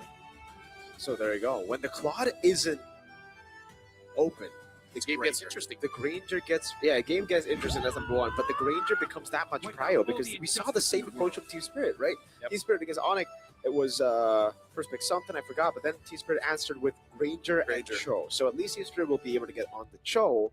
But now what's the answer to the Granger? Did you go for the Harith? I We think might Harris see pretty that. solid. Yeah, Or for is that Hiko. too greedy though? Because now you won't be able to pick up a jungler. Aerial assault unit awaiting orders. I don't like the carry. Carry versus the Granger matchup. I just Not the best matchup. Yeah, not the best. Yeah, I feel like this carry will feel worse if there's a Farsa here. Yeah, actually. Right. This first phase, if they go Farsa, Farsa's it, yeah. As long as it's something that throws a giant meteor from far away, yeah. it's pretty strong. Maybe not the Novaria, but it's a star meteor. The Is a star technically it's not a meteor. like I feel like any flying rock charging towards you very fast, you can call it a meteor, no? But it's called It a isn't- star shatter though, right? Like Star I mean, shatter. Yeah, so you break the star and then it falls apart. becomes meteor. Yeah, but I thought stars exploded. Supernova. Yeah, The supernova. night sky tells That's a good all question. You should to ask the be real brave. me AI about that later. Yeah, that's a good question to ask. By the way, I don't have Neil deGrasse Tyson's number. Okay. it's okay. The AI is basically Neil deGrasse Tyson on demand. Yeah. But yeah, Esme, Uranus probably going to be banned again. Team Spirit have locked in a carry, which means that, again, for Aurora, they couldn't have gone for the Uranus or the Esmeralda. And, okay, Team Spirit fan out the Kali. They are taking away a lot of light heroes that are used to get mid-prio because Team Spirit are trying to just really bank on mid-prio again with the Eve, with the Cho. I wonder if they'll even ban out a Hylos here, man. Like, just one of those options. Because I think even with this lineup that Aurora has, they could just go for a Hylos. They could just go for one of those kind of solid but not like fancy roam options here. Last ban for Aurora is probably still going to go ahead and narrow down Kid Bomba's options with the Lapu Lapu being taken, Esmeralda out of the picture. Maybe they go the Uranus here. Maybe they just Aurora or no? Yes. Yeah. Or no? Oh yeah, Yuzhong was still open, so they ban out the Yuzhong. What is this? So what does this leave open for Kid Bomba? Does he go there? Uranus. Yeah, Uranus here. I'm not a fan of the Uranus. I think I'm more of a fan of the Glue here against the Frederick. Glue again. Yeah. I mean, I feel like you could see a world where Terizla could work as well. Yep, Terizla is a very good choice. Good shout there too. Aside from that, though, yeah, I think it's just that. Right now, what jungle do you want to go for? Do you go for the Guinevere for one shot? In terms of bans, I feel like Gatot is the one that makes sense right now. No? Yeah. Because other than that, what other? Hylos? Hylos, yeah. Of course, yes, of course, we did talk about it. Yeah. They want to relieve some more pressure from the carry. Okay, so it really comes down to what Aurora picked first, and then TS are going to react to it for XP and for jungle. Because in jungle, I honestly think the Guinevere is a pretty good option to go for. Sometimes I see when Romans have nothing else, they pick up something like a Franco. Don't know about this one. That's like That's like a light, light. Yeah, That is that's very literally light, like yeah. a unique light thing. But you don't really have a... There's not a good Yeah, target. that's for what- it, too, yeah. Yeah. Hey, Unless you want to maybe go a Kaja. Katura. Oh. Kaja? Kaja. Kaja could work. Because other than that, the Hylos is there, but yeah, there's even carry. Okay. Jushin into an Eve. Yeah, that they're thinking, all right, you know what? Mid-prio is almost guaranteed already by TS, so might as well just go for Jusin, play for the rest of the team, enable the rest of the team. Yeah. I really think from TS now, it should be a good angle to go for either or. Like, with the glue, if you really want to lock down The boxer is still open if they want that. that could work too. But if they really want to just win out the retro battles, it should just be the Gwyn, and then plus Or Akai. Terizla. Oh wait, Akai might be anti-synergy. Yeah. I think Gwyn, Terizla. Trizla. There's Guinevere. Trizla. Glue? Oh, that's good Uranus. They think they have enough sets with just the Guinevere and the Cho, so they go Uranus here. And again, it makes sense. There's no shred at all for Aurora Philippines. Yeah. No shred to deal with, so... Might Kid be Bomba... just Hylos, no? Because Yeah, probably either. That's Or what I was Gaslight. thinking. Hylos would. I feel like Hylos would work better here, just to go ahead and there's so many uses with the Glorious Pathway if you want to. Also gives you the space. There's already a lot of utility too with the Jushin, the Fred combo that we see, even the Lapu Lapu with the Hands of Edward. Because you're trying to make your life better for Dominkai too on the Granger, right? You're like to work with the space and especially against a Guinevere. So Gatot or Hylos, though? yeah. If they go Gatot, then coverage. For Oh! sure. Signature light, dude. It's also a light pick. Very light. It's very that's Philippines right now. that's very interesting, but good interesting. Because you can definitely see it work. But again, it really is about positioning. And we've seen like this is the theme of this entire day. Your positioning. Yeah. There are games where you lose based on draft, but most of it is really on positioning. So Chip, when he does open the shortcut, portal going in, if you miss position, you might give yourself over to the Guinevere. So just something that you got to be careful of. This is really interesting too, looking at the lineup rating, of course, for Aurora and that potential there that's for them early and mid, and then even the late game to an extent, because that's what Chip provides you with, those opportunities to make those plays across the map. In game number 1, Aurora got a win, but that was off of a comeback. Team Spirit was able to hold down the entire game. Will this be the same kind of story where Team Spirit has a good one, but then Aurora comes with the victory? Here we go, ladies and gentlemen, welcome. It's game 2, where we're going to find a sweep here for Aurora, being the second team to move forward today into the knockouts, or will we get to another game 3 with a Team Spirit locking in this game 2? I think as we talked about kind of our ideas here for the draft, one of the main things too is the early game pressure that can be made. Whoa, Sawo. Oh my goodness, first blood. Oh my good, Sawo. Gets away just barely. One shot walks back up. Oh, where did he get that extra bit of HP from, Sawo? Did he pop the regen? Like, wait, talk about discipline to not even pop the flicker, man. That is crazy, man. He got crazy patience. That had to be the regen. I'm like something, right? I don't know, but like or faith. for a second, it was just boop. Yeah. He got like a bit of regen there. Yeah, I don't know what it was though. I think even Yue was surprised with the hand because he's like, he's dead. Never mind. I was on the verge of saying first blood, man. I mean, like if he's using the tank emblem, you do have HP regen. It's like what, 12? Yeah, what's he got here? Yeah, he's got the HP regen, but concussive blast and interesting. Even over here for the rest, pretty standard. Even the marksman. Let's see for Dominkite, still the Festival of Bloods. Got the Impure Rage standard for the Granger. Chip though as well, concussive blast, helping clear out that lane, and that's why I was going to say, mid lane being that priority, at least in the early game, and then once those level 4s are available for the Chopic, for Sawo, that's going to be his main thing to go for. These picks either on Yue or Light, but even so, Yue's got to Purify, so it's going to be a bit difficult for Sawo. Oh, nice. Beautifully done by Eco there, just using a skill too. Yeah, great just throwing calculation. the plates. Against a Granger. That doesn't happen too often. Nope.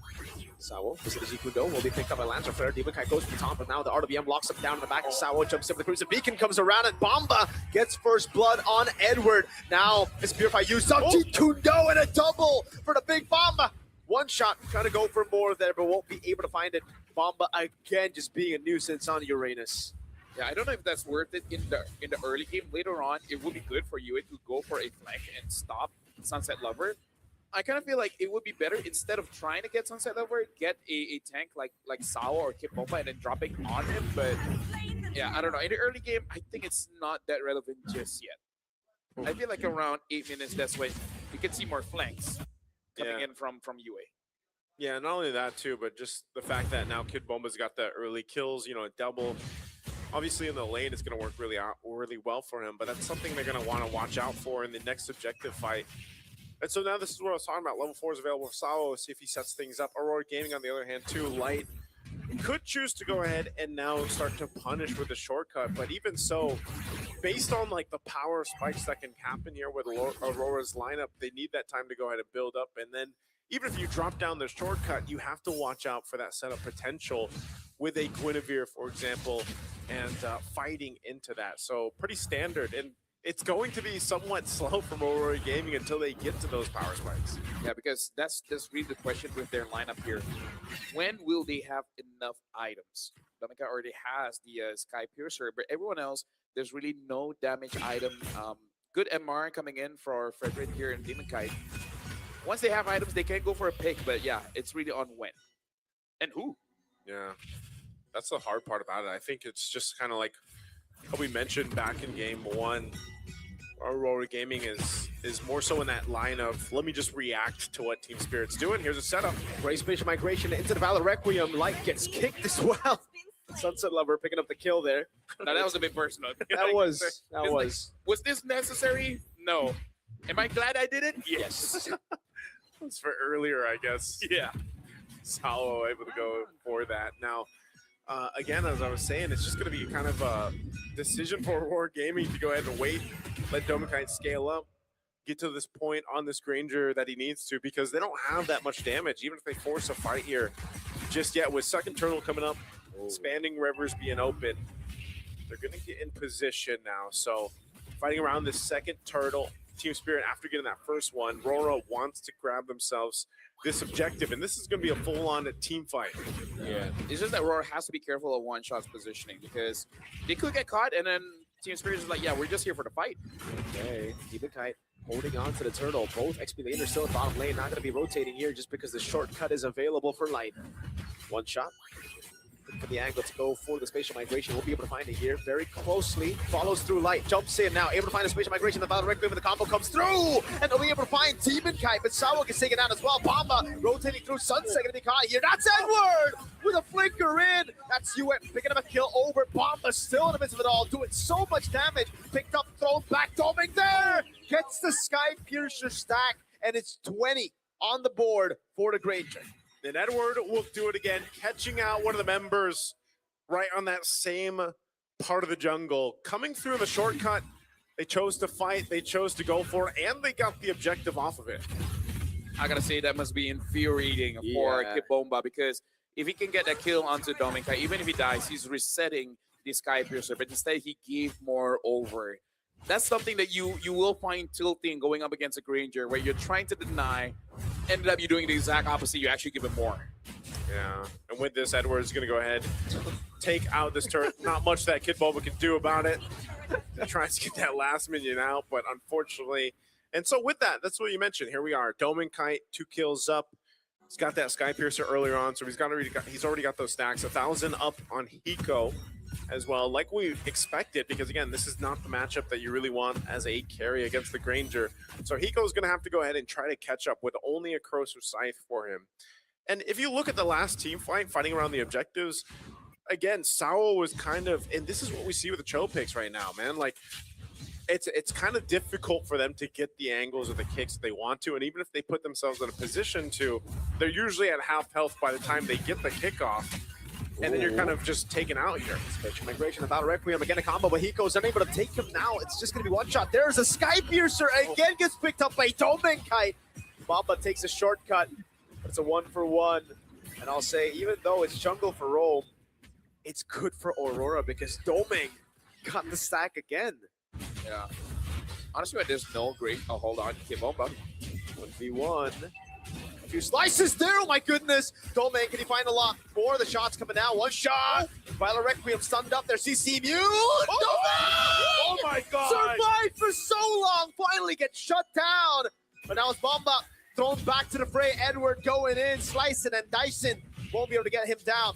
Way the Dragon, bringing it back over to Hiko, bringing the shred down, and Edward will be slain. Oh my god, that was amazing that Doming survived that long, but also a great response from Team Spirit to rotate down in time. A very interesting fight that broke out there, but nonetheless, last turtle of the game is up, and One Shot will rotate towards this with Team Spirit having that advantage right now in terms of numbers. Yeah, that was 100% worth it because you dropped Dominkai from 40 stacks all the way to 20. Oh my god, Edward looking for the play to jump in. One shot pops in, Spatial Migration won't be able to find it. Now it's again Demon Kaidu's just too good on the red trees. Sawa taken down, another shot down over. Bomba caught all alone. Can Domain get the last shot? No, he cannot. They have to just back away as Rora get mid-turret. Okay, mid-turret down, Turtle, last one, secured by Aurora. Another stack now for Dominkite. So putting himself on the board, and it looks like they're going to be able to even, are they going to take out tier 2 turret? There's a little bit of health here, so quite a bit of damage, and they'll take some resources off of it. I gotta say, there's a lot of flashy plays, but Yue is a problem here. Because many a times you see him putting a lantern on both Sunset Lover and Hiko. The fact that he got both damage dealers, he's not dying fast enough, and then he just, even if he doesn't pick them up, he zones them away. So it's Barca-esque, but instead of damage, you're just tempting them to jump and say hip hip hooray. That's the way it works, man. Yeah, that's you know, dancing under a lantern, man. Yeah, You know, you encourage them. Yeah, it's that kind of utility. Looking at the items here too, you can see exactly, you know, it's not, that's a great point to it. He doesn't have that much damage. I mean, he's got a glowing wand. He's got the gem here. Whoa! Oh, my lord. That felt personal. That felt, ain't no party like a light party, man. They just brought everyone in. At that point, it's like, dude, I went to a bush, but that was not my fault. What am I supposed to do? Light got his revenge for the kick earlier. Yeah. That's basically what that was. So there's a whole lot of personalness here. Sunset's probably like, bro, that wasn't me, that was Sawo, man. It's like, same difference. You know? Same. Both of you are in mid. Yeah. Now tier 2 is going to be their focus. They should be able to go ahead and zone out as they secure themselves this turret. Lord's coming up in 10, though. Aurora will go ahead and swing on forward, and this is one of the things that Chip provides, just like the Loi Yi. I mean, there was a meta at a time when those two heroes alone were picked so often for the macro decisions that a team could utilize here, and Light's definitely been able to do that. So they're going to start up this Lord, most likely trying to bait Team Spirit into fighting them here, because right now, Dowenkind has all the space in the world to work with, even with his own fancy footwork in that Purify. Look at Edward though, man. He's so chill. Bot lane. He knows there's going to be a shortcut, and Spirit are not going to take the shortcut to Tango anymore. Yeah, Edward, he should be able to just kind of light. chill down there. Look at this light guy. Conceal. Light. God, it's like, Sunset. Oh, one shot! Spatial migration retry. What? Against, I mean, all this time, Demon Kite's been able to win the 50-50 when it was good for one shot. The one time that one shot can't get the advantage, it's him winning it. one shot, one retry. I didn't see it. Did he knock up like all of them? No, he just jumped to the Lord and got it. He took the one shot, man. Maybe he was just asking nicely. Seems so. Very polite steal that was, yeah. Oh my God, Doming ain't gonna be taken lightly. He go! Oh my God! Almost takes him out. How? The Doming survived with one Sao. Okay. All right, they're back into the game. After all that, they still have the Lord making its way down bot too. Team Spirit has dug deep to bring the Spirit back into this game. Ooh. Edward will still go ahead and do work. He knows that as long as the shortcut's available, he can be on this side of the map to push these forward. They're going to clear out that Lord now. Edward and Bomba just going to chill together on that side of the map. One shot, Lord plays Sao, Jiku go. That's going to be the spatial migration without Requiem locking him down as Hiko shreds him through, flickers out to safety. Edward unable to find him now as Bomba gets sliced to bits, but it's a Uranus, very, very tanky. One shot, pulled back from the Lantern Flare, comes to Beacon, Sunset Lover pops in RWM, but again it's Hiko, who's on a killing spree now with the melted gun. Dude, imagine all of this transpired because one shot got that Lord. Yep. With one moment, able to really tables turning, and then they're in the advantage here. Like, I feel like even if you ask it, like, how do you get the Lord? He'd be like, I don't know, retry. It's just one shot, man. Like, literally, I think that's why it comes down to, I don't know if they want to choose to go ahead and more so zone out one shot if they can, but looking at this real, okay, this was the team fight. I thought we were going to see the Lord there, but, you know, again, that shortcut, bringing in Edward to this fight. Both gold laners, by the way, just having a lot of space to work with here. Hiko doing the same thing. And, you know, these team fights are going to be so crucial now to this point. A winner crown being picked up here by one shot. Yeah. There's the stacks. 68. As we've been talking about, 68. They just missed it. Yeah, 6-7. By what? They just missed it by what? But let's just say, without the Claude, it's nice to see that gold laners actually get to play. Yeah, dude. Right? Claude, get out Eagle of gets here. to play, Dominkai gets to play. They're like, it feels like MLBB again. I'll say it's a very different game when the Claude's not in the picture. And it's Yeah. also because they get to go ahead and fight around their team, right? And the team is, you can see them actively protecting their gold laners. Yes, Hiko is technically behind gold-wise, but Dominkai just had a hell of an early to mid game. By the way, I really like the change right now for the Grangers. Now you don't go Flicker, I guess. Rapid Boots and War Axe is the way to go, just for added sustainability, because you know you're going to be hunkering down, basically playing for the team, or let the team playing for you. Let the team play for you. Team plays for you, and also you need the fancy footwork, man. And so far, Dominkai's been able to do that. You see the XP laners still facing off each other eternally up top. They can go both through that shortcut. So Lord's already at half health. This is probably more so of a test. If Aurora Gaming can control this in their favor. Oh, one shot, taking a couple of shots himself. It's interesting to see a Filipino warrior going up against a Celestial B. Pretty lore accurate. Oh, they're going to jump for it? Yue?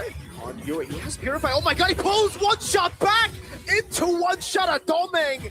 Oh, and it's almost a fully sacked Sky Piercer now.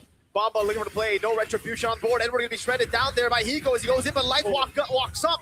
Demonkai able to go for the retribution. Yue takes Hiko, throws him back again. Doming is a monster now. He gets a double. 11, 1-1. The utility with Yue on this Jushin pick is paying dividends right now for Aurora Gaming Philippines. Off to the Lord now. Dominkai getting a couple more kills. As we mentioned, the team gets to play around you. You get to play around the team, and Dominkai goes in. Uh-oh. Sunset force to flicker out. Bomba pops in. Consecration, it does not matter. Doming has all the stacks he needs. Dude, it's not fun going up against this Jushin. Despite you having the Eve, Sunset Lovers not having the game that he had in game number 1. Nope. Yeah, right now too, this Lord making its way to base turrets gone. Aurora Gaming Philippines sees their eyes set on this victory here. And Team Spirit will have to delay this, wait for Kid Bomba to be back up. They still have pretty good clear. Again, Hiko has his damage online for the most part here, even if he's down a couple thousand gold against Domenkite. But can they withstand this pressure? Conceal going to be used, and Yue just lantern all over. Domenkite front of the taunt now over on Sawo. Is going to be locked down now as Hiko tries his best to clear it out. That's going to be Light taken down now as Hiko is able to get away with a real world ablation, helping them through the Lord. Domenkite there, go for the shot, but one shot is just a clone. Bomba walks up, tries a body block. Edward will lose his immortality and his life to Sunset as Bomba continues to chase.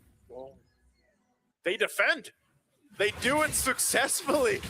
Off that push, and again, Domenkite held on to that Purify, but he had Kid Bomba in his face, blocking a ton of those shots. Imagine if Team Spirit gets a comeback victory here. Wow. Basically, like for the entire day, just don't win early, you know? Because we all know superheroes coming in. That's true. Yeah. They got to make sure that some people suffer first, and then they come in, because then it really matters. Unless you're some of the best ones. Then squirrels are even saved. Yeah, dude. Squirrels' lives are amazing. Are amazing? Yeah, they eat nuts and they just store it in their face for a long time. And then when they're hungry, they eat it. Is Chip a squirrel? Or is he No, he's a hamster, right? Oh. Is he? He can be a squirrel if you imagine it. Okay. We just need a Oh, light! Light goes in! Shortcut, Hiko! Gets ganked, he buys the immortality, but it's late! And now it's Sawo caught Domeng with a double. Sunset Lover turn around away, but with everybody running him down, it's hard to do it. It looked like it was going to be possible, a comeback for Spirit, but Light turned it down. And now it's just Bomba all alone. No chance for him to defend. He goes back. He's able to sustain for a bit longer in the fountain. Ladies and gentlemen, Aurora Gaming Philippines are going to the knockout stage. And Aurora Gaming will do it and join forward with the other Aurora. Man, oh man. A play from Light. You can see the emotions here over on Team Spirit. They looked so promising for them to get to a game 3, but unfortunately Light had other plans. Yeah, honestly, Aurora played amazingly well, and all 5 players, honestly, everyone from Light to Yue to Domenkite, Edward, Demonkite, it's understandable why Team Spirit is quite frustrated here, because there are moments of brilliance. It's just that it's hard for them to get the space, because you saw they want to go for a team fight, but whenever Kid Bomba comes in, he's isolated and one shot with that Guinevere. Even though he did get that steal, something about M7, Guinevere still has not gotten the win. Yeah. Doesn't matter who picks it up. Doesn't matter even if in the right matchup too. Yeah. Spirit are gonna have to go to 2-2. Yeah. It's man, that's a tough one, just because again, like imagine that Harley has more wins than Guinevere. That's sad. Maybe we see more Harley. You know, I'm okay and not okay with that. This was tough though, man, because they did the right things when they needed to. I feel like, you know, especially on the space defense, and then boom, it's like the same thing with the Luoyi. That's why I say these macro heroes, the Luoyi and the Chip, they can just allow for moments like this where you're like, you kind of take a breather and then you're like, oh, wait, never mind. Yeah, honestly, everyone has amazing highlight plays. Domenkite got a lot of kills, but like the support system around him is absolutely amazing, and they basically deny Team Spirit from really playing the game. It's so sad, man, for Spirit. Again, glimpses of brilliance here and there, but that always seems to be the problem with Spirit. Even in MSC against Sonic Philippines, glimpses of brilliance to then them losing in the late game. Now we're going to throw it over onto the stage with Rose with the rest of Aurora Philippines for an interview. The first Filipino representative to head into the knockout stage, this M7 World Championship, ladies and gentlemen, Aurora Philippines! Boys, Congratulations. And oh my, what an intense series. Edward, how are you feeling knowing that this time around, your M series journey is different from your previous one? Kinalimutan ko na yun eh. Ayun, masaya na kasi nakapasok lang kami sa knockout pero ayun, di pa namin nalabas yung full potential namin, I think. He said that actually they left the previous M series at the back of their minds. They tried to forget about it. But he definitely thinks that they haven't unleashed their full potential as of now.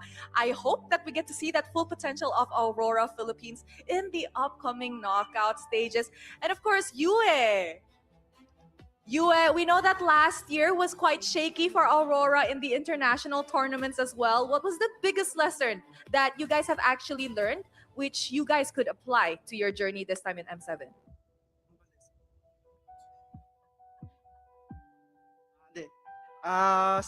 Siguro yung mga small mistakes na ginagawa namin, tas doon kami napapunish ng sobra.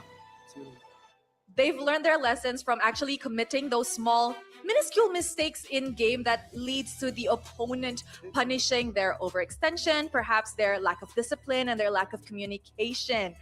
Now, Game 1 was amazing. So let's talk to Light. Light? Hello. Hi, Light. Hello. Light, Game 1. Team Spirit was in the lead by a lot. Everybody thought, I think even you guys thought the game could probably be over. But what was the communication that happened in game? How was the comms like that managed to secure you guys a comeback? That time that we managed to get the Claude at that time to pick him off, that would be I think the turning point of the game. How was the comms like? What were you guys saying to each other? I just said to my teammates that I taunt the Claude and then Edward just backed me up at that time. Just ask for backup continuously. That was really an amazing Game 1, honestly. Everybody was at the edge of their seats. And of course, Dominkite. Hello. Now, in Game 1, we particularly noticed that you were on the Harith, but the emblem was on the fighter emblem. Perhaps you could share a little bit on why you decided on the fighter emblem on the Harith in Game 1? Nung unang gamit ko sa kanya na fighter emblem, nagulat ako na ang taas ng spell bump niya. So, parang inispam ko siya sa screen. So, yun. Parang na-excite din ako gamitin siya and ilabas sa stage.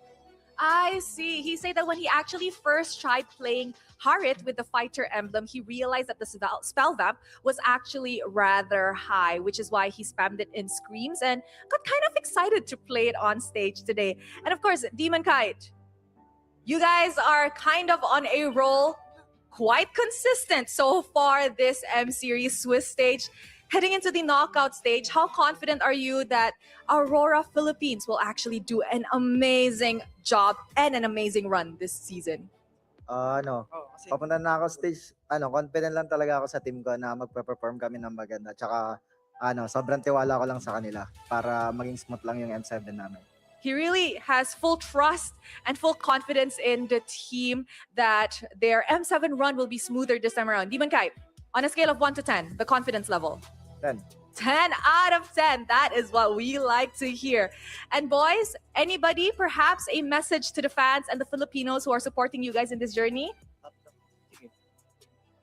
To the fans who supported us, to the Philippines, and also here in Indonesia, we're thankful for all the support, and to our management also that keep believing in us, and also to our families and to my girlfriend who always support me. Aw, so cute. Once again, ladies and gentlemen, this is the first Filipino representative in the knockout stages. Aurora Philippines, you may celebrate your victory in the player room. And with that, let us throw it back to the panel to break down what happened in this clean sweep series.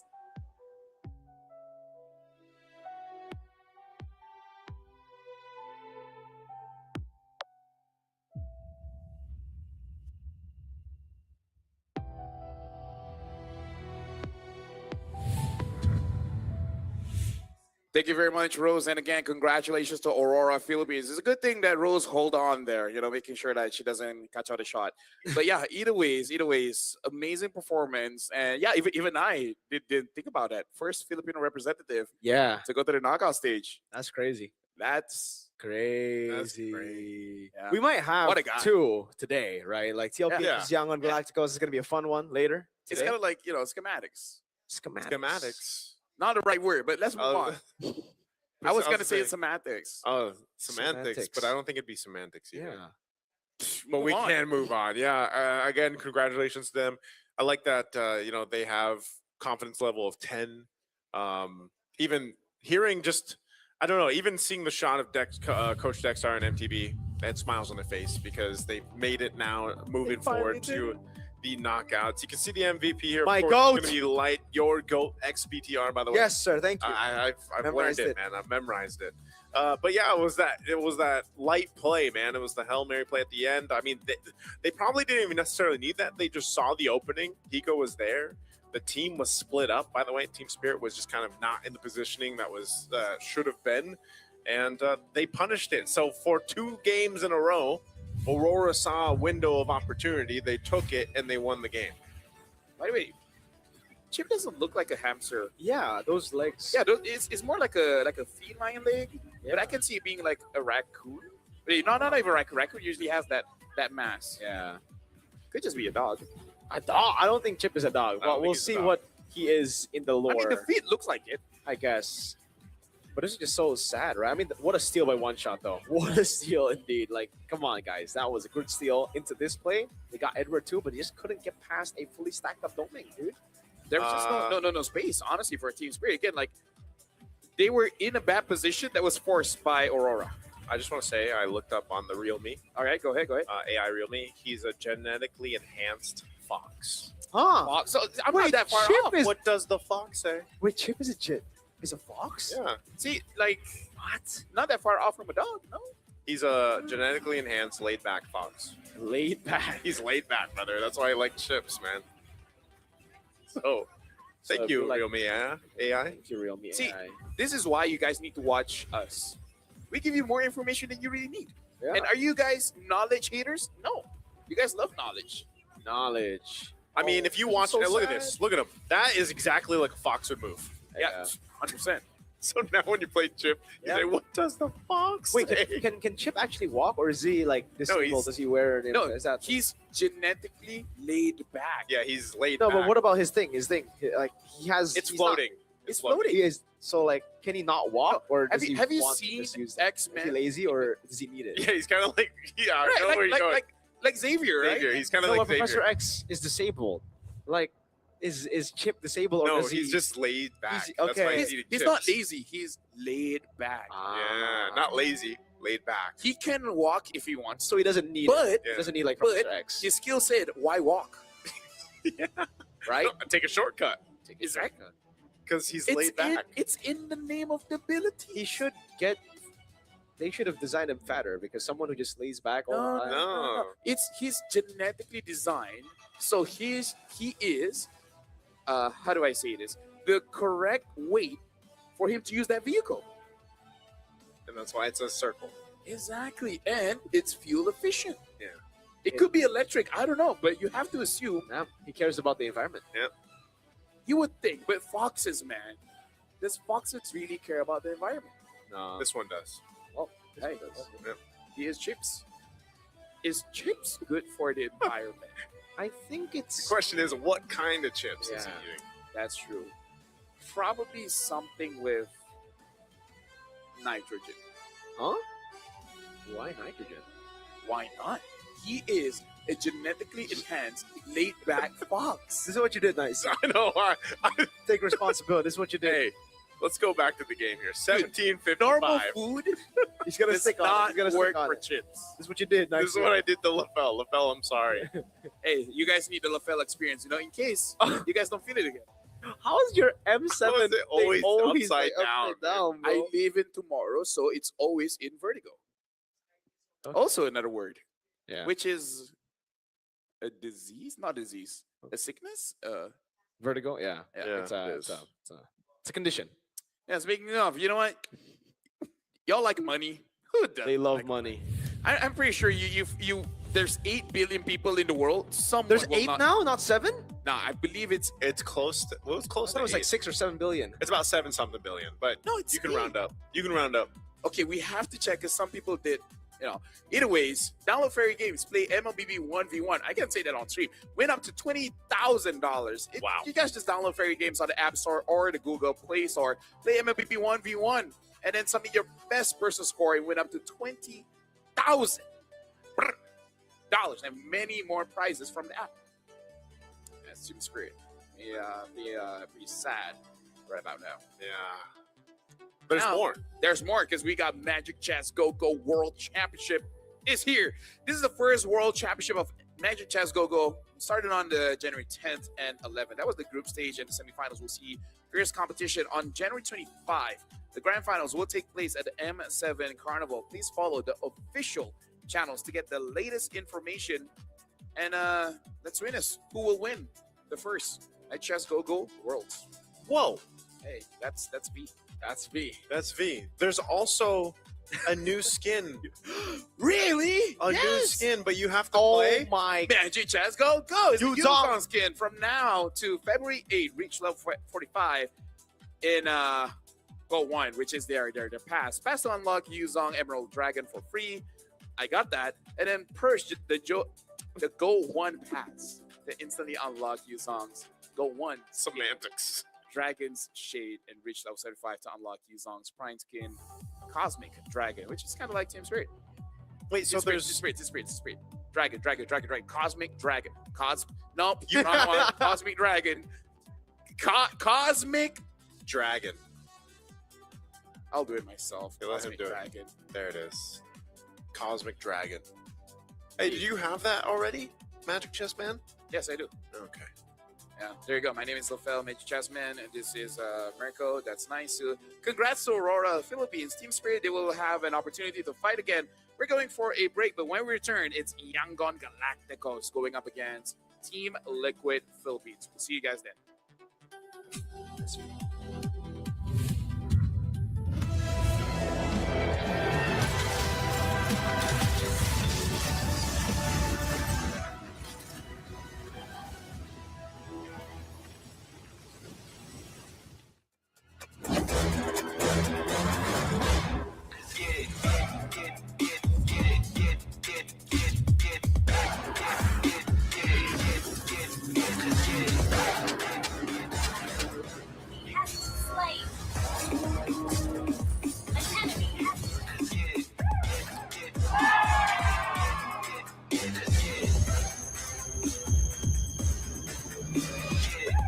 Realme 15 Pro M7 official gaming phone.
Are your M4 World Champions, winning the game, getting the checkmate, setting everything up right now.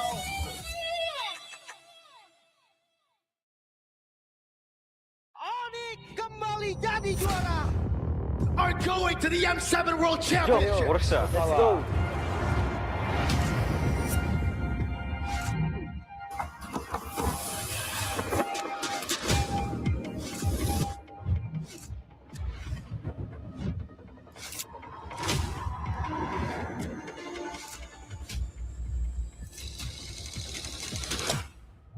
Futbol uğraşıyordum, futbolcu olmak istiyordum.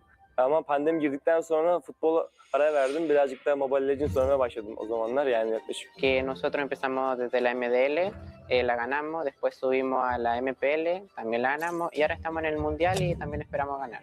I think Team Zone is underdog in M7. Nobody expected us to be here. Evo was once a dark horse, and we break through the expectation of everyone. Team Flashpod, they broke history. Even though we are coming in as a newcomer, we are not just coming in here for experience. We know we have power. That's all. We are good. Nosotros somos el equipo Dark Horse. Who do I think will be the dark horse? A bit of a Malaysian bias, but I would say CG for sure. I'll lean more towards Yangon Galactic. I don't think anyone really is expecting CG to be a threat. Kita orang bukan dark house. Kita orang cuma pendatang baru. ကျွန်တော်ကတော့အဲ့လိုတော့မထင်ဘူးအများကြီးပြင်ဆင်နေတယ်ကြောင့်မလို့ပွဲတဲ့ကြရင်အကောင်းဆုံးပုံစံနဲ့ဆော့ရသွားမှာချပြသွားမယ်ချပြသွားမှာတော့ချက်တော့စောင့်ကြည့်သေးတယ် Sebab kita orang ni suka invade orang, baca orang, memang gaduh tak berhenti. ညီရဥအောင်ချတယ်ပေါ့အားကြောင့်မို့ကျွန်တော်တို့ gracious ဆိုတာတော့ကြာ Agresif. Kenapanya? Karena suka perang. Karena kalau misalkan bermain agresif, musuh bakal kena pressure duluan. មូលហេតុដែលពួកខ្ញុំចូលចិត្តលេង aggressive ដោយសារពួកខ្ញុំកាលមុនគឺមើលថាមើល player ខ្លួនឯងនីមួយៗហើយគិតទៅថាអ្នកគឺដៃខ្លាំងមែនតើអញ្ចឹងលេង aggressive គឺត្រូវ 我们战术打法无规则打法，有对手可能研究不透我们的方法。 We are not that serious. We just playing for fun because it helps us not get pressure. If you play for real, we get a high impression international. 可以打进世界赛的关键之一是早睡早起，保持好身体。 Siguro determination lang din talaga and focus sa sarili kasi doon nalalabas siguro yung pagiging consistent sa paglalaro. Our secret in our veterans in our team. Enemies need to respect us. Strong mentality and discipline because it's all about out of the game. King teams for me are gaming us. Siguro para masabi kong king yung team or legends, siguro meron muna silang MSC title and M-World title. Kalau dibilang tim raja, enggak lah. The Sky Kings have been taken down. Kita belum layak lah dipanggil raja. Ya, back to back dulu lah semuanya, baru bisa dianggap tim raja.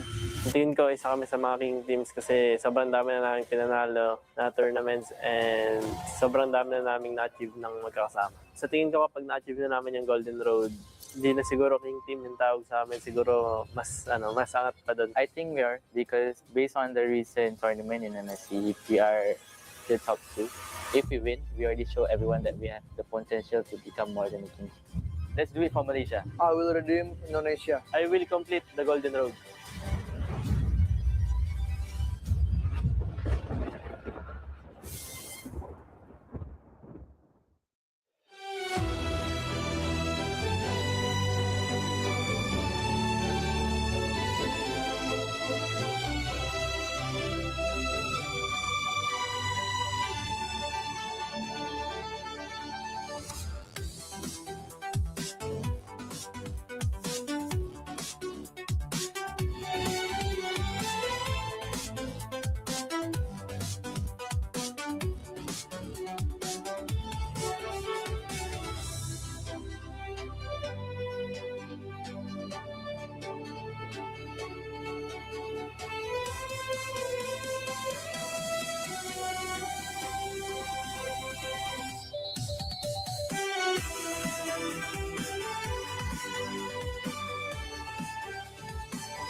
up, guys? I'm just drinking water. But yeah, welcome back. Drink. V's there. V's having fun. Welcome. This is going to be the final best of 3 for today. This is the M7 World Championship Swiss stage. As you can see, my friends here are having fun. In case you guys don't know them, I'm guessing this is your first time. It's Mirko and Naisu. So what did I laugh earlier, right as the camera panned to you? Who? You. No, because we weren't ready. We were doing quite a lot of stuff. But, Or did V? Oh, maybe that was V. Maybe it was V. Yeah, it was V. He's mic'd up. V is a very, mic'd up. very happy-go-lucky Yeah. kind of friend. He's the kind of friend that you guys need. Yeah. Because he's with Visa. Yeah. And you want a friend with Visa. Yes. he's You, right here. you do want a friend with a Yeah, you do want. I want. like Mirko. I want. Mirko has a visa. Yes, I do. I just want a friend. You have friends? What do you mean? We're not friends? Yes, you guys are. Okay. But when I'm alone, Oh. this silence brings the thoughts. Don't you have friends up in here? I do. I actually do. I have some imaginary friends. They're the Oh. ones that know my secrets, but they will never reveal my secrets. Yeah, And those are the kind of secrets that I can't let anyone else know. that's great. V. V might know my secrets, and that's a very scary thought. But speaking of scary thoughts, the Wounded King versus the Hunger Challenger. I think it's Hungry. I think it's Hungry Challenger. But you know, The it's, hunger. it is. Hungry It is. What Challenger. is it? You know, it is. What is it? The Wounded King. I don't think they were that wounded, considering that they were all smiles. You know, after facing against SRG. I mean, like if you can defend like that, I would be all smiles. Yeah. Be like, yes, we lost, but they had to try really hard. Yeah. I think both of them obviously Wounded a bit. you know, yeah, I think both of them are obviously wounded in a way. Young and Galacticos, when we first originally saw them in the Swiss stages, again, we got to see them through their qualifiers. I think we were really surprised with what they were able to pull off. Massive support, obviously, from their side of the world as well. And, you know, it was one of the things where it's like, you're never going to see a Hellcat at Rome again when they're playing. I think, but it almost makes me wonder if TL will actually use a ban towards them. Probably should, but even for TL, I think, like we said, they are a team that a lot of teams want to defeat. It's like one of those ultimate tests for them, and we always get some of the best MLBB gameplay that we can witness on the international stage from TL and teams like them, like SRG, for example. So I think with that, I've heard some sentiments. I'm not sure if we'll have a video for TL later on, but we know that they want to quickly adjust and get to the knockout stage. Yeah, for Yango Galacticos, whenever they do have these cheese picks, it looks amazing. That's why, like the old people always say, like you have enough baskets for your eggs, right? So if they have other crazy, zany baskets, loco ideas, they gotta bring it out. Yeah. I Do think you they- not agree? I agree. I think they need to bring it out. Camera Right? The pan fact to that them. they're up against TLPH means like they need to go all out here. But for TLPH though, how ready are they to face off against, like Nice said, cheesy picks? Yeah, that's why we were able to talk to Yango Galacticos. So we'll see whether they want to leak anything in regards to any hidden picks that they have. So let's check out this video and see what they got for us. They try, Skylar does everything, and Yangon Galacticos will beat them in a best of one.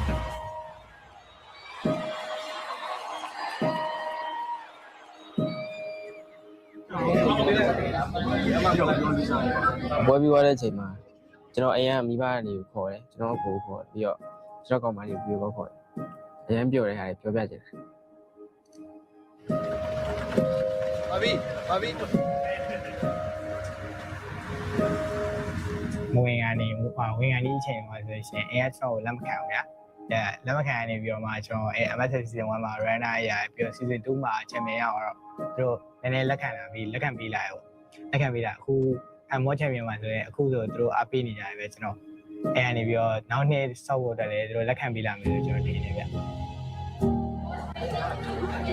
Tina is one of my like my son because I'm a father guy and then he is a father also now. We share a lot of things in terms of parenting or something like that. So I want to guide him in terms of outside the game. In terms of personal life, it's hard to touch the heart of the pro players. Why? Because they already have this statement on themselves that I am a professional already. But these boys, Stitch, Lina, and Blink, they are very humble. They are willing to stretch arms to the younger ones. And then Han and Ying is working hard too much. They until 3 a.m. they still play. That's a good kind of environment that we have in YG. Yangon Galacticos is better than Onyx ID. ဖဆိုင်တာဆိုတော့ international တွေ့ကြုံရှိဦးတယ်မယ်ဆိုတော့တော်ကောင်းပြောရတယ်တိုင်းမသိဝမ်းတာဟိုမင်းနေမှာအမှတ်တရတစ်ခုရပါတော့ M2 မှာ PG ဘာ PG က final ကိုရောက်ခဲ့တယ်လို့မျိုးပါကျွန်တော် M7 မှာလည်း1 year final ရောက်ခဲ့မယ်ဆိုလို့ရှိရင်ကျွန်တော်ကိုယ်မဟုတ်ဘဲနဲ့ကိုအတွက် achievement တစ်ခုမဟုတ်ဘဲနဲ့မြန်မာနိုင်ငံအတွက် achievement တစ်ခုရမှာဆိုတော့ကျွန်တော်ပြီးတော့ပြောလို့ဆောင် Bye bye. Bye bye.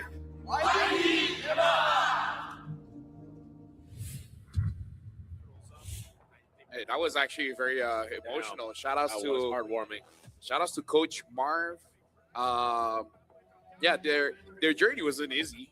You know, they're here, they're very strong. They showed their stuff, and he even said, Lena, Link, and Stitch, they're very humble. Yeah, you know, and he said it's hard to touch the hearts of other professional players because, you know, they're probably not humble. You know, so other players should be humble. I think it's always nice getting these little video packages and some of these insights again, because I think even for our international viewers out there, you don't always think or consider the amount of work that goes in on the back end for these players, you know, and getting to basically connect with them in a way. Again, some of the coaches, some of the analysts out there are not from the same region, so then you have those communication barriers that might be there, and being able to touch the hearts of these players is a very difficult thing to accomplish. And when you're able to do that with professional players, but then make them better than they already are, is something to be said. So that's, you know, always great to see with these video contents that we have. Yeah, the fact that Mars is able to do that again with Young Galacticos shows you that exactly that's the reason it makes them so strong. You know, in the drafts, why they're so dynamic, why they're able to flex so many picks, and why they have so many crazy strategies that still we haven't seen all of it yet, by the way, right? We've seen 1, 2 very, very unique strategies from them, but I'm hoping to see way more from Young Galacticos. Yep. And before we even jump into the game, we have some friends that we want to invite all the way from the Philippines. We want to hear some of the things that they have to say. So let's bring them up. Dyan sa English broadcast. And let's see kung ano ba ang vibe Oh, na meron sa hello! Jakarta, Indonesia. Hello! Hello! Kumusta kayo? Kumusta kayo? Hello! How are we? How are we? Oh, I see one bias right there. Hello, Lafel, Miracle, and Naisu. How's Oh, you're the out vibe here. over Oh, now there our with voice is Aurora low. We're in the Gaming speakers. Philippines qualifying. Sorry, I missed all of that. Hello. Can you guys hear me? Yes, we can hear you. They missed all of that. But Oh, you missed all of that? Okay. I will say it in sign language. Okay. Go ahead. No, I'm kidding. Rafael, Miracle, Naisu, hello. How is Hello. the vibe right there in Jakarta, Indonesia, knowing that one Filipino team qualified already? Honestly, it's pretty chilly here because ever since yesterday, snow started dropping down and a lot of weather weirdness going on. But yeah, shout out to Aurora. They were amazing. Both Auroras were amazing. Yeah, both of them were great. It was amazing to see them perform the way they did earlier. Hey, they're definitely beating the allegations of, that's sign language. Sign language. Sign language. Sign Can't language. say that word. Can't say that word, man. Sign language. Naisu, please stop them. I will try. He's been trying. I've been trying.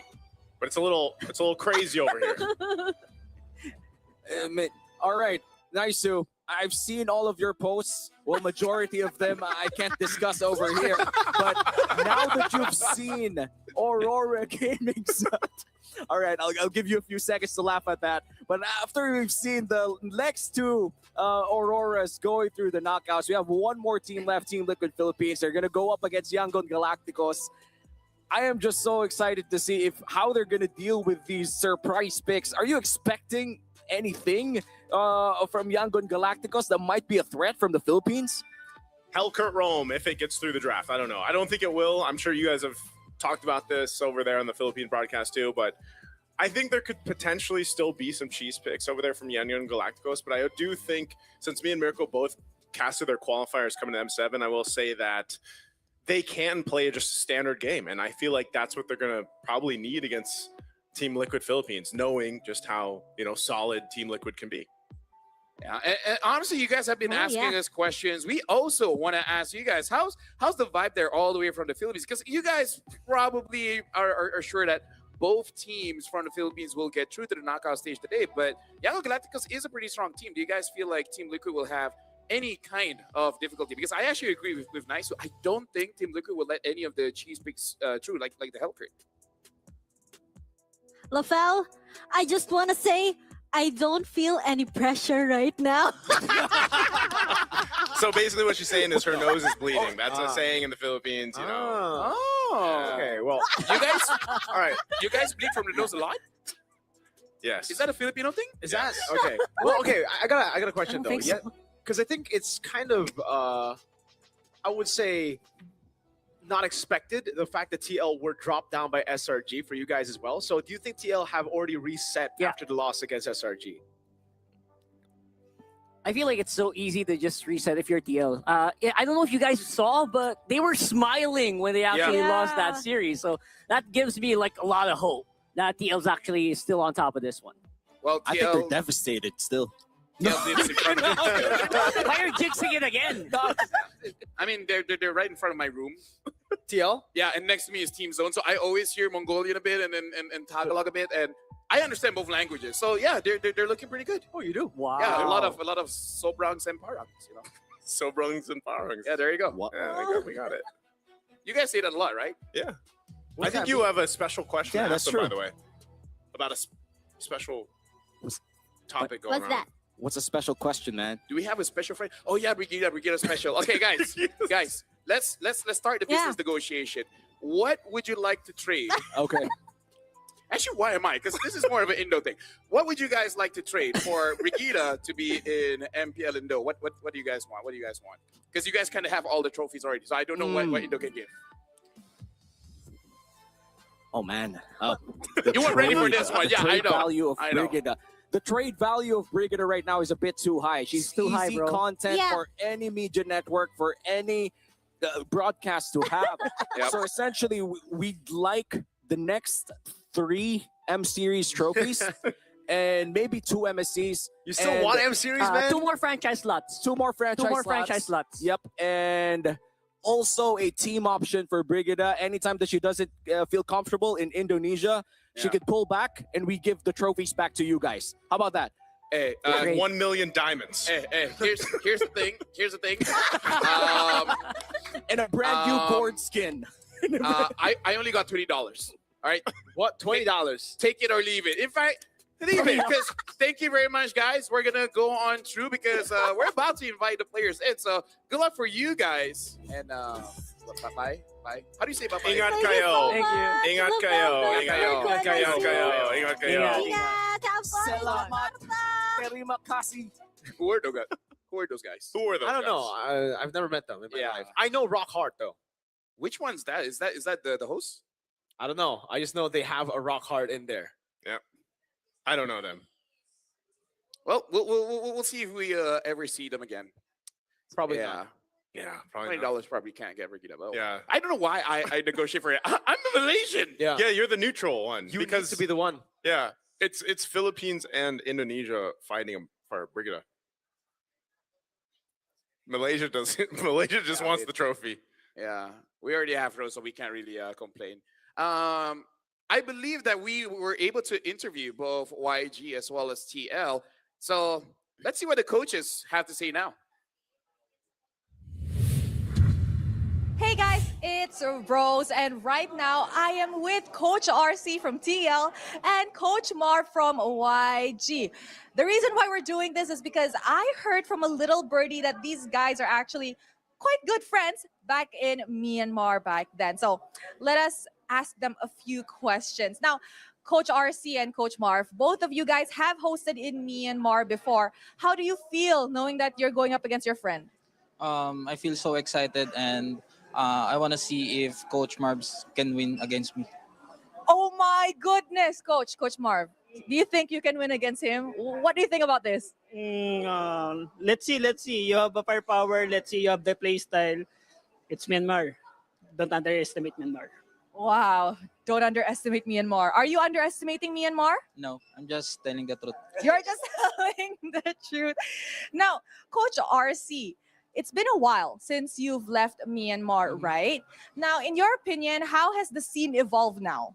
Do you think it's actually getting better? They're actually growing rapidly? What are your thoughts? They're getting better and they improve so much. Like when it comes in mechanics, micro and macro mechanics, and also their hero pool. They know how to use it properly, and maybe because of the coach Marbs, they teach them a lot of things based on what I've seen. Coach Marv, do you really teach them a lot of things? These guys is knowledgeable already. The players is knowledgeable. They know how to play. It just so happened I try to lead them in a proper way, like a pro players. That's the only thing. And like I said, Team Liquid give them idea. Actually, the structure of Team Liquid really inspire a lot of teams, not only the Myanmar, I think the older region. That's why, as you can see, the whole participants, or all the participants here, they're doing the best that they can because of the inspiration that of coming from Team Liquid and other teams as well. Yeah. I see. More towards guidance. Very wow, inspiring.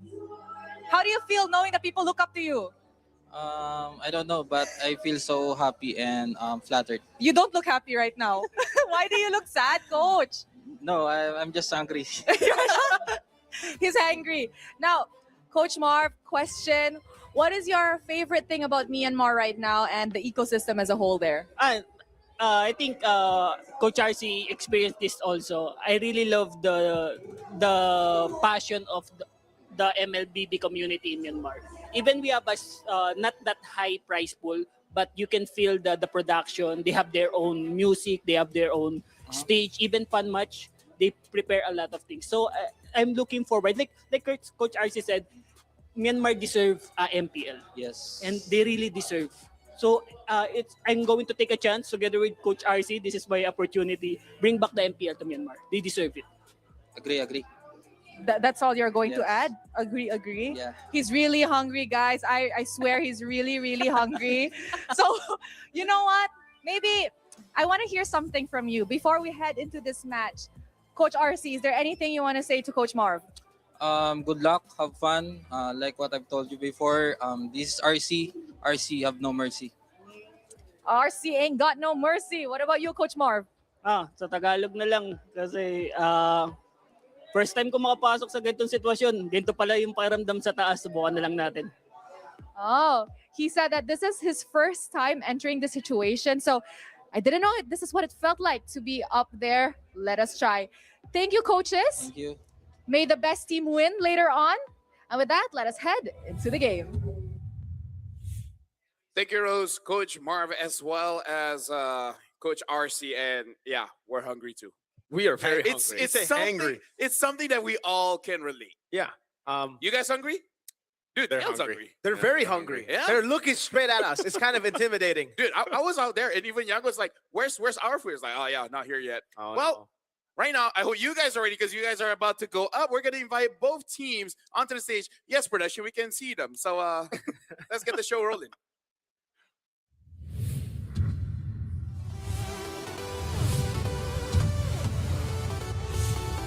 Humbled by El Familia, the Dark Horse turned true contenders now face a Titan. Will they deliver another upset? Ying in the XP, Han in the jungle, Lena in mid, Blink in the roam, and Stitch in the gold. Give it up for Yangon Galacticos. Yangon Galacticos had to go through a lot to get to the world stage, and now that they're here, we got to see if they have more tricks up their sleeve to go up against Team Liquid. In terms of the players, Team Liquid has seen it all. If they find a way to surprise Team Liquid, now that's an achievement.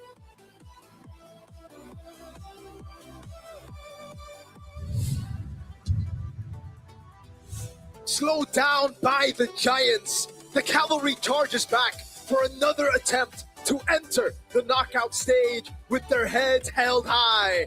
Sanford, Ohem, Sanji Cartesi, and JP. Let's go, Team Liquid! Again, they're still the final boss here at the M7 World Championship. Again, even in their losses, they were smiling because they're thinking to themselves, now we got competition. And I'm not going to lie, I'm a bit nervous for Yangon Galacticos because you do not want to face Team Liquid when they're this hungry. Nervous. Hungry, angry, everything. I think, again, they're off to move on forward and move past their recent match. And now we're inviting the coaches coming in from both teams.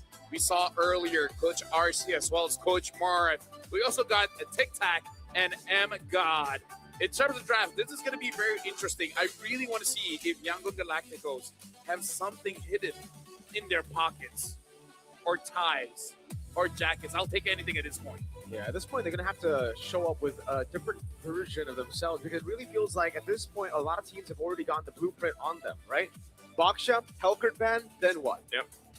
There's I guess when you look at this, the lineup, at least for TL, you know kind of what to expect in a way, with their draft, with the way that they approach the game. Again, even with Carl Teasy, he's one of the junglers who's played 5 unique heroes in 5 games. That's the YSS, the Nolan, the Hayabusa, Fredrin, Lancelot. Are we going to see him on a Leomord or, something else? Maybe a Harley. Maybe a Carl Teasy Harley. I don't know.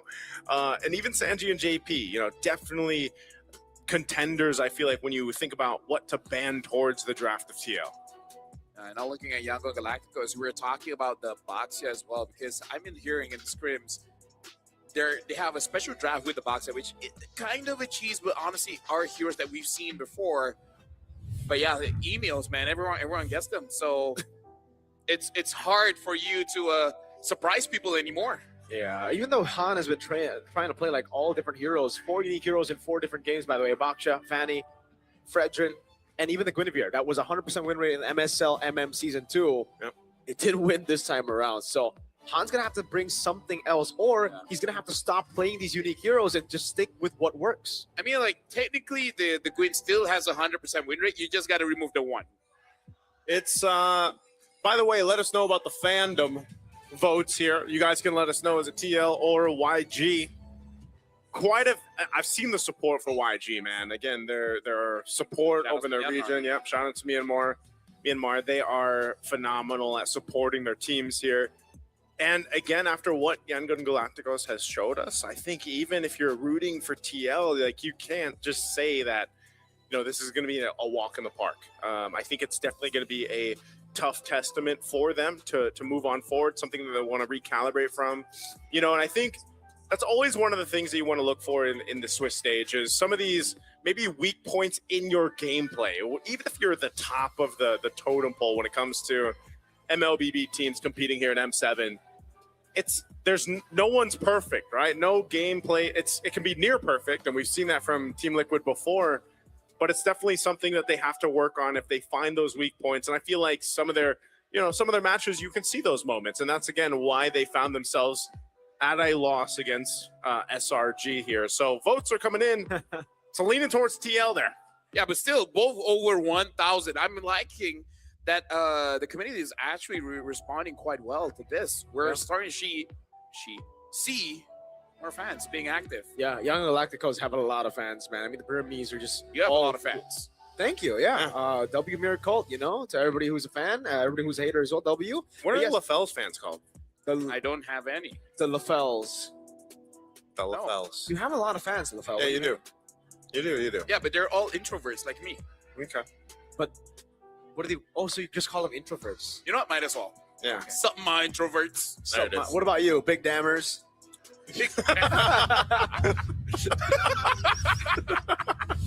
Okay, that's a good one. That's a good one. No, they're called the AFAM members, by the way. They're called what? AFAM. AFAM. Yeah. It's a Filipino thing. I think you need to change. No. The Big Dammers sounds good. Big Dammers? The Big Dammers. What's up, Big Dammers? I feel like if you ask them, they will all be cool with it. Oh. I think they have to be. Dexter, it's our show Hey, time. what? They're gonna say no to you? Exactly. That's true. Claude. He would agree. Yeah, there's no way. Let's go to the draft here, boys. Claude ban, by the way. Yangon are done with that. Boxer Hellcurt ban? Yeah, not yet so far. maybe because they've already banned out the box chip. Again, we've seen that even if there's no utility jungle, Blink is probably going to be like, "Yo, coach, put that one in." Be like, what are chances they're gonna counter you? None, right? They're just the L. I don't know if they laugh like that. But I don't know if Young gonna laugh like that. Yeah, but I if they do, yeah. Oh, they banned Eve. They're not gonna ban out the Hellcurt. Okay, Yangon. So they might just trade what? Do you think this is potentially either Jushin? Yeah, Jushin. Grok, again, one of the higher win rate heroes right now. First pick blue side. By the way, it seems like we've went from the alter ego drums to now the TL drums here. We got a pretty big fan base for TLID here. So it's just the previous season there were not a lot of cheering. yeah. So now they've Because, all converted to PH fans. Now they're all From now they're all TLID to Tokyo fans. TLPH fans. By the way, YG are winning the fandom war. Wow! Wow! YG. Shout outs to YG. Oh, Jushin man. Got us at Burmese, man. They really are coming in guns blazing with support.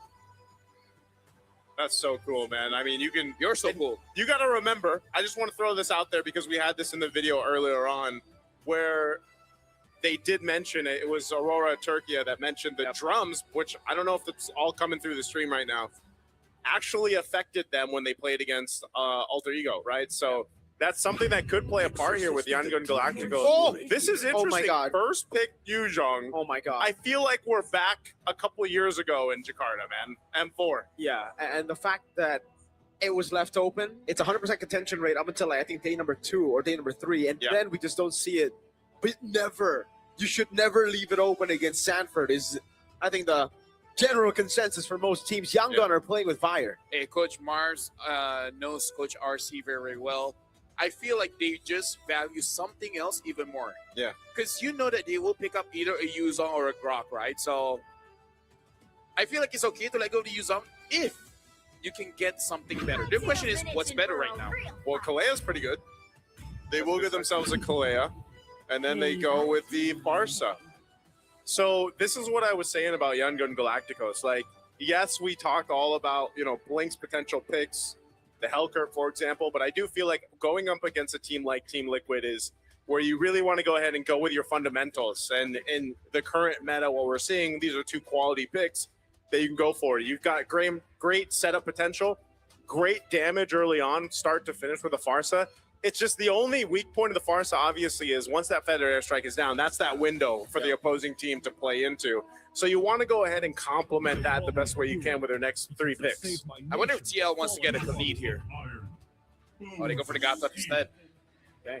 A solid answer. I think a classic answer to the Kalea. That actually worked out for Light as well, even though, again, the Gata is standing at a pretty bad win rate right now. Yeah. It really comes down to the users and the rest of the team. How are you able to coordinate with the Gata Kacha? So it's a Yisun Chin as well for Carl Tizzy, Yangon Galacticos. Do they reveal their jungler now, or they flex it to the end like we have seen from Yangon Galacticos in the MSL Myanmar Season 2? I wonder what's good here because I'm still not understanding the matchup for Leomord. I know this is a Leomord kind of game because the other one is the Hayabusa, but I feel like we'll have some difficulties, especially if Sanford does win the lane.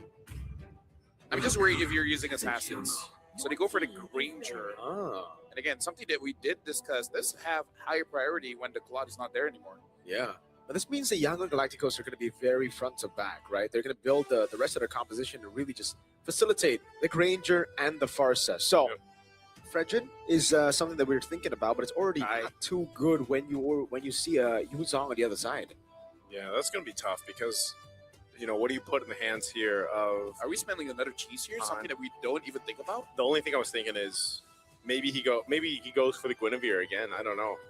Because one of the tough things here is like we mentioned, Guinevere, there's specific junglers that are picking that up. It hasn't won that much. And it's one of those things you're considering you're going against a YSS. That's actually a good ban, though. They do go with the Ruby ban. As I mentioned the last time the YSS game got played, typically you'll see some fighter colds get picked up. There's the Fredrin ban Mirko mentioned. So both teams really understanding the potential here for these lineups based off that first phase already. Is it the Akai next, or are you going to ban the Guinevere? Because I think... No, because I can see the Gwyn, but the reason why I'm not liking the Gwyn is that I feel like they need a front line, not a set, right? Because you can get a set on the EXP. I don't know, like Magic is my life. other than Akai, I don't know what other jungler is a solid frontliner. Like it's not just coming to my head. I really like the respect, by the way, from both these teams, right? Because usually when you're already on Team Liquid side and you have Yu Zhong, you don't really think to ban the Fredgen because you want to have control over the neutral objective, and you can technically petrify Fierce Dive him so that Yi Sun Shin can, make a run for it for the red tree. But they still ban it because it's what YG need in their composition to fill in the gaps right now for Peel. And I love the fact that YG banned out the Harith as well. They're just taking away the comfort picks of Oheb. Yes, Farsa Granger, pretty good matchup against the Harith, but now that he's put into this position, he might have to go back on, say, a carry, something that is pretty good, but in that matchup unfavorable. Yes, but also a bit traumatic, I think, after the whole gank him 9 times by SRG. Yeah. But he could also just opt for, I don't know, a fighter still, like maybe the CC since the Ruby's gone or something else. Maybe there's something else that Oheb has had planned for this lineup. If it is a traditional marksman, for example, and you're going against a Granger, then yeah, there's not too many options that we've seen at least brought out already in M7. So this is kind of what we're expecting them to do. Do they opt for marksman with space to work with? It looks like they're going to go Sora. So Sora Valentina, Sora Gold. Wow. They saw it happen, and this is learning from experience right here. There you go. The last day they've been busy working on what they should go for next or what picks they have to work on. And I guess Oheb has learned a thing or two. Yeah, now this Valentina makes it awkward. Upon the edge. So they go for the Nolan. I was thinking of Nolan as well. But there's not enough peel for the Farsa Granger. Yeah, exactly. That's why it's very awkward. Yeah. This is why I don't like Uranus pick. The only time I really like it was Cram using it. Basically just a moving wall, pushing everyone away. Yeah. And the utility is for everyone else. Here, not enough utility. Not for me. Like you just don't like the Uranus in general. Or this specific lineup. I would say in general I don't like it, but the lineup makes me not like it even more. That's how I would say. I think of this way, it's mainly just like because of the lineup, you got to be able to provide that front line and that vision in a way. Ladies and gentlemen, this is the promotion match for both Team Liquid as well as Yangon Galacticos. Winner for this one will get match point and one step closer to getting to knockouts. So we know what's at stake here for both the teams. Yangon Galacticos, a team that came into M7 surprising and shocking many of the international viewers who saw them for the first time. Had a very strong showing throughout their journey up to this point, and now face off against the Giant in Team Liquid. Definitely a test ahead of them, but they've done it before. They can do it here. It is a best of 3, of course. And if they can secure themselves that spot on the knockouts off a win here against a team like Team Liquid, that would be massive for Yangon Galacticos. So the way that Yangon Galacticos can really use their lineup here if they move fast, because having a Kalia, Farsa, Nolan, they can move pretty fast. And if they get some kind of lead for Ying, Ying can start living in the jungle of Team Liquid. Oh, flick around already for Sanji very early on. That's a big spell burned out. Yeah, and I want to see more of that. If Yangon Galacticos, again, able to get Ying a favorable matchup against Sanford, and then just make sure that Carl does not get to farm ever, then that's a game where Yangon Galacticos can utilize the best aspects of each hero on their lineup. Yeah. Part of that, too, is, again, the pressure that a Farsa can bring early on throughout the course of the game. But now we're seeing more and more of the Nolan, and I feel like that paired up with the Farsa works really well because they either work interchangeably, that you can either pop off a couple feathered airstrikes, soften up the targets, Nolan can swoop in, or vice versa.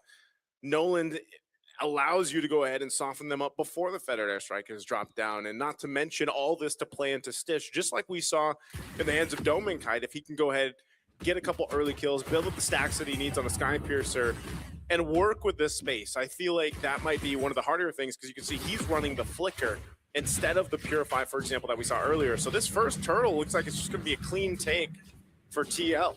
Yep, beautifully done. Sanji steals away to Tsunami Slam just in case Yangon Galacticos walk up, but this is the signature Liquid style. They are able to build such a big lead off the start of the game through Turtle because it's free when you have a Yu Zhong.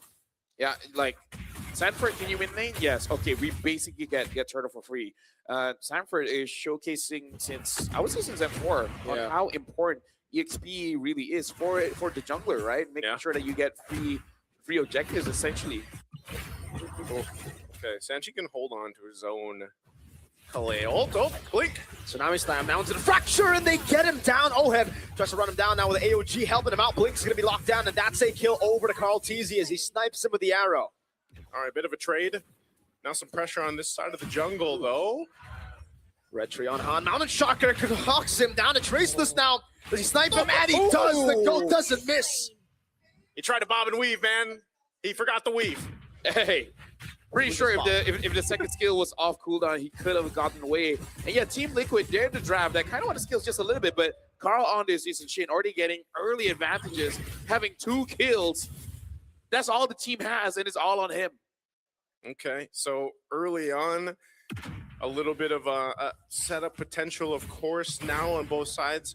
Sanji, for the most part, I think he will usually opt for that Tsunami Slam. Otherwise, Lena's Feathered Airstrike. But even looking at the item potential here, pretty much even across the board, albeit a little bit of gold ahead in the jungle, but that's going to be expected with the 2 kills for Karl'Tezi. And this is one of the best starts you can have with a YSS, of course, you know, and this is one of the heroes that he probably played the most in the regional professional league over in the Philippines. So it's a very standard for Karl'Tezi to rotate the way he has. And interesting too, because Oheb on this Sora is going to act a little bit different than what we saw earlier today. Obviously with the Sora in the XP lane works differently in terms of itemization, damage potential. You can expect to see similar things that we saw in the hands of Innocent. But now, the second turtle of the game, it looks like Yangon wants to fight for it, but they're forced off of it. Yeah, there's no way you can contest when there's a Sanford on the Yuzong. Goes on Lina. Doesn't want to go all in, just petrifies him and zones him back. Oheb as well, this time rotating over towards the neutral objective. Yeah, they're just playing it clean, making it so that Yango Galacticos, even if they want to, they can't really get a trade. This is basically Team Liquid showing how you can get things for free without giving any opportunities for your opponents. Speaking of, Carl gonna go for it. CCV not in time. That's Tsunami Slam over. Feathered Airstrike from Lina gets the goat down. All right, good pick off there. That's not too much you can do against that, especially if you're Karl'Tezi and you get caught in that position. Flicker was used for it. There's an Unbreakable. And an AOG locks him down. Sanji will be there to pick up the kill, seals the fracture away as well, but will just splash him to take him out. I would appreciate it if his friends stayed there. Yeah. Help him out. Because I feel like that was quite enough time for some backup to come through, because I like that Yango Galacticos understand that Team Liquid is not giving them the opportunity to catch anyone. So they had to be proactive. They forced that one. But the thing is, having a Pharsa, I kind of feel like you could have given the space, but you know, let B-Gons be Gons, you know?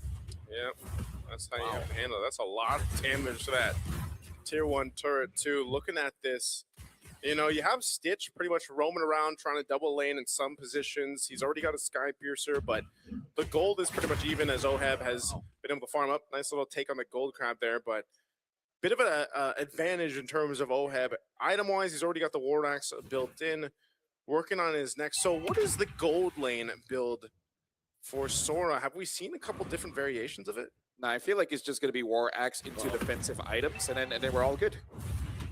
He just does that much damage. Great turret down below, by the way. Great zoning by Oheb. Good position by JP as well, covering all bases before taking the objective. Here's the problem, man. Just like you mentioned in the draft, the Yuzhong first pick over, especially to a specialist like Sanford. Hold on. Conceal. And I think that's going to stop them in their tracks. That's what I was saying. Unless Han can get around here. They know the Black Dragon form's gone. No, purify out by Ying. Doesn't have concentration for the airstrike coming out, but Sanford misses the petrify the Peter's dive. Han's there with the fracture to take him out without Lina. Tsunami Slam steal from Sanji to bring him to Karl'Tezi. Right now for Yango Galacticos, they're trying, they're really trying to get any kind of catch. And even though, yes, they got Sanford there, but there's no way for it to be clean. Because no matter who you catch, someone's there to counter. No purify. That's the AOG landing. And then the Mountain Shocker, JP, takes the kill. This is probably one of the more aggressive Gatakachas you'll see if you're watching MLBB competitive play. a lot of the times when the Gynecoch is picked up, you see so many defensive Avatar of the Guardians that Ultimate use, but with JP, they're able to time things so well, especially when you have a YSS on your side. There's a lot of layering of crowd control you can throw on top, and, you know, you're able to secure these kills. Meanwhile, this whole time, like I said, OHEB has been able to just go ahead and farm up. Stitch has been doing the same, but, you know, unfortunately, at this point, Team Liquid's already garnered themselves a bit of a lead, you know, 2.3K ahead. They've got the first turret down. They put themselves in a relatively good position for this first Lord to come up in less than a minute here.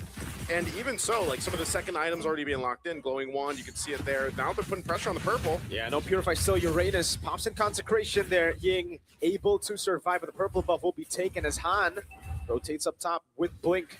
They're going to go for it. Sanford getting locked down, but it's Tsunami Slam. Han instantly with a fracture. Sanford walks up, Petrify! Is able to go for a trade in the end, but it is a turret for a tier 2 down below. And here's the thing, Team Liquid, they have a lead, but you gotta put it into context. The lead is on Carl TZ. Out of all the members of Team Liquid, that's the one you don't want it on because he already has 2 items and he hurts. Oh my God, JP. That's just how tanky he is, man. He didn't even need the revitalize. He got then they got the holy defense already too. You know, this early on, that kind of pressure. So Yangon Galacticos is gonna want to manage these lanes a little bit better. I feel like they're kind of getting out macroed. Yes, they're trying to make plays on the other side of the map, but TL's just kind of playing the map to their advantage right now. With a Lord being up, it looks like YG is actually in a position to go ahead and face off against them. This is now the point where Stitch... Oh, hold on. Tsunami Slam again. They go all in, but OHEB is able to survive. Last shot from Lina, though. The fadeaway basic attack, I think, or was it the passive? Got him down. Oh, Lord's up. Down OHEB, and TL is still in good fighting position. Even with the numbers at disadvantage, they're going to stall this out. Ooh. The best they can. A Feather Dance Strike drop down, though. Yeah. Either way, right now, Yango Galacticos go want more. JP has to back away there, has revitalized. He's doing the best he can to zone the members away, but OHEB is back in just a second. Sanji providing a bit more poke as Blink controls the bottom side. Han gets purple. Yeah, Yango Galacticos, they're actually controlling this very, very well. Now they're waiting for Team Liquid to potentially make some kind of mistake. So now it's really between Han as well as Carl TZ because both of them are the real, you know, wave clearers for both teams. Yeah. So they're going to try to play this macroly and try to catch the junglers' movements off guard. Yep. Han went up top, cleared that wave out. He knows it's expanding rivers, so he should be able to get here, but they already know. Sanford with a Petrify gets the solo kill, the assassination on Stitch. You got OHEB last time, now it's 1-1 on the gold lane pickoffs. Man, again, how many times have we seen this with the gold laners today? I don't know if they just don't expect that kind of setup and damage from the XP laners, especially Yu Zhong, but that kind of just stops in the tracks of what your plan was to go ahead and contest that Lord. So now with the Lord in favor of TL, take a look at the items here. They're prepped and ready to march towards the base. Again, that holy defense shield is down on the bottom side. So YG's gonna have to defend this. You see still building into the itemization. Han, oh no, Feather Airstrike. The Mountain Charger lands, Tsunami Slam though will lock Carl TZ. And that's him down for a while. The siege, can it continue without him? Yeah, honestly, that's good because Carl already has 3 items, so the siege is going to be so painful. But with Sanford being there, it's going to be very difficult for Yango Galacticos to really do anything. Well, Sanford does take a lot of damage, though. Yeah, turns it back around, though. Gets a bit more healing down below. Stitch will deal with the Lord alone. So, not the best of sieges, but again, Carl TZ got picked off. Yeah. Right now for Yango Galacticos, for them to really get something here, I like that they are. Whoa. Yeah, I saw the item. I saw two gloves for Carl. So I'm guessing he did want to go for the Sky Piercer, which I think is fair. I think it's not super punishable. He's the main damage dealer. Yeah, I'm wondering how this is going to play out too once we get towards that phase where if Yangon Galacticos is able to go ahead and defend, at least put themselves in a good position, then, you know, OHEB being on the Sora gold lane, how that'll play a part. Because again, even when we saw it in the hands of Innocent for SRG, you know, when they were on the defense side of things, they were able to turn it around because of that base defense that we saw where you got a Savage. And, you know, it's one of the things where it's like, if YSS is gone, if he's out of the picture, then your fighting reach, your fighting potential is a little bit tougher to pull off here with this kind of lineup from Team Liquid. And so that's why you see kind of a shift now at this portion of the game on who they go for. It looks like that was already going to use Mount Shocker to go for Blink. Blink's not falling for it, still holds on to his flicker. I would say a big power spike for Han here, having the BOD. If anyone gets caught, then gonna take a lot of damage. Quite rare for us to talk about this, but JP on this got thought with a passive and a lot of physical damage coming in from Yangon Galacticos, and his first item being the anti-caress. Does make it quite difficult for Yangon to actually get a kill as long as JP is around. Just by the passive and the anti-caress by itself, it kind of nullifies everything from Yangon Galacticos above Han as well as Stitch. Yeah, and that's why, you know, when these fights kind of break out here, you can see where those defensive items that are prioritized help with these team fights breaking out. Oh, set up. All in on Ying. Even Oheb using the ultimate, but Purify just gets him out there. And Oheb's going to be caught. The fracture goes onto the air feathered airstrike, and now it's Blink. Goes in. That's a Tsunami Slam, but it's only onto JP, who has the AOG and can escape and will be able to do so now as Carl goes in for the Mount Shocker on Blink. Has to respect it. Sanford now rotating all the way from top. That was a massive revitalize that came through from JP to keep Oheb alive, just barely surviving. Does get a winner's crown now available, but the Lord is up. There's a lot of push and pull between both the teams right now, and they got to wait for these ultimates to be back up. Sanji holding on to the Tsunami Slam.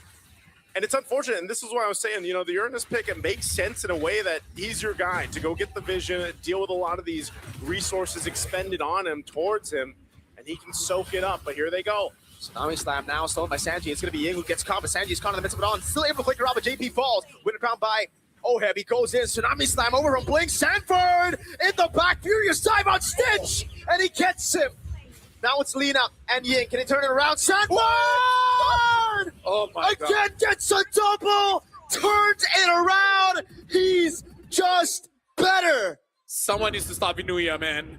Don't give him the huge hog anymore. There's a reason why it was picked up. First pick. You can see that they're thinking on how to outplay it. And then Sanford's just doing it casually.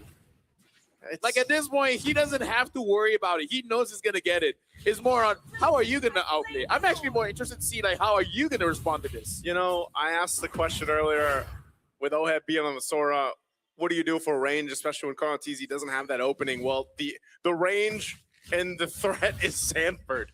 They have a dragon full of range available to him. Look at this. The initiation is started off with that Tsunami Slam, but keep an eye on Sanford. He goes right towards Stitch and Lina. Stitch and Lina have no choice but to get away. Nice Petrify. Gets enough of the Shaw Essence off. Under the turret, mind you. Heals up enough to go in. And just when Lina thinks, there's Sanford again to clean up under the tier 2. So that's a kill under each turret. Against games like this, you kind of have to readjust your own habits and basically stay far away from your team. You know, be like, Nina, you take the left, Stitch, you take the right. If someone gets taken out, it's just one. We can't let both of you guys die at the same time. You got to spread out. I think even with that, the Lord being quickly made work of, Yangon Galacticos with this composition are going to be able to clear this out at least and maintain their base turrets. That's a big thing. And I think they have to pretty much come up with a solution for this. And that is partially it, you know, the range or the positioning, both of Lina and Stitch, and avoiding Sanford. But once that they survive that Black Dragon form and it's used up, especially the Petrify, and they don't get caught by it, then they're in a pretty good position to actually fight back. That's one of the things that they can do here. This pressure on the purple buff, Feathered Airstrike to just get TL out of their jungle, but right now they're just kind of holding on. You know, 5,000 gold difference right now, but you can see Team Liquid knows their own opportunities when they want to initiate a fight. Sanford's going to get a little bit tankier now that he's got the brute force breastplate built up. And so still, it's back to that reset. You're a minute away from this Lord here, unless somehow, some way, Yangon Galacticos can utilize Blink to set things up with a pickoff. Yeah, but again, like you also got to choose your targets, because last time he did get JP, and that could actually be quite bad for the team, because so far Yangon Galacticos, they're actually positioning quite close to each other. At that point, you don't even have to hope for Sanford to chase everyone, right? unbreakable 5 members. Yeah. You could actually do that if Blink brings them closer to his team. So it is something that you have to micromanage. And Young Galacticos, they just got to figure out the next time that they fight, they got to spread out and basically take Team Liquid in a 1v1. 5v5 is quite difficult against Sanford when he does have that Yuzong. Yeah, that's why it's difficult, for Blink as well. Because for the most part, you're not really going to have the range to get anybody else unless you catch them by surprise. And that most likely won't happen, just kind of out in the open. They're going to have to wait for this Lord to come up and then fight for positioning.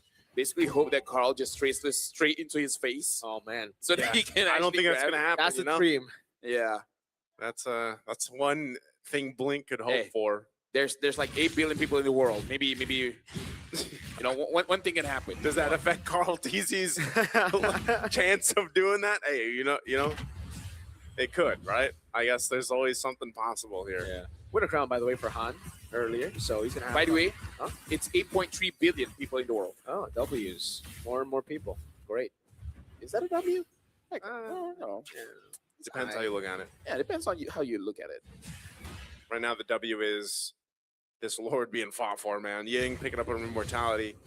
He's going to need that. That bush is so scary. Yeah, go for it. Oh, conceal was used, but it's spotted out by Ying. Ying's like, nope. You shall not pass, sir. Not here. And again, look at Sanford holding that position here. Oh, Blink and Han. What are they going for? Are they going to go for their own? I think they want to catch Carl. Yeah, they really do. But so that's why Sanford is just waiting. But it's going to be really, really tough, to catch Carl here because the whole team now knows. Because, it happened twice to Carl. I mean, the tough thing is not having these tier 1s down, too, especially in the mid lane. Oh, no. They're going to start the fight. Yeah, Sanford in the back there trying to go for the Furious Dive. Electrify Blink. Going to dash into the Tsunami Slam into the Feather Airstrike, but Sanji's still able to survive as JP pops in to revitalize. And now Sanford goes in with the Black Dragon Firm to the back again. AOJ from JP. Almost lands. Immortality going to be down. That's Stitch with the Sky Piercer. Petrify from Sanford on 3. And this time it's just a distraction for the rest of the boys to get rid of Ying, and now they have a man advantage. Blink walks up, but it's Sanji who has Tsunami Slam. It's a good thing they didn't die because they actually were separated. Hold on. What's he? Okay, what's the move here? Fracture, Tsunami Slam, Feather Airstrike coming down, but Oheb gets the kill and gets out of the Feathered Airstrike. Wow. Okay, I wasn't expecting them to pick up another kill, but because I think you could have still contested for that Lord if YG didn't lose another, but what a decision from TL and Oheb. Yeah, honestly, Yango Galacticos, I don't know if they're getting desperate by making this kind of plays because again, they're doing the right things, but then they kind of like autopilot in the situation where they're putting themselves in danger. Because again, Lina and Stitch was in the flanks. No one was chasing after him. He was free hitting, and then gets close to the team, gets caught by Sanford. It's a good thing it didn't get worse. But then I understand that Han doesn't have a lot of damage, but at the same time, the Lord is up. I don't think it's necessary for you to do that. Yeah, this time it's Evolved Lord too, man. Yeah, they're gonna go ahead and walk with this one in, but pretty good clear. Feather Airstrike being dropped down too. They're just trying to hold on to the base turrets as they can. A little Revitalize being used. They're gonna go for it. Stolen Feather Airstrike, Sanji almost takes Lina out there. Black Dragon Form now comes in as they look to zone YG away from the mid lane base turret. Carl TZ wasn't able to find it. Now it's going to be Tsunami Slam over to JP. Doesn't have the immortality, so he goes straight down. Now it's Oheb on 2. Bringing it back with the Zo combo. Carl has him out of Shocker, pulls it in. That's a good disengage now with the winner crown and the immortality back from Oheb, who turns it around. And now it's Han losing immortality, splashed out by Sanji. Only Lina and Ying. A cannon minion up top, taking the last base turret down. Carl TZ going for the passive stacks over on Ying. That's Oheb coming down. Sanji! Under turret goes in. Carl gets lasered, but he stands alive. And TL secure match point. A phenomenal team fight to end the game there to get game 1 under the belt for TL. Again, Team Liquid, they're playing it very clean, utilizing their heroes just to get as much of the objectives for free as possible. The Young Galacticos, you can definitely see that they want to get the fight. They want to actually start something. So, I don't know, maybe upcoming, you got to adjust just a little bit. But looking at it at the bands, Zushin, Claude, and Lance, honestly, that is pretty good bands. What do you sacrifice to take away that Yuzong? Because I do agree you got to take away the Yuzong. I think it might be Lance. I think it maybe but right, yeah, exactly. It's like choose Do you your. want to lose the Claude? You want to not bet the yeah, Claude, I agree. right? I think it's Lance. I think I would take that over the other one. Yeah, the other one is Jusin, Jusin for Sanji would be crazy. Sanford Yuzong. It's you have to just Make choose your poison, heart. yeah. Basically, yeah. Because it's like people say, "Oh my God, you didn't bet Yuzong." It's like we bet Claude. It's like okay, fair. We bet Lance. Yeah. Okay, that's Carl. We bet you shit. Like that's Sanji. So Yeah. there's never a good bet. You only have so many options you can go for it, and again, because of the Yuzhong start here and just the way that Sanford plays the hero, I mean, this is again for a lot of our What a guy. viewers out there. What What, a a guy! Back at M4 too, we kind of saw shades of that even here in Jakarta, Indonesia, and it hasn't changed, right? I mean, he's able to go ahead and just do so much on this hero that it's really hard to even navigate these team fights, man. I mean, as you see Yangon Galacticos team fighting, yes, they're able to start, but I think that is one of the difference makers here. Lafell, you pointed it out. Once they get through this initial part of the team fight, it almost seems like, they kind of go on autopilot a little bit. But then TL, once again, once they see that opening again or that opportunity again to re-engage or, just get a single kill if they can, and then that gives them the favor. Yeah, it's not like we're even throwing a flag over to Yangon Galacticos. It's just everyone has habits, right? When you feel like you're in danger, you move a certain way. And we see that as of right now, the habit of Stitch is that when he feels like he's in danger, he will clump up with his team, hoping that his team will basically body block things for him. But against heroes like Yuzong, Lapu, any heroes like even an Alice, this big AoE EXPs or roamers is gonna cause problems. So Stitch has to figure out a way how to change his habit so that going up against big AoE EXPs, don't clump up with your mid, especially if your mid is the main target. Yeah. I don't know. I think earlier as well, like Stitch wasn't really fully clumped up with Lina. It was just Sanford went there and they were obviously chasing, and Sanford turned it around again. So it's like, I think at that point they needed more peel. Like they needed someone that's not Uranus. Again, we don't like the Uranus pick. And in a way, I understand what the vision was, right? There was no Shred coming in from the left side. It was a fighter comp, double fighter comp, and a Yi Sun-shin with a Valentina. So again, no Shred, but you need peel for your backline over just having that threat of a Uranus. They might have to go for the SRG route because you're right. Yeah. You got to peel. So have two fighters. Two fighters, man. Right? So now we're looking at the MVP by the official gaming phone at Realme, and it's going to be Sanford Vinuya here, 4-2-4. And again, it's all about that pressure. Yeah, I like that. And that was basically what the Yuzhong was this entire game. It's you in the Black Dragon form is the most pressure that a team is going to feel. Pressure cooker. Yeah, that's the case for any team that faces against Yuzhong. And that's why it's 100% contention rate, right? Up to a certain point, and then some teams don't opt to go for it. And this is one of the things too, as you look at the highlights here, because of this composition and the Uranus pick, like you guys mentioned, which is mainly providing some of that front line, but also vision. All these objectives, even with that, they weren't really able to actually go and contest them. And once Blink was using the Tsunami Slam, of course, you also give a Tsunami Slam off to Sanji, which eventually he switched over to the Feathered Airstrike. But there's just so many things here that Yangon Galacticos had to pay attention to and keep track of, right? Again, in a fight like this, when it looks like it's going in their favor, there's Sanford, and he's just petrifying Stitch, and Lina's around. Even in this, again, positioning-wise, Lina's not super close to him, but I don't think he Stitch close to Lina. Yeah, I don't think he expected Sanford to just go back and re-engage. Look at this guy in there, And this is one of the things. Like I said, Look at Stitch. Look at Stitch. Look at He's Lina. already safe. Yeah, he is safe. And then he gets close.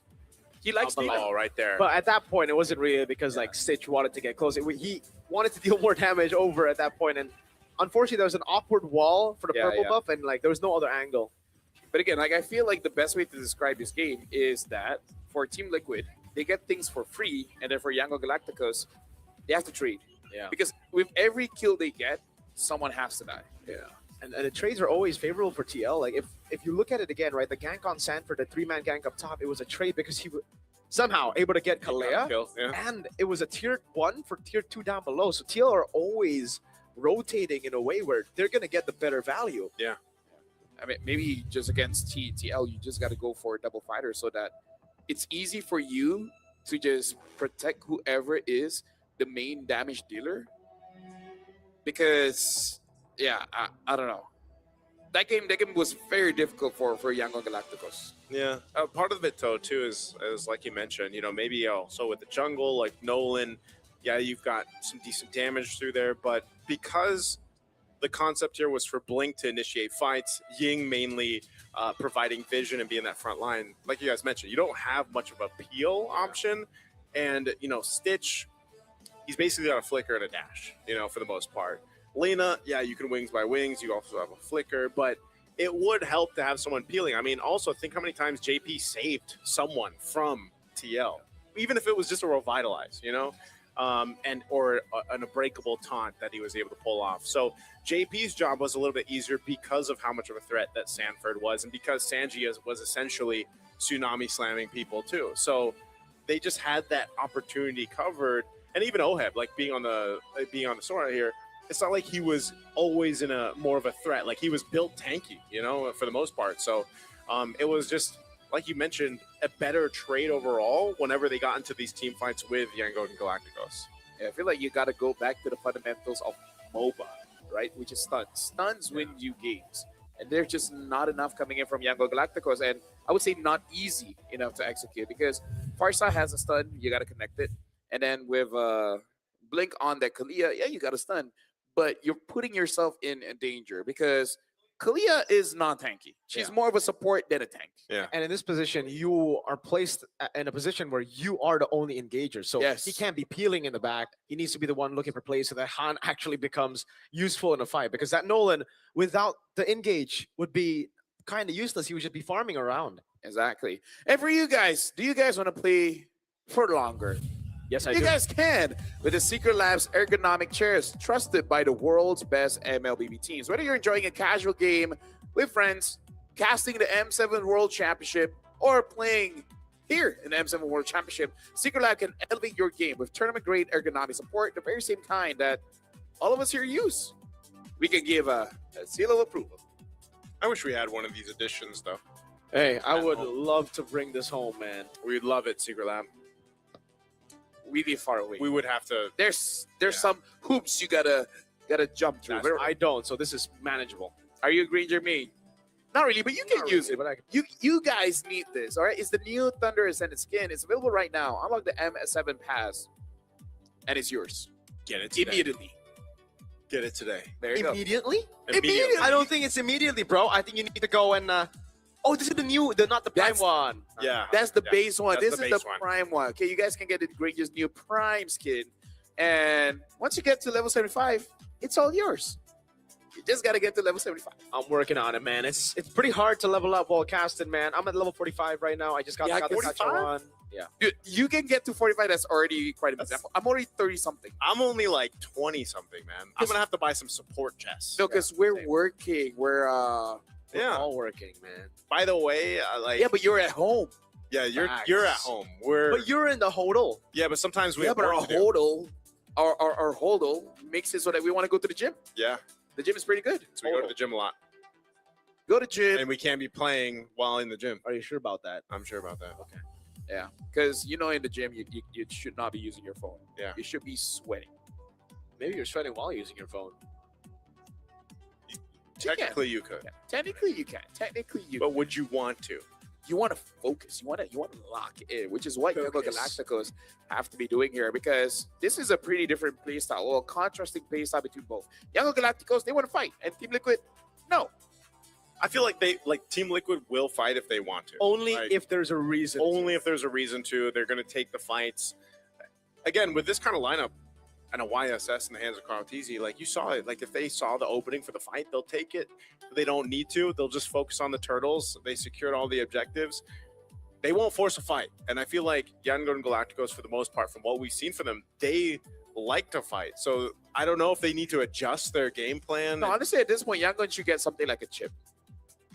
If you really Make it want to messy. play that way. Make it crazy. Yeah, Or yeah. Loyi. Loco. They also Loyi. played a Loyi. Yeah, so make it like imagine a taco and then you put too many things that it doesn't even become a taco anymore. Then what would it be? What would it be? A deconstructed taco. So it's Like still a taco bowl. Yeah, taco bowl. There it is. Okay. There it is. So you take away the there's shell. there's also another name for it. I just can't remember. Okay. Anyways, right now we're looking at a team head to head here. A bit late, but you know it is what it is. It is what is it? It But is What, what is why it. are you actually Why are you saying it now? Why are you saying it right? When I'm so confused, I say things correctly. I apologize. Yeah. My Apology accepted. my brain was frazzled. Frazzled? I personally was flabbergasted. Were you gobsmacked This is what he's been doing at the huddle. in the huddle? He's just been opening up the thesaurus. Yes, I've been educating myself. Ooh, I like that education. Stay in school, kids. Stay in school. Get If yourself not, you'll be like me. Oh. Which I think a lot of people which is might not want to be exactly- like you, dude. I think people would want to be in your position, LaFell. A lot of people at home will be like, "Yo, I want to wake up tomorrow as LaFell."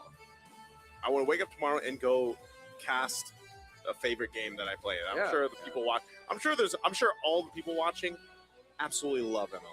Yeah. There's no one I there. don't know. that's There's like, always that one guy who's just Nah. like, you know, it's very bumbleific, you know. Bombolific. What is this? What does that mean? What is this? What do you think it means? Because it really is only constricted by your own imagination. So you're right. You can just make new words. You know, there are always going to be new words. There you go. Expand as far as your mind is allowed to. Expand the forest. That's the term for all that you said. Yeah. As far as your mind wants to expand the forest. You know what forests are? Forest. Do you know that if the forest is big enough and has enough oxygen, you will have large animals like snakes and Don't we have large animals though? Yeah, but larger. Like Amazon level? Exactly. We're talking like deep sea level. Yeah, no, you just need a lot of oxygen. Like a lot of oxygen. The more oxygen you have, the bigger that you are. That's why me and Isu, we just take a lot of oxygen. We got a lot of oxygen. So big people are just oxygen freaks. We like oxygen. Yeah. So you just breathe more, or I don't get it. I hope every day for the rest of M7 we start with "Did you know?" Yeah. I And that- don't even know if this is proper. Is this real? What, the oxygen thing? Yeah. No, I believe it was studied where I can't remember which animals they use. I believe there's a mix of insects and mammals. Disclaimer: You did say you stopped school. No, I actually did finish school. All right. That's Oh! great. Congratulations! I did. Congratulations! Congratulations. Thank you. Congratulations! Thank you. I did my final year project all by myself. Damn. It was a group project, but you know. flex. He likes it solo, man. You know, like Flying friends. solo. What are that for? But I learned that like quite a few years ago where oxygen can make basically things bigger, but not necessarily better. Oxygen can make things grow. Damn. But we don't have enough oxygen to make things grow that big. What if I just? Nah. No. Okay. I thought I can inhale more. Yeah. Hey, You gotta look at you, this. you gotta go to a lab. But now we got a quote here coming in from Mars. A team built for the bigger stage. We were trying to build a team. Don't laugh. We were trying to build a team that can represent Myanmar properly on the world stage. It's not just about winning the trophy, but about making a statement that they can perform on a bigger stage. I'm Filipino. All right. And I really love these boys because they're hardworking. Everyone is willing to listen despite the language barrier. They put a lot of faith in the coaching staff, and I think that's what makes us strong as a team. Okay, now you can laugh.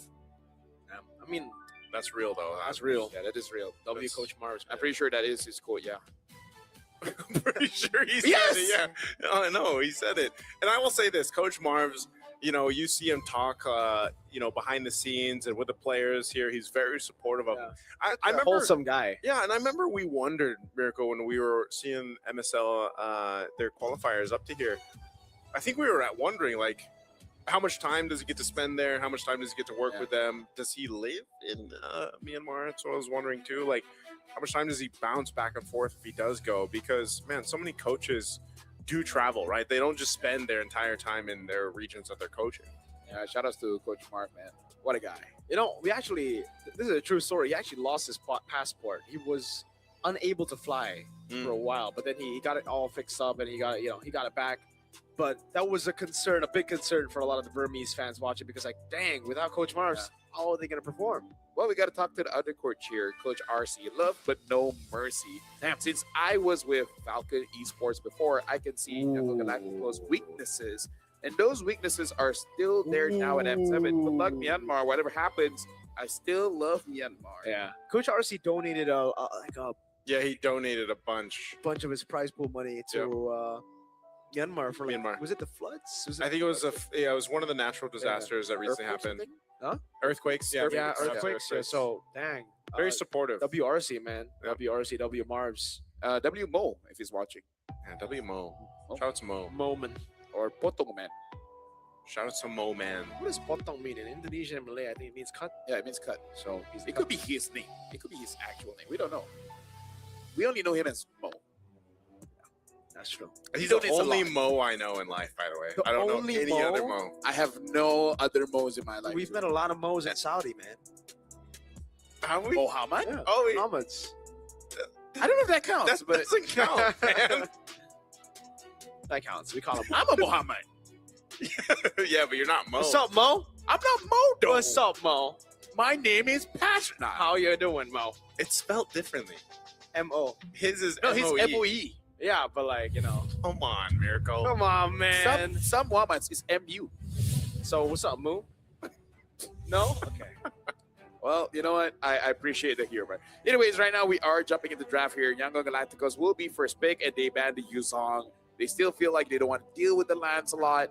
But yeah, as first pick, you don't have to ban out that Claude. Team Liquid, though, ban out the Boxia as well as the Fanny. I think they're 100% going for the Claude play here, man. First pick. Yeah, there's the Eve. This is the move. It's either the Claude or the Juicin, right? I think that's the angle that YG are going to go for here. So let's see. TL. Which one? I think it has to be the Claude. I was going to say, what if they just ban out the Claude? They have to ban out Claude. Or they just let both go. Yeah, unless they want to go Sora. Okay. Oh, yup, they want to go Sora. Because technically Innocent almost beat them on Claude with Sora, game one. Yeah. So, Yushin or Claude? Hands up for Claude. Claude. All right, you guys can see it, but we all have our hands up. I feel like Yangon Galacticos should take the Claude here. And then just deal with the Yushin with the Farsa. There it is. So, is this going to be the Juicin with the Sora? Do you go Juicin Sora? Juicin Sora, or do they also take a Grok here? Like, oh, there's a Jushin. Honestly, High Loss Jushin is pretty strong too. Yeah, High Loss Jushin. But Depends what Carl wants to play too. Because like right now, if you go for the Sora, you can flex it the way Yeah. that SRG flexed it, and that's going to create a few problems, I would say. Or can Ohe play Freya? We can have two approaches now. We have the SRG approach to how to deal with the Claude, and the alter ego approach. Hilda. The approach right now is Hilda. Now that's pretty scary, not gonna lie. Hilda being picked up here. This is again, it's one of those picks that just gets put in the hands of JP, and he somehow makes it work really, really well. But you have a Hilda paired up with a Jushin already. It's going to be annoying for Yangon Galacticos to basically deal with. Yep. Now This makes it difficult because High Loss is good against the Yeah. Hilda, but then Jushin is good against the High Loss. Yep. So the way that they're complementing each other is that, you know, whoever wants to beat them up, the other can carry that burden. So they go for the Cho here. Yangon Galacticos. Did they pick up the Farsa? Or do they want to have something else in mid? Yep, they Yeah. pick up the Farsa. And Farsa Cho, Claude, and then there's the YSS. Makes sense. Again, they don't have to change too much here with the jungle for Carl. It's easy. Still doing what they want to do. Yeah, and I'm wondering what this will mean then for the jungle and Han. Like, does he just lean towards the Guinevere in this match, unless it's going to be banned out? As long as they ban Lapu and Arlet, I'm happy. YG. But actually, even the Alice could be scary. But maybe you can fight that still. I feel like Arlet and Lapu, I feel like Sanford can just 1v5 against the draft that YG has right now. Okay. So for YG right now, what other approach do you want to go for, right? Because they banned out the Harith last game. Now with the Claude already in the first set, you still want to ban out the Harith. They had Granger and Forrester last game, and they still ended up banning the Harith. They still ban Ruby, and this is the same path, right? Ruby, Aerith. But then the TL route would just be another Sora. Yeah. So I think ban Sora over Harith. I would ban Lapu. Ban Lapu? Yeah.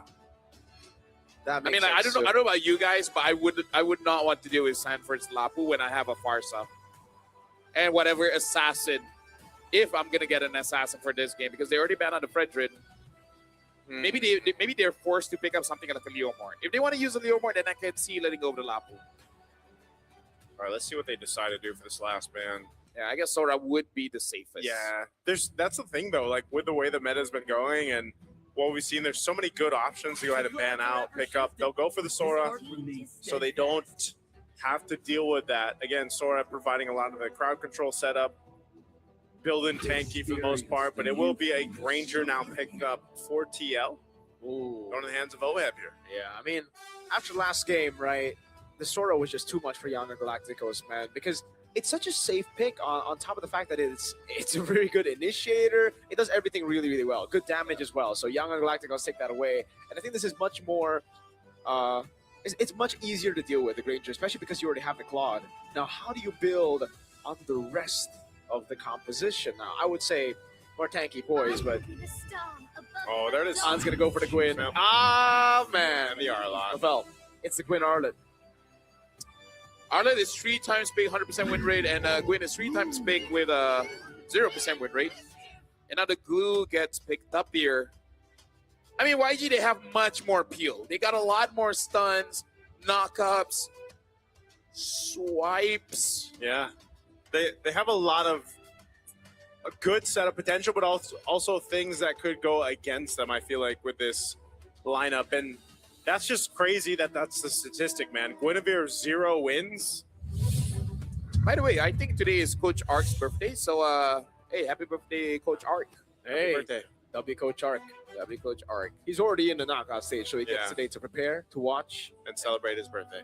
Yeah, he can have nice padang. Anyways, ladies and gentlemen, welcome Team Liquid now with match point against Yangon Galacticos. One more win, and Team Liquid will join the knockout stage. Welcome to the Land of Dawn, where again, TL is looking pretty good to win this one. Yep. Again with this too. Welcome. This time you can see, you get a little preview of Sanford just having a good time there. He's going to bring out the glue this time, or should I say Patrick, for this one.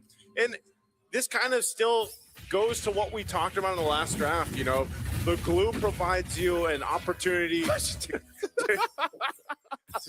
soon as I say it, man, the glue provides you the opportunity to go ahead and play that front line if you have to. You can still utilize Hilda, JP there. So I feel like it's going to be a bit of a nuisance to deal with for Yangon Galacticos and not getting kind of zoned out from their own entry points when it comes to the objectives. But it's even going to be tougher for Blink, I feel like, on this Cho to make work. Oh, take a look at that, though. They go for the green camp. They're able to steal it away. And look at the instant rotation from Sanford to stop the invade from happening from Han, dude. He goes and like maneuvers there. So it's like, hey, don't do it. Yeah, you don't catch out with Patrick, you know? Yeah. See, Patrick is like, okay, you know what? Fair. Yeah, because if you say I'm invading, he'll just say I'm Patrick. That's actually pretty solid, but I'm not gonna give it. Hey, I know that's your type of joke, but like That is my type of joke. come on, Yeah. give me props. You're man. supposed to give him a rating. Okay, you know what? 7. Yeah, That's pretty It good. was either a 6 or a 7. Yeah. 6, 7. Okay. Nice to controllers. What is wrong with you? Even the PH casters will be like, nice to. I'm letting you guys just take it from here, man, you know? Just take the reins, man. Dude, you're a teacher. Just take the reins. All right, going back to this. Turtle's going to be up here. You can see the scouting happening. JP's doing his thing, but it's going to be pulled in forward from Yangon Galacticos. I don't know. They should be okay to contest this, but it looks like they might not even go for it. Turtle. Oh my god, Cypher's gonna go in. Final slash for down. First blood over to Ying. Sanji with the pickup though. Sanford's right there. And Carl goes to the mountain shock. Able to land it. Now mounted as well. Carl getting a kill. Sanford brings Ying back. And it is another for Carl Teasy. I'm sorry, but that was a big mistake. Yeah. Because Lina used the Feta S-Strike when no one was in range, having to cancel it immediately and then join the fight. that's an early blunder, but that gave Team Liquid about 1,000 gold at this point. Man, it also gave Carl TZ 2 kills, just like my last God. time. Patrick just knocking. He's hitting with his stomach. that is emotion right there, by the way. Transition. He's yeah. Patrick, yo. Honestly, the very best skin in the game. In the game. Is it By far. actually? It is. It is the best skin. Why don't we should actually have a fandom vote for that? I don't care how the legend skins are looking like. Patrick. Oh, Blink is angry. They use a lot, man. Almost everything in the kitchen sink thrown at That was Oheb. everything, dude. Everything? Okay. Yeah. I like that here in the M7. They're like, we're gonna give more than needed. It's kind of like double tapping, you know? It's You gotta be safe. the typical kill secured, man. Yeah. That's basically what it is. And you know what is unfortunate? It happens to so many gold laners. Yeah, right yeah. now. It gives the same energy as 5 Sky Piercers. Yeah.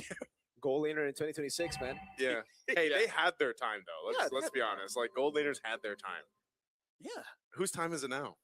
XP? I think it's jungle XP. Yeah. Mid even. Jungle XP? Yeah, even mid, dude. It's everyone. I would say it's mid if there's more cool heroes to use. Oh, you mean in terms of the meta? Yeah, Farsight Eve are cool, but I want to see like Xavier. Ooh, Yeah. that would be cool. Yeah. Ow. Well, part of that is just Gord. that too. Oh, Panasash. Into the Valor Requiem, but Sanford's still there surviving. So, and look at how he loses. yeah, he's pretty zany, man. That's why he's the best skin. Yeah, there's not too much you can do about that, man. You use that many resources to go for a kill and you don't get it. Oh, JP will go ahead and flicker on out. This is going to be an objective, though. Another one in the hands of Liquid. what do you do? This team is just disgusting.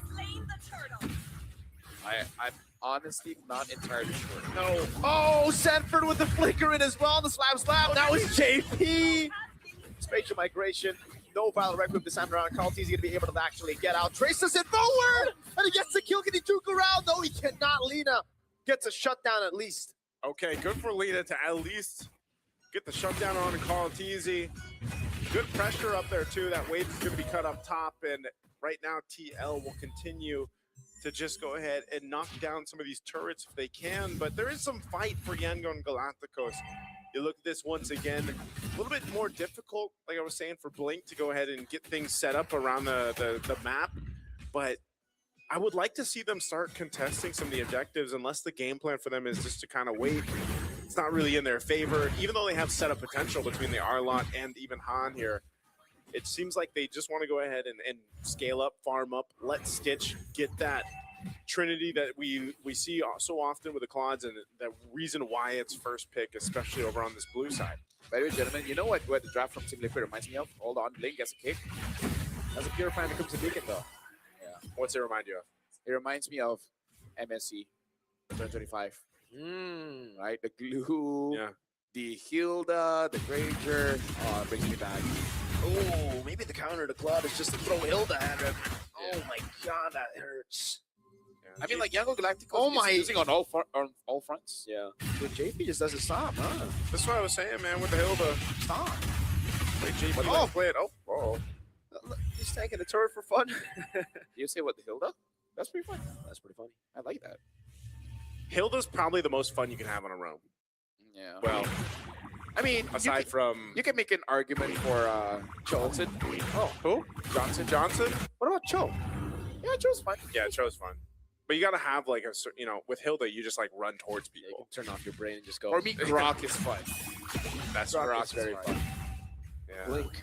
Oh, Sanji doesn't have Purify this time around. Wait, the Dragon and Flicker combo into the Predator. Airstrike, Lina, and Blink. That combination again. Lethal, but Oheb tries his best to land those shots. And Stitch, who zones him away. All right, good follow through, but still, this turtle with the numbers advantage, can they even contest it? It looks like Carl TZ just going to go start it up. They want to go for it. Yep, into the Valor Requiem he goes. That's going to be Sanford taken down now as JP tries to soda in the back line. Carl jumps him in a mountain shocker. Stitch, blazing duet onto Carl. Ying gets a double. JP going to be caught. Oh, him now. Trying to cut away as Blink walks up to Jikundo, able to lock him down, and that's the vengeance resetting. Ying diving all the way back. Oh, JP! What? In the bush, staying alive. Sanji pulls Ying back, but there's no damage. Oheb doesn't have any more Death Sonata bullets. I think they're going to try to delay it, though, if they can. If Oheb gets a kill here, it might be GG's. Yangon has to clear this up. Good way the Dragon Oak could go for it as well. And it is him who claims it. Sanji purifies out. Feathered Airstrike almost taking him down. Perfect turtle for Team Liquid, despite all that. Oh my goodness, Oheb got the turtle. So 3-3 to Team Liquid, but at least Yangon Galacticos was able to go ahead and get a couple kills over here. Stitcher's scaling up really nicely at this point. He's nearing that Trinity, should be anyway. You could see the damage that the Blazing Duet had, but still, it's more so of being able to find those right moments. Again, a Final Slash can change the tide of some of these fights here. And you see now for TL, they go ahead and shift to their focus, put pressure on that bottom side. There's good pressure up here by YG to get that tier 1 up. They need to start opening up the map. Whoa! Uh-oh. Sandra can go for the mount down. Stitch. Good disengage. Still goes for it. The mount and the bring back. Oh my, this is Patrick. Oh, he's going for more. He's just going to eat the Feather Airstrikes. Doesn't care at all. Man, the decision to go and bring him back too.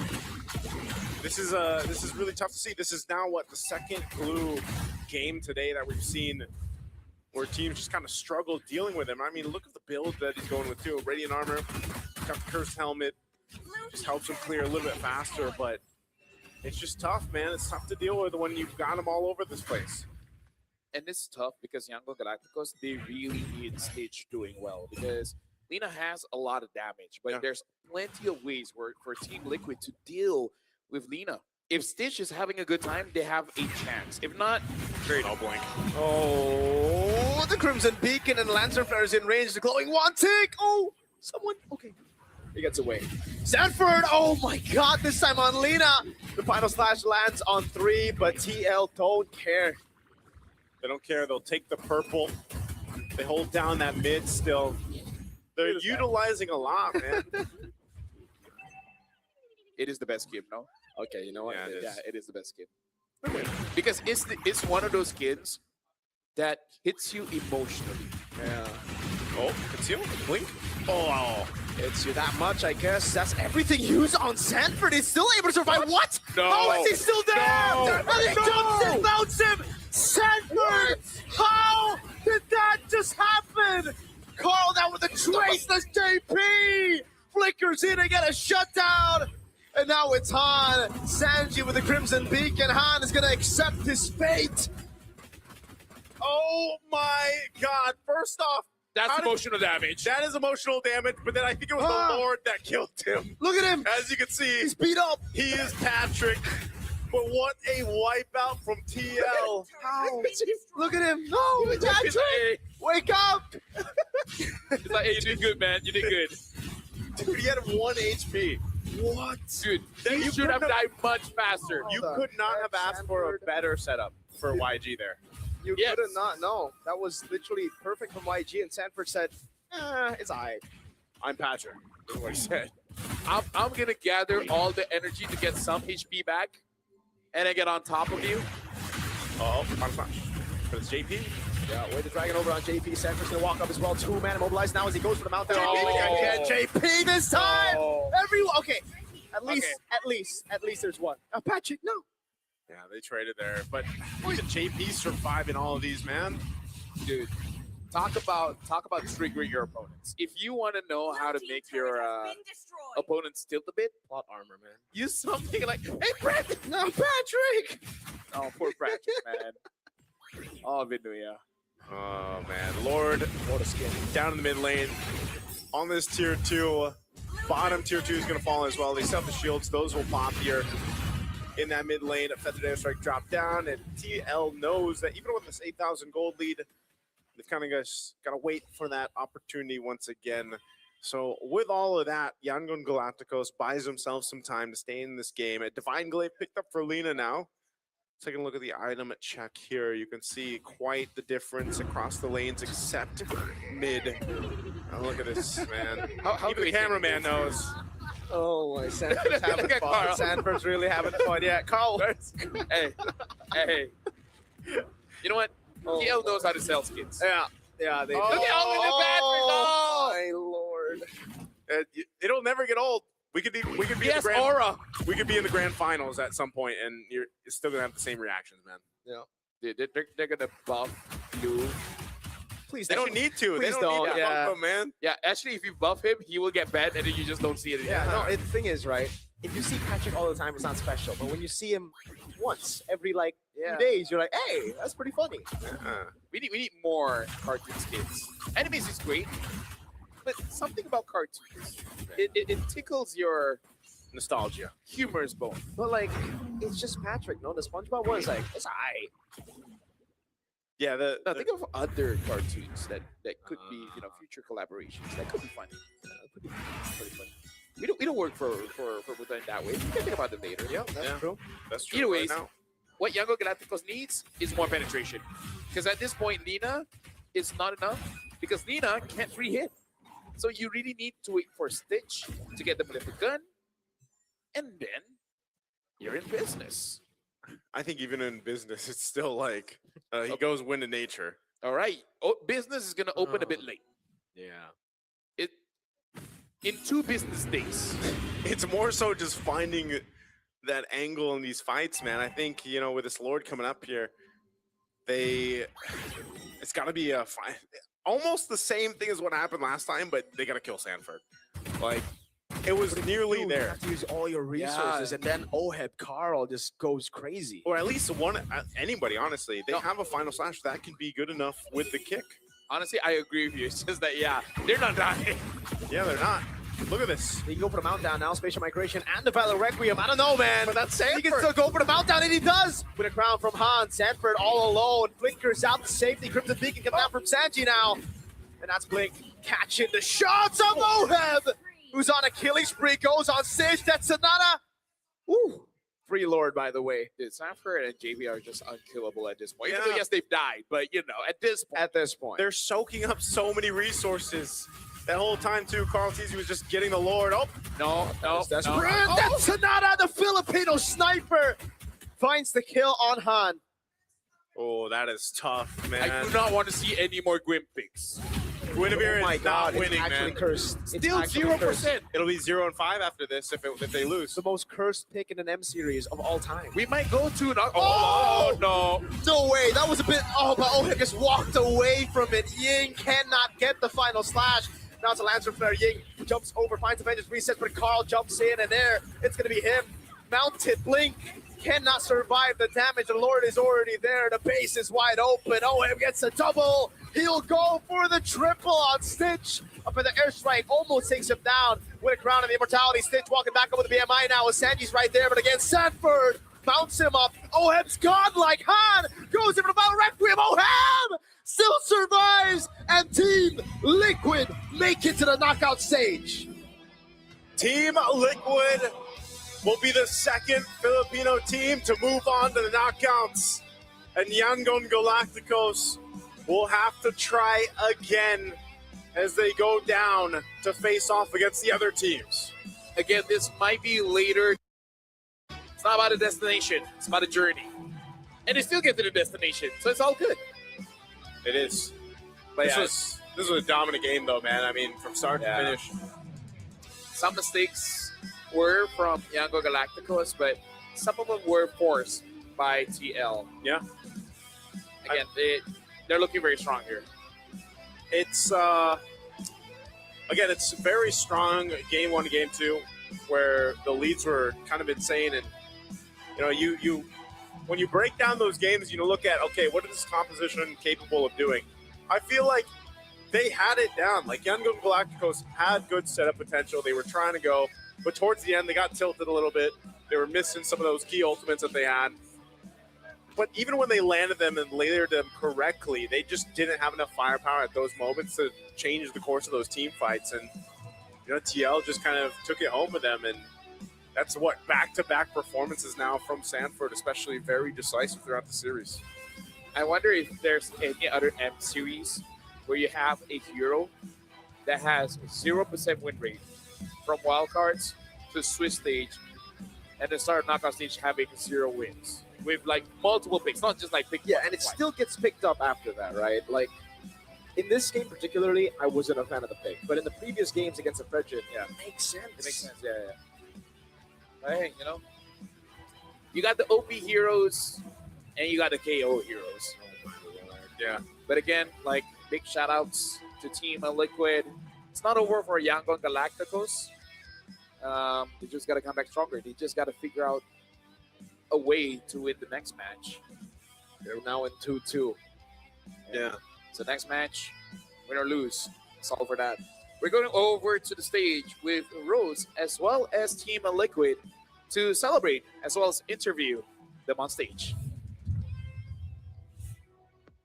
Team Liquid is getting closer to achieving the Golden Road.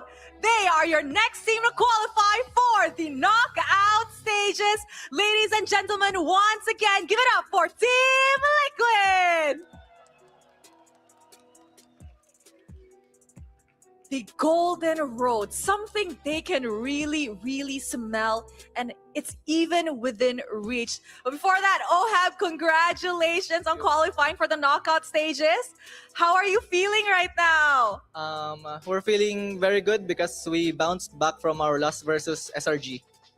Yes, and speaking about that loss, I saw a similar hero in the gold lane today. Ohab, tell us about your Sora pick. Were you inspired by them, or it's actually been something you've been practicing for quite a while? No, actually, I haven't played Sora since yesterday. I just practiced it when SRG beat us because, I think it's very OP. And thanks to Innocent for showing us how good it is in the gold lane. Yeah, I think we can see that all the teams here are practically learning something from one another. Ohab, do you think it's a really good hero in the gold lane? Yeah, for sure. If you For know how sure. to maximize the hero, it's very good. Okay, I think sooner or later in the ranked games that we will all be playing, we will be meeting Sora in the gold lane more often. And of course, Sanji. We know that Coach RC has a very vast history with the Myanmar teams. Did that give you guys an edge in the game today up against YG? I think Coach RC is not Tagalog. Pwede po ba Tagalog? Go ahead, Sanji. Feel ko si Coach RC, yung puso niya nasa Myanmar pa rin eh. Really? Tingin ko po. Kasi love na love niya yung mga tao sa Myanmar eh. Sanji thinks that Coach RC's heart is still with the Myanmar people. So he thinks that Coach RC really, really loves them. Coach, I'm pretty sure you guys will be having a meeting later on, but that's later. And of course, Sanji, in your opinion, did you think that YG actually performed really well up against you guys in the game? Nung game 1 po, yun, sobrang nakasabay sila sa amin. Then, di namin alam yung playstyle talaga nila. So, ginamit na lang namin yung playstyle namin para matalo namin sila. I see. Now, Sanji said that actually in the first game, YG was definitely catching up to them and they couldn't decipher the play style that YG was showing. So what they did was they ended up using their own play style in order to beat them. And of course, Sanford, after advancing to the qualifiers, the Golden Road, like I mentioned, is within reach this time around.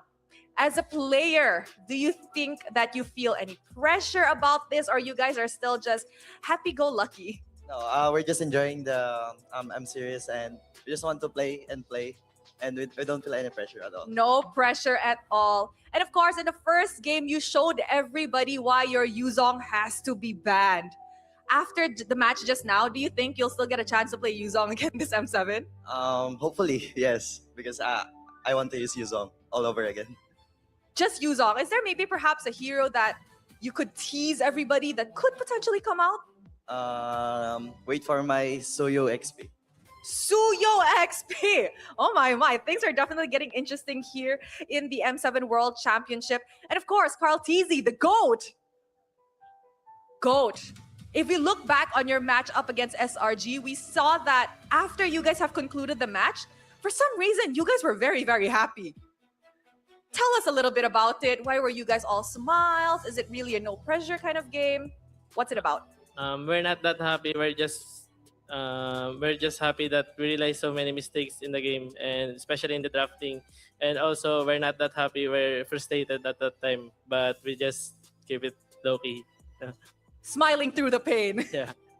But I think it's good to learn mistakes earlier on the tournament rather than when it's a do or die situation, no, Carl? And of course, JP, we know that you are one of the Philippines' first representative back in the M1, and now you're in the M7. How different is the vibe? How much do you feel like you've grown as a player? Ayun po, sobrang nag-improve na po lahat ng team pati players, pati lahat ng country. Kaya parang ngayon sabay-sabay, magkakatapat na lahat. Wala nang naiiwan na team. JP said that he feels compared to back then, everybody has tremendously improved. All the regions are practically improving. And in a way, everyone is kind of on par with each other. Thank you very much, JP. Carl, perhaps a message to all the fans. I hear a lot of Liquid fans in the arena. And of course, to those Filipinos watching back home. Shout out to all the fans that came here. Thank you for supporting us every game and really appreciate it. Once again, ladies and gentlemen, Team Liquid is the second Filipino team to head to the knockout stages. Congratulations, boys. You guys may celebrate your victory in the player room. That is it for the 5th day of the Swiss stage. With that, we will throw it back to the panel to break down what happened in this amazing series.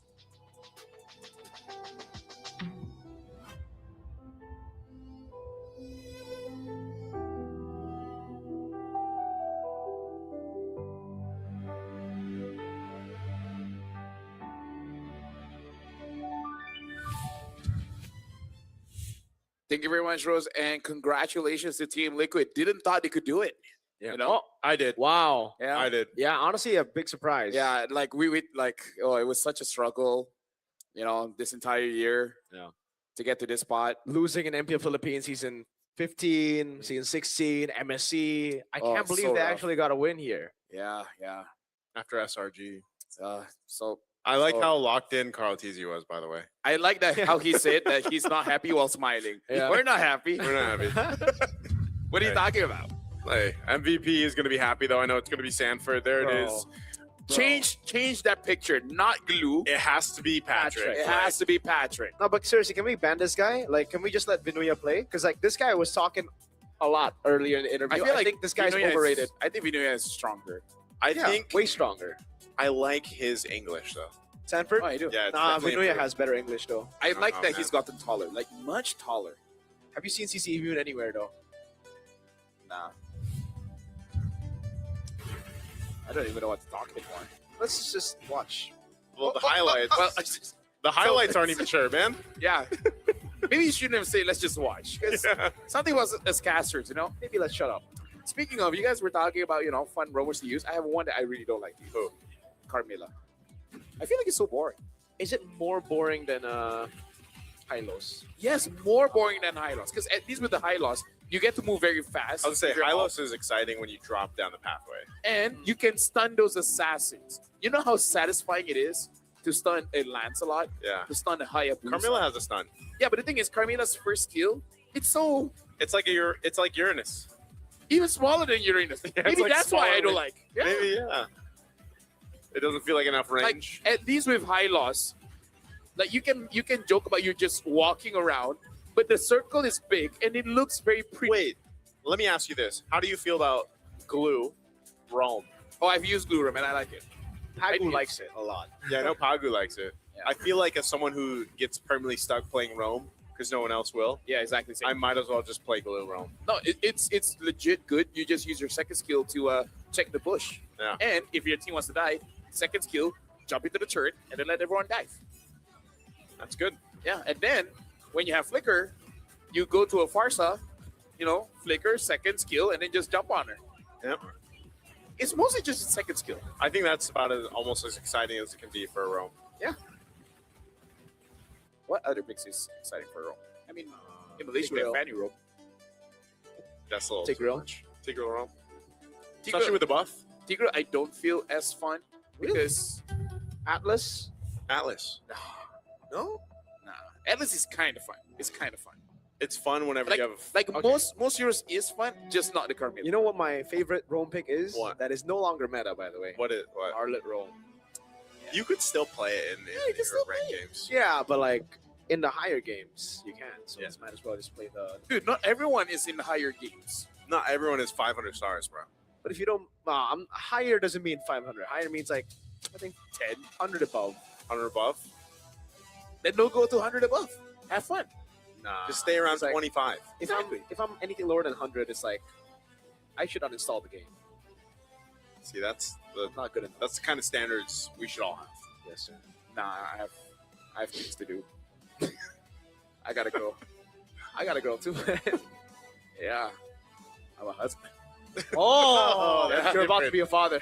Are you? Nah, No? nah. That's Probably take a while. that's a Maybe your- different level. Maybe your son will be 500 stars. You assume it's a son? Excuse me. Yes. I don't have any of those responsibilities. What if it's a daughter? If it's What? a daughter, Sorry, it daughter. will be. What else do you Sorry, think? I choked a bit. But yeah, if you have a daughter, Lafel, she will be the next mother of tanks. She will be the next host of M30. Would you rather a player or a host? I think a host is easier. So that's what you're shooting for. So your daughter. I don't know if I'm ever gonna get a kid. So we'll see. Oh. What about you, nice? By the way, items, heroes is Hey, it's the end of the day, man. We've been here for 3 series. We appreciate everyone that's joined us with this, by the way. Well, Queen is still 0%. How about that for an analysis? But Gwyn, oh man, it's so sad to see Gwyn like What this, if the right? most cursed? A good, a fellow fan. Shout outs to Ray Ash. Amir Coltman. Yes, Ray Ash, who's a top meme of the stream guy always. He loves Guinevere, so he's gonna Yeah. be super sad that his main is 0-5 right now. I still remember his Guinevere with Revitalize and the Flash of the Oasis. Yeah. I thought it was trolling, and then we won, and I'm like, it's pretty good. It was actually not bad. It's pretty good. Speaking of not bad, check out the AI insights from the Realme 15 Pro. It has win rate predictions, goal analyzation items, everything in real time. It really is just like a strategy coach in your pocket. That's the AI gaming coach for you. Doesn't stop there. You guys can also have the consecutive skills where you just press one button and a full combo is executed. From prediction to performance, it's a complete package. You play, we carry Realme 15 Pro, the M7 official gaming phone. Gaming phone. Gaming phone. Thank you, Realme. Yeah, and now can you guys help me out? I Because can help you out. because we got to talk about Visa here, and V is our special friend, our absolute best friend. From Speaking of Small, we have everything here. All right, so V, how about say something to the fans? Simose. Marhaban, it's me V. Ataytu mina Visa. Alati tarbatu al-alam. Wa ana al-mascot al-mautuk lil-jami. Muimati hiya dam. Amaliyat ad-dam. As-sariya. Al-amina.